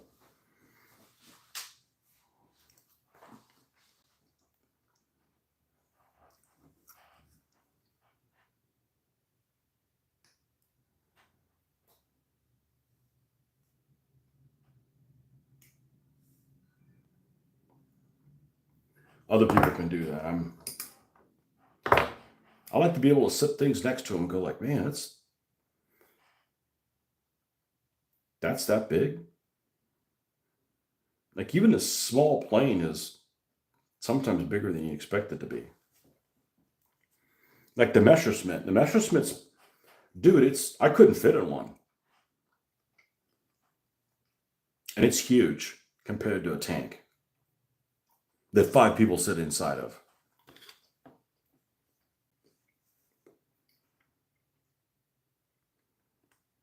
Well, you don't need wings for lift in a tank.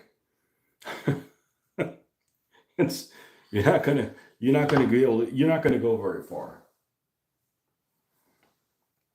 All right, and the hoop is what stands tall.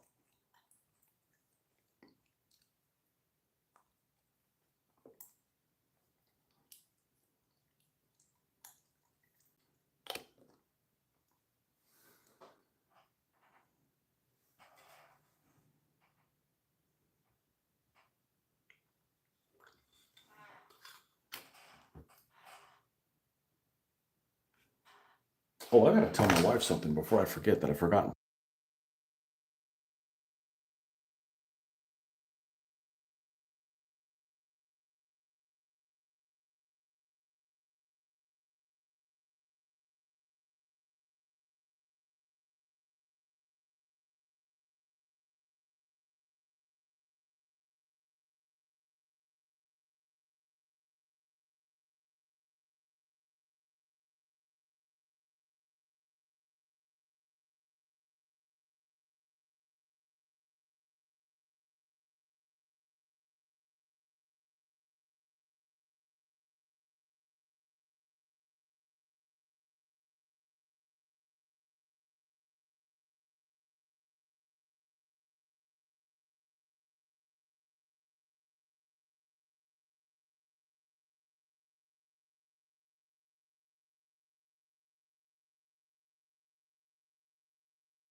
Okay.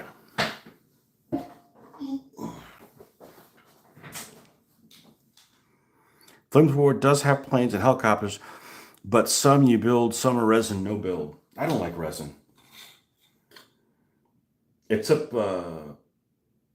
Chad's resin. I don't really like resin. It's hard to work with. You can't use weld cement with it. Chad just has no. What? All right. What's going on here, you little bastard? It has no holes to fill.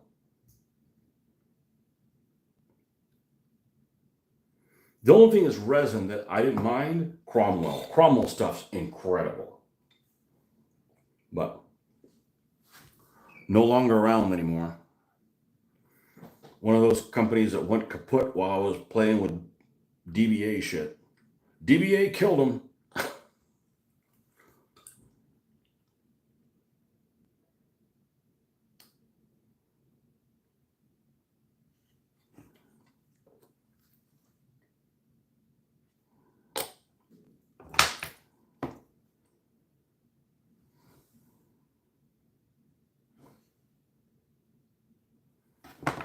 Francois, you're not a DBA guy, are you?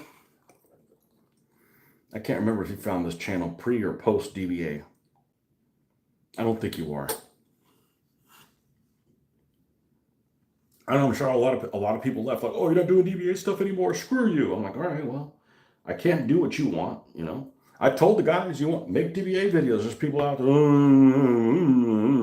like, look, I'm not exactly tech savvy, and I was able to do it.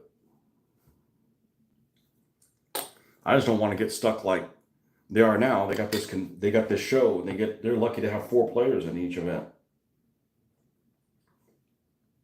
You know, there's more than 4 people that play DBA in Florida. The problem is that, you know, there's probably a dozen, but they're either nomadic or, you know, I can't make it, or I play other games too. It's like, you know, you don't know what it is. So perfect. You're not missing anything. That's fine.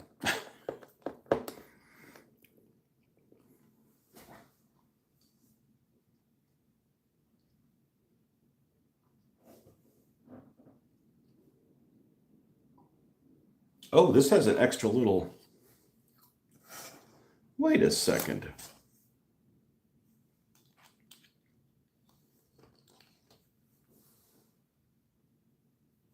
A piece to attach there. It's already attached to it. The instructions are wrong. Not another one, is there? Nope. Yep. I can't put it on there. It already comes in, it already includes it.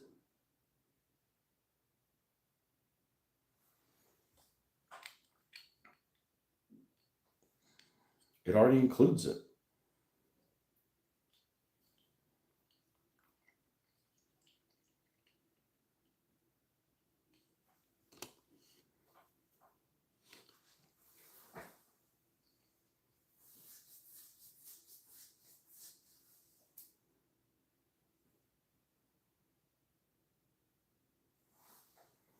And, you know, it doesn't hurt my feelings any. I'm a World War II guy.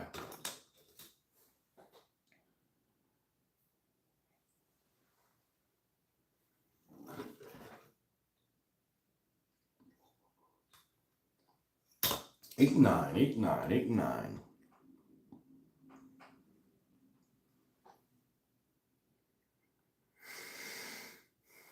Oh, these little things? Okay, well, where the hell do they go?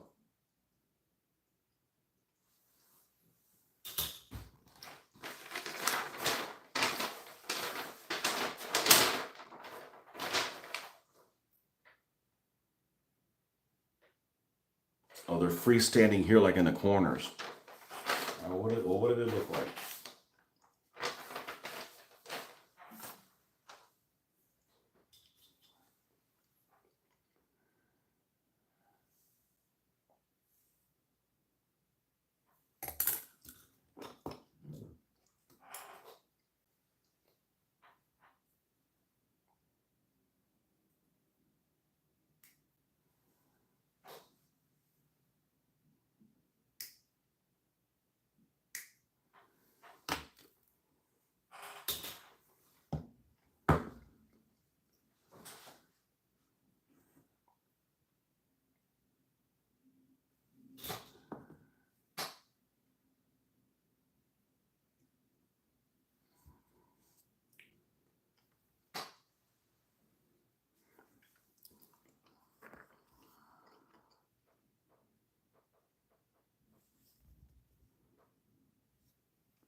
Only DVA I know is a Fortnite character. Boys like them. I don't know what that is. DVA, no. DBA. Debellus Antiquitatis. Fast play ancients and medieval rules. I did that exclusively for 18 years.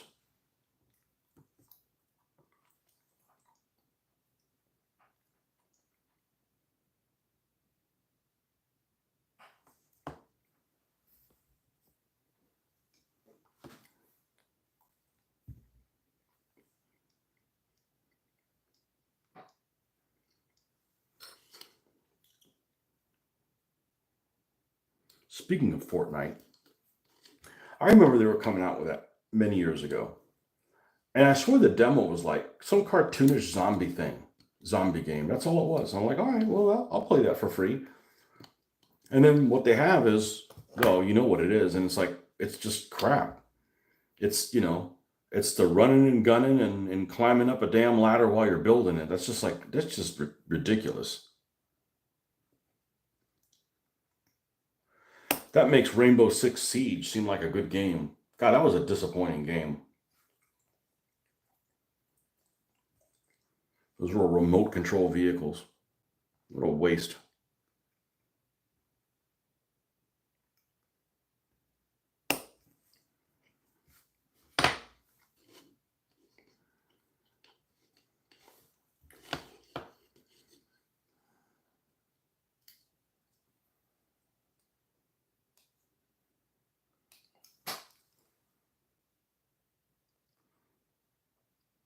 Amped Guard. I don't know what that is. SCA. No, it's not.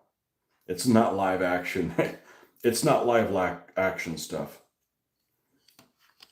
Wow. Yeah, SCA is. That's ridiculous. If that's what you want to do, that's fine. But what in the Comic Con hell?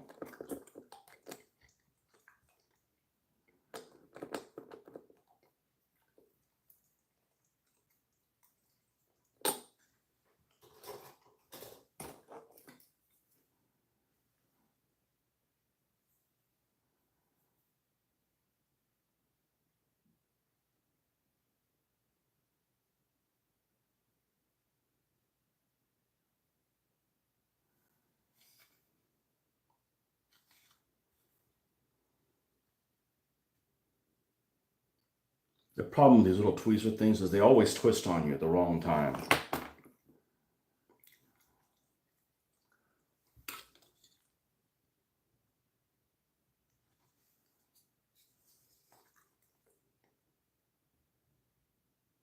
And there's no little notches for this to sit on.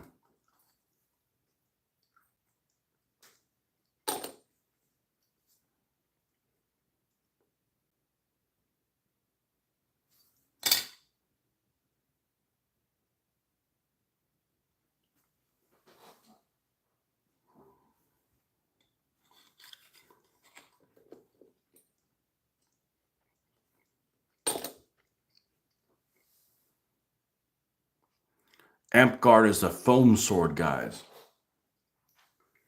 Wow.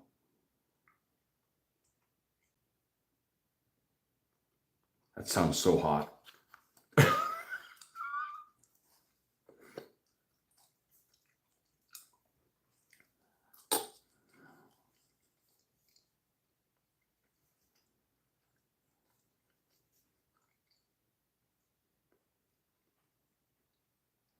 Hey, if that's what you want to do, that's cool. I did go to the park one time with my daughter when she was little. And these guys fighting in a field with rubber swords, and I'm like, dorks. A dork is a whale penis, so that would mean that they're like a really big penis. No, I'm pretty sure these guys are little penises. That's weird, man.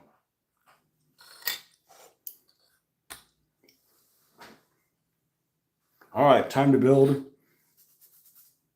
the business. The business end of this thing.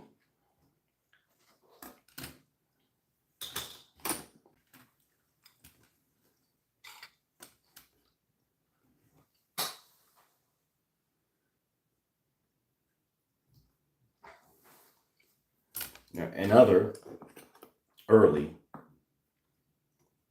mantlet, unfortunately.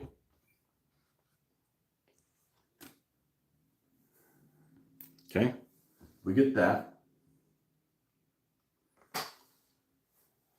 And then this piece, even though I have no interest in making this rotate up and down, over-engineered.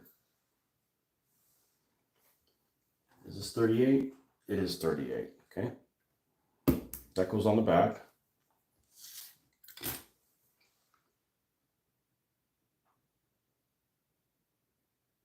Okay. Let's put that together.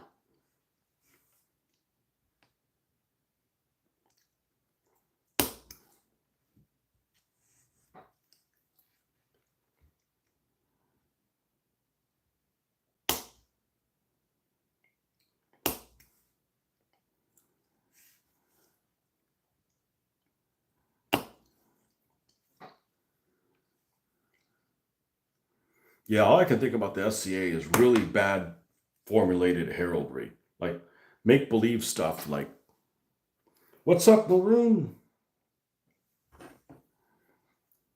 Make-believe kingdoms that are just like, man, have you know, are you 8 years old?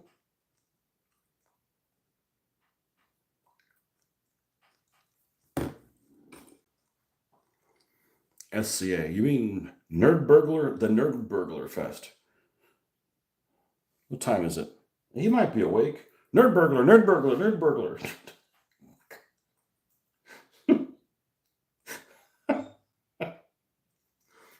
You rang.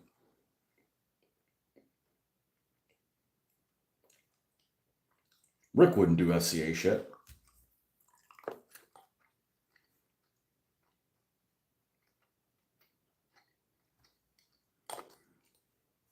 I said I went to a model show. The people that do models are a lot more normal than gamers. They're just old people.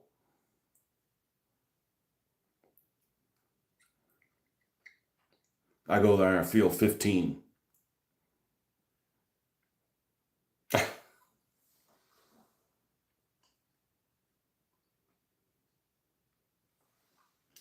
I'm not building the back part of the gun. Nobody's going to see it.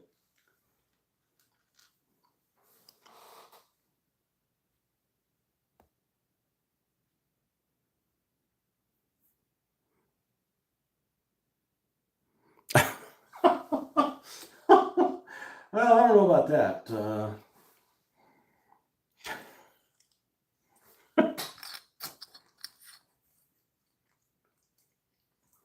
Seems awfully weird.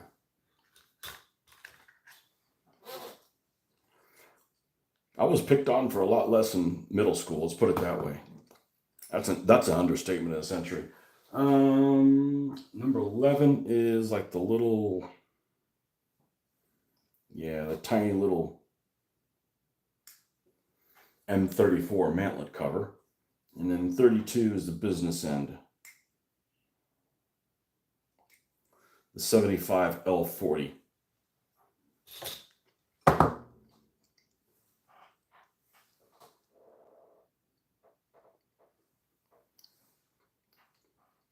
Drunken pirate orgies. I've seen some of those people in that. I'm like, I wouldn't have an orgy with any of them. I wouldn't have an orgy with anybody, but that's beside the point. Like, not exactly orgy material. If they're going to make an orgy movie, none of those people are going to even remotely look like them. Are going to star in it.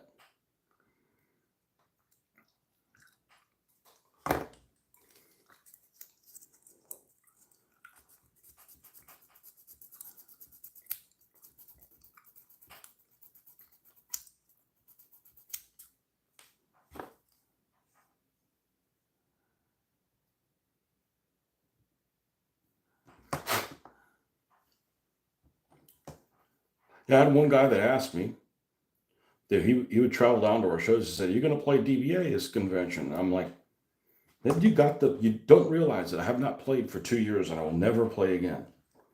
I did not say I'm not going to play ancient and medieval stuff again or not play with my troops again. I'm just not going to play that rule set. It's fraught full of problems that you bring up to people to try to fix them. And You can't. So I'm like, I'm done with that.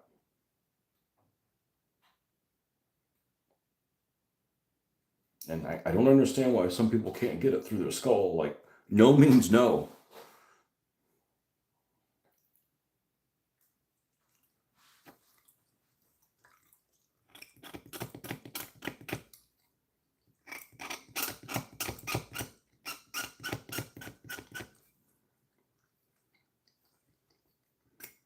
And we have over 200 games that are on here, on this channel. And we try to do them the best we're willing to do them. And they're not perfect, but I don't see that anybody's taken up that torch. It's been 3 years or so since the last game, and nobody's decided to make games of them.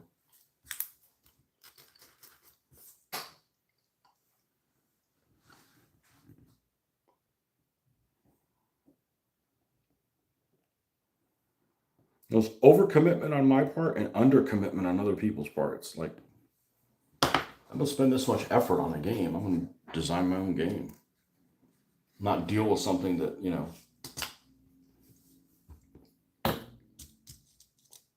doesn't work for me.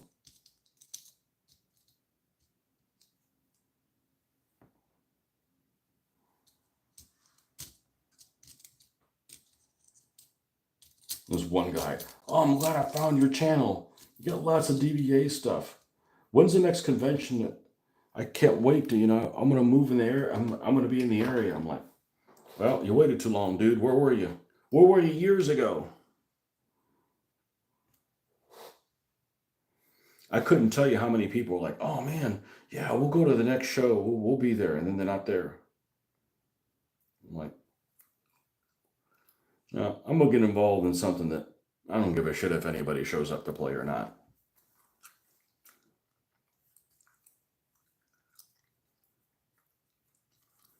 Drill this out a little bit.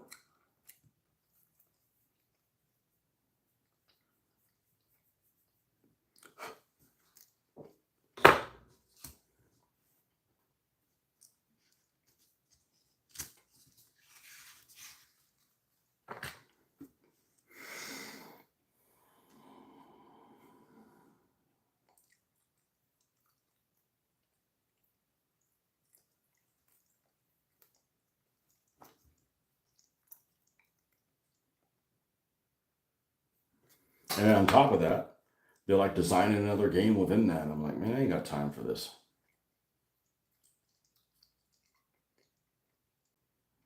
Well, that's an interesting way to put that on there.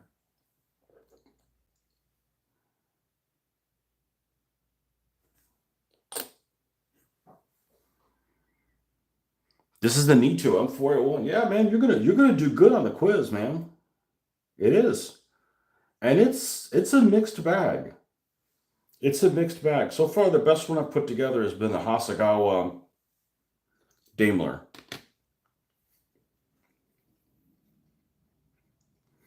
And the worst one I've put together is the hull on the Sherman. The Airfix Sherman isn't bad, but the 3-piece hull is atrocious.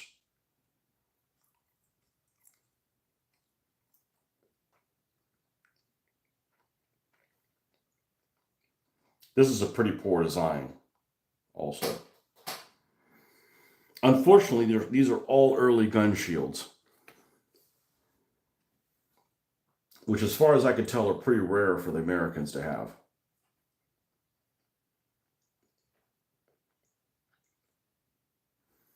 But no matter.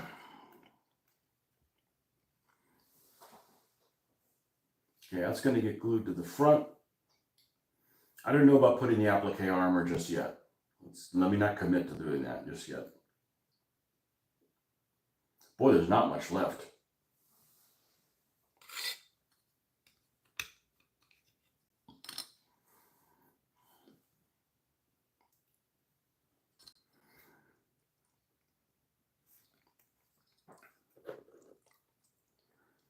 But the glue works pretty well on here. It looks better on the Airfix. The Airfix stuff was a little bit more resistant to this glue.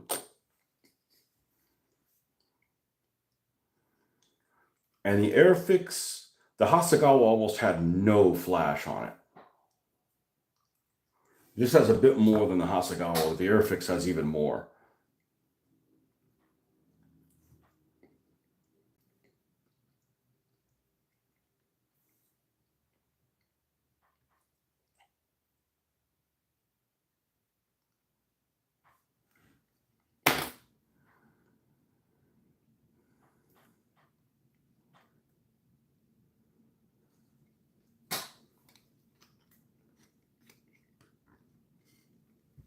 It's the same type of,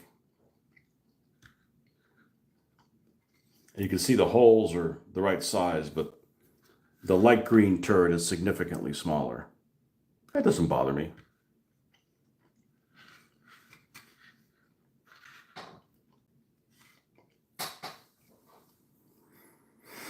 I could tell by the hull I built the M7B and the M36. They offer great detail on these, but plastic is brittle. It's a bit too much interior for something most people won't bother to make noticeable. I'm not building it. I'm going to use it for spare parts. The crew isn't bad. This guy would probably make a good bazooka guy. I don't know why he's trying to put a bazooka round down the 75mm barrel, but there he is.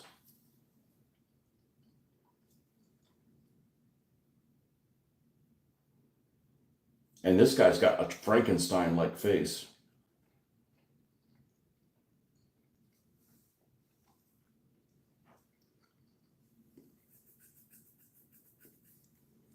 And the track I got, by the way, is like an inch short. So we're going to put that on afterwards, epoxy in place, and then goop it on the stand. And it'll be fine.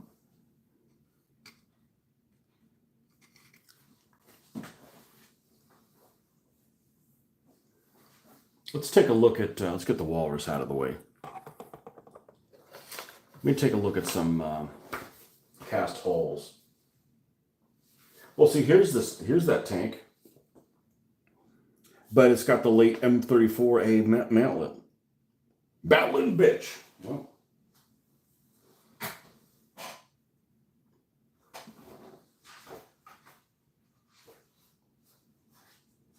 that's the M4.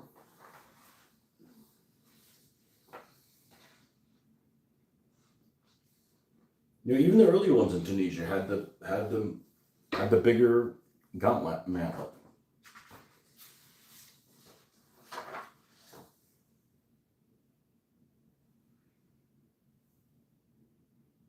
It's rare to find one with the. I mean, here's one. M4A1, Unit Unknown, Sicily, July 43. That has a thin mantlet, like this one. But it has earlier tracks, like this one. So, you know, there's variations between them.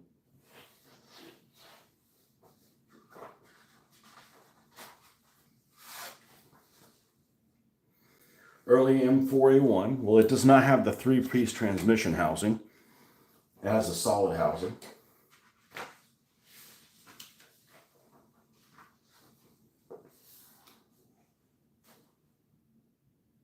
Oh, yeah, this is that Eternity one. I like how this looks. It looks sleek. It almost looks cute.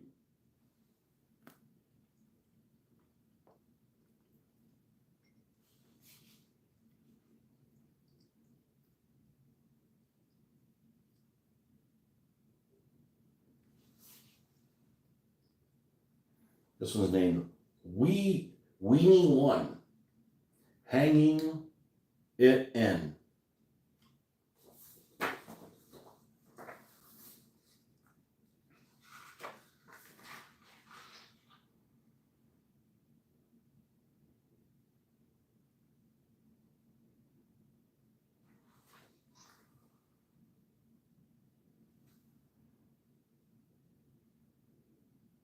Oh, here's another early one with the mantlet, with the little mantlet, with extra track on the front.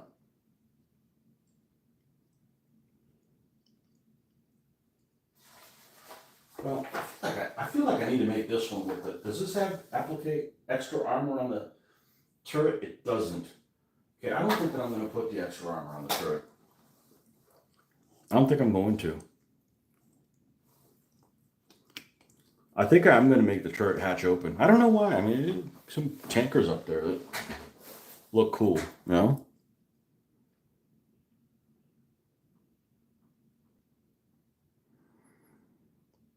Yep.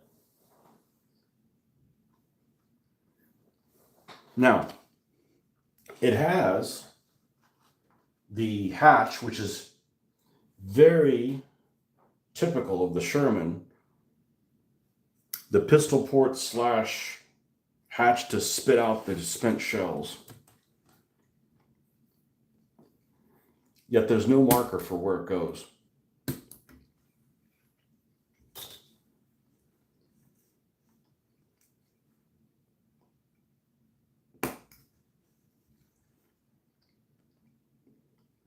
So we'll make sure we get it right. I mean, I know it's over here, and it's like in a 7 o'clock position, but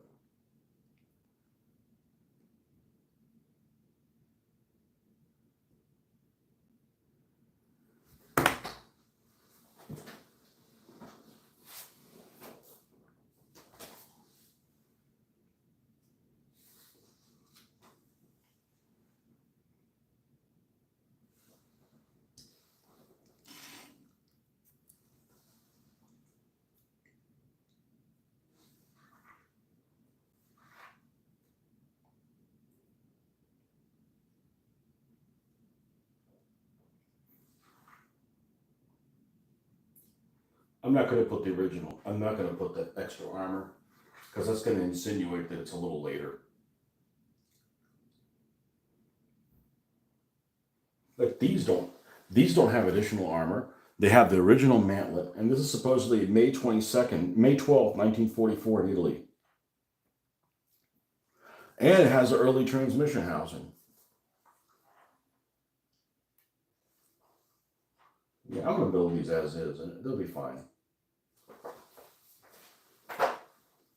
Now, let's make sure it fits flush on the turret.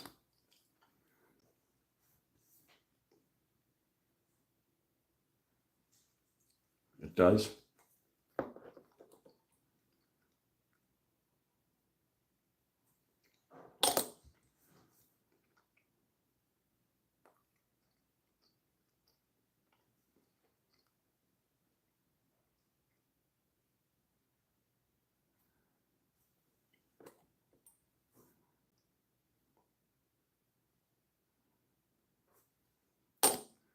Did anybody else take the Nito molds? Were they commandeered by somebody else?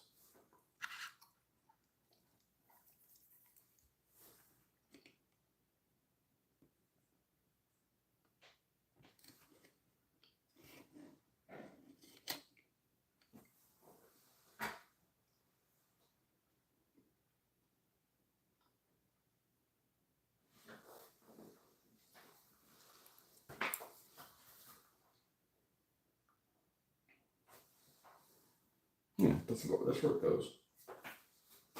Let's look at the hatches up here.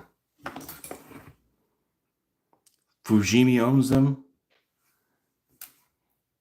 Yeah, the interior is definitely indicative of Fujimi.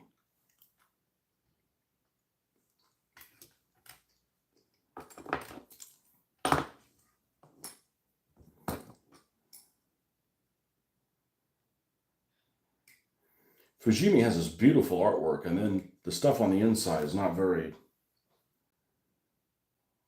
doesn't go with it.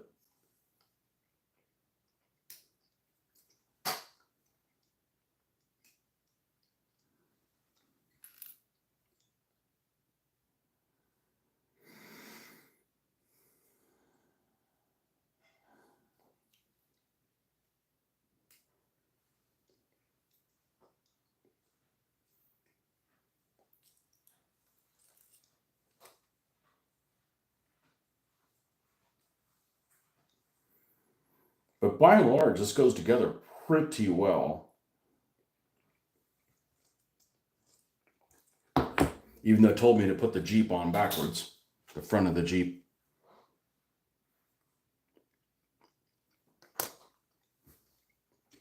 Back asswards. I could spin this any way I want.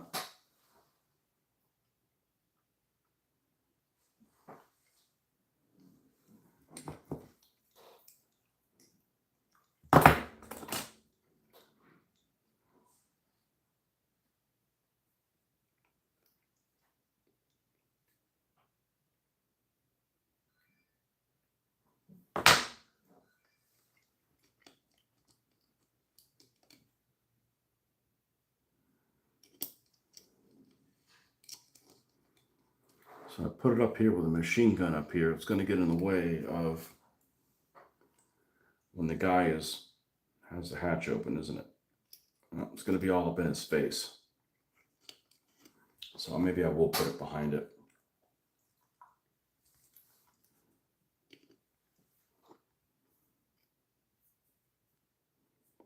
Rubber band tracks. Well, the rubber band tracks is a whole inch shorter, which isn't an issue for me.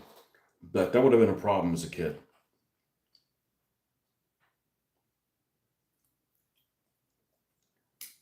That would have been bad.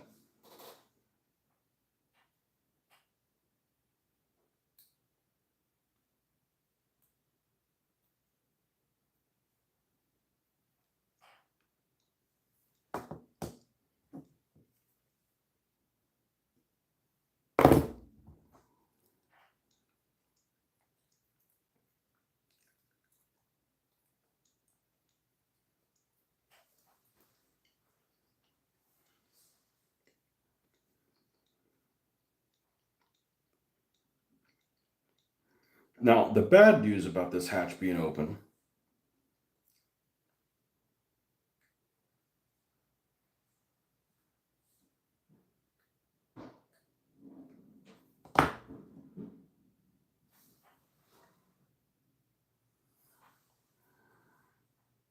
is that the underside has these sink marks.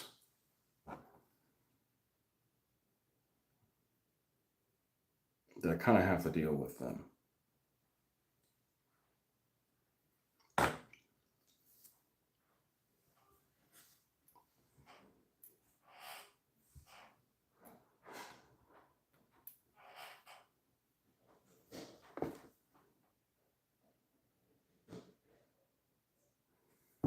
Hold on 1 second.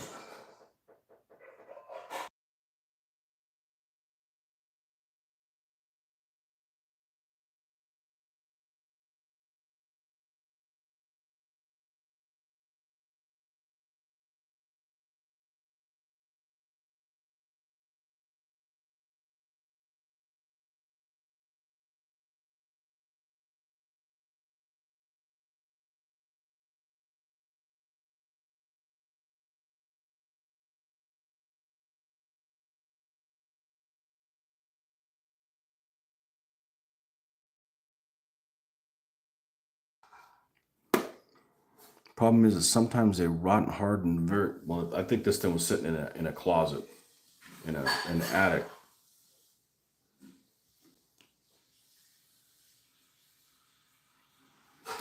I'm gonna make this one with it. I'm gonna make this one with a hatch. I'm gonna make this one with a hatch open.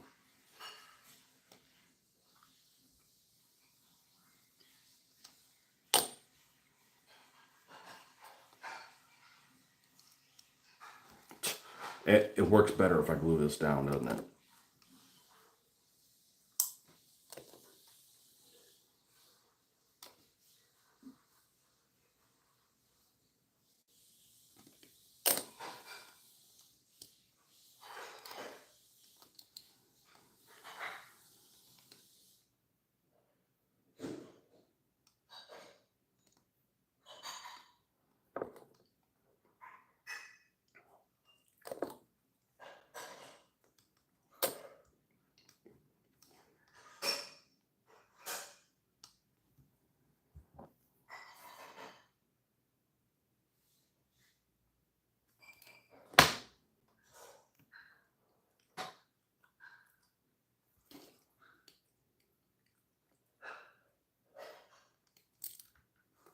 Yeah.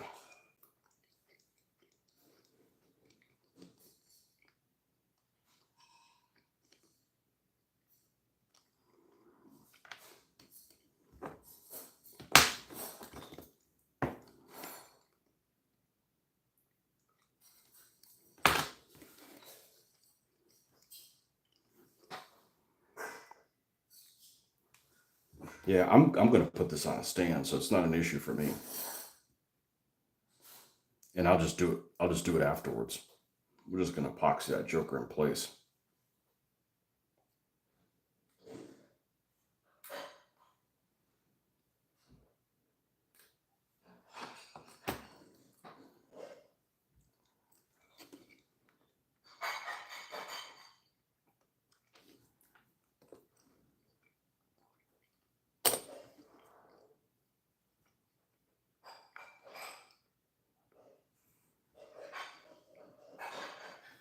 Okay.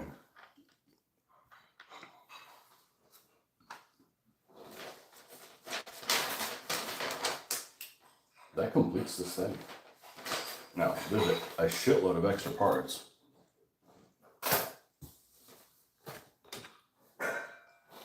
I need to start cutting those things off the sprues and putting them in a place that are easier to manage. Or even some guy like this. Even some guy like this dude right here. Well, you got to get to the right place for him to put them. These are nice. These are really nice figures from War Games Foundry.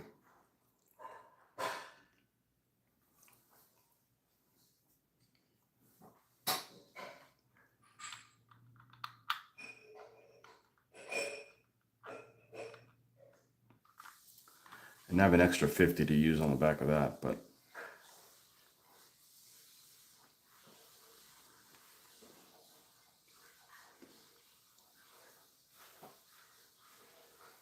hold on one second, folks.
Okay, well, I'm going to sign off for a bit, folks.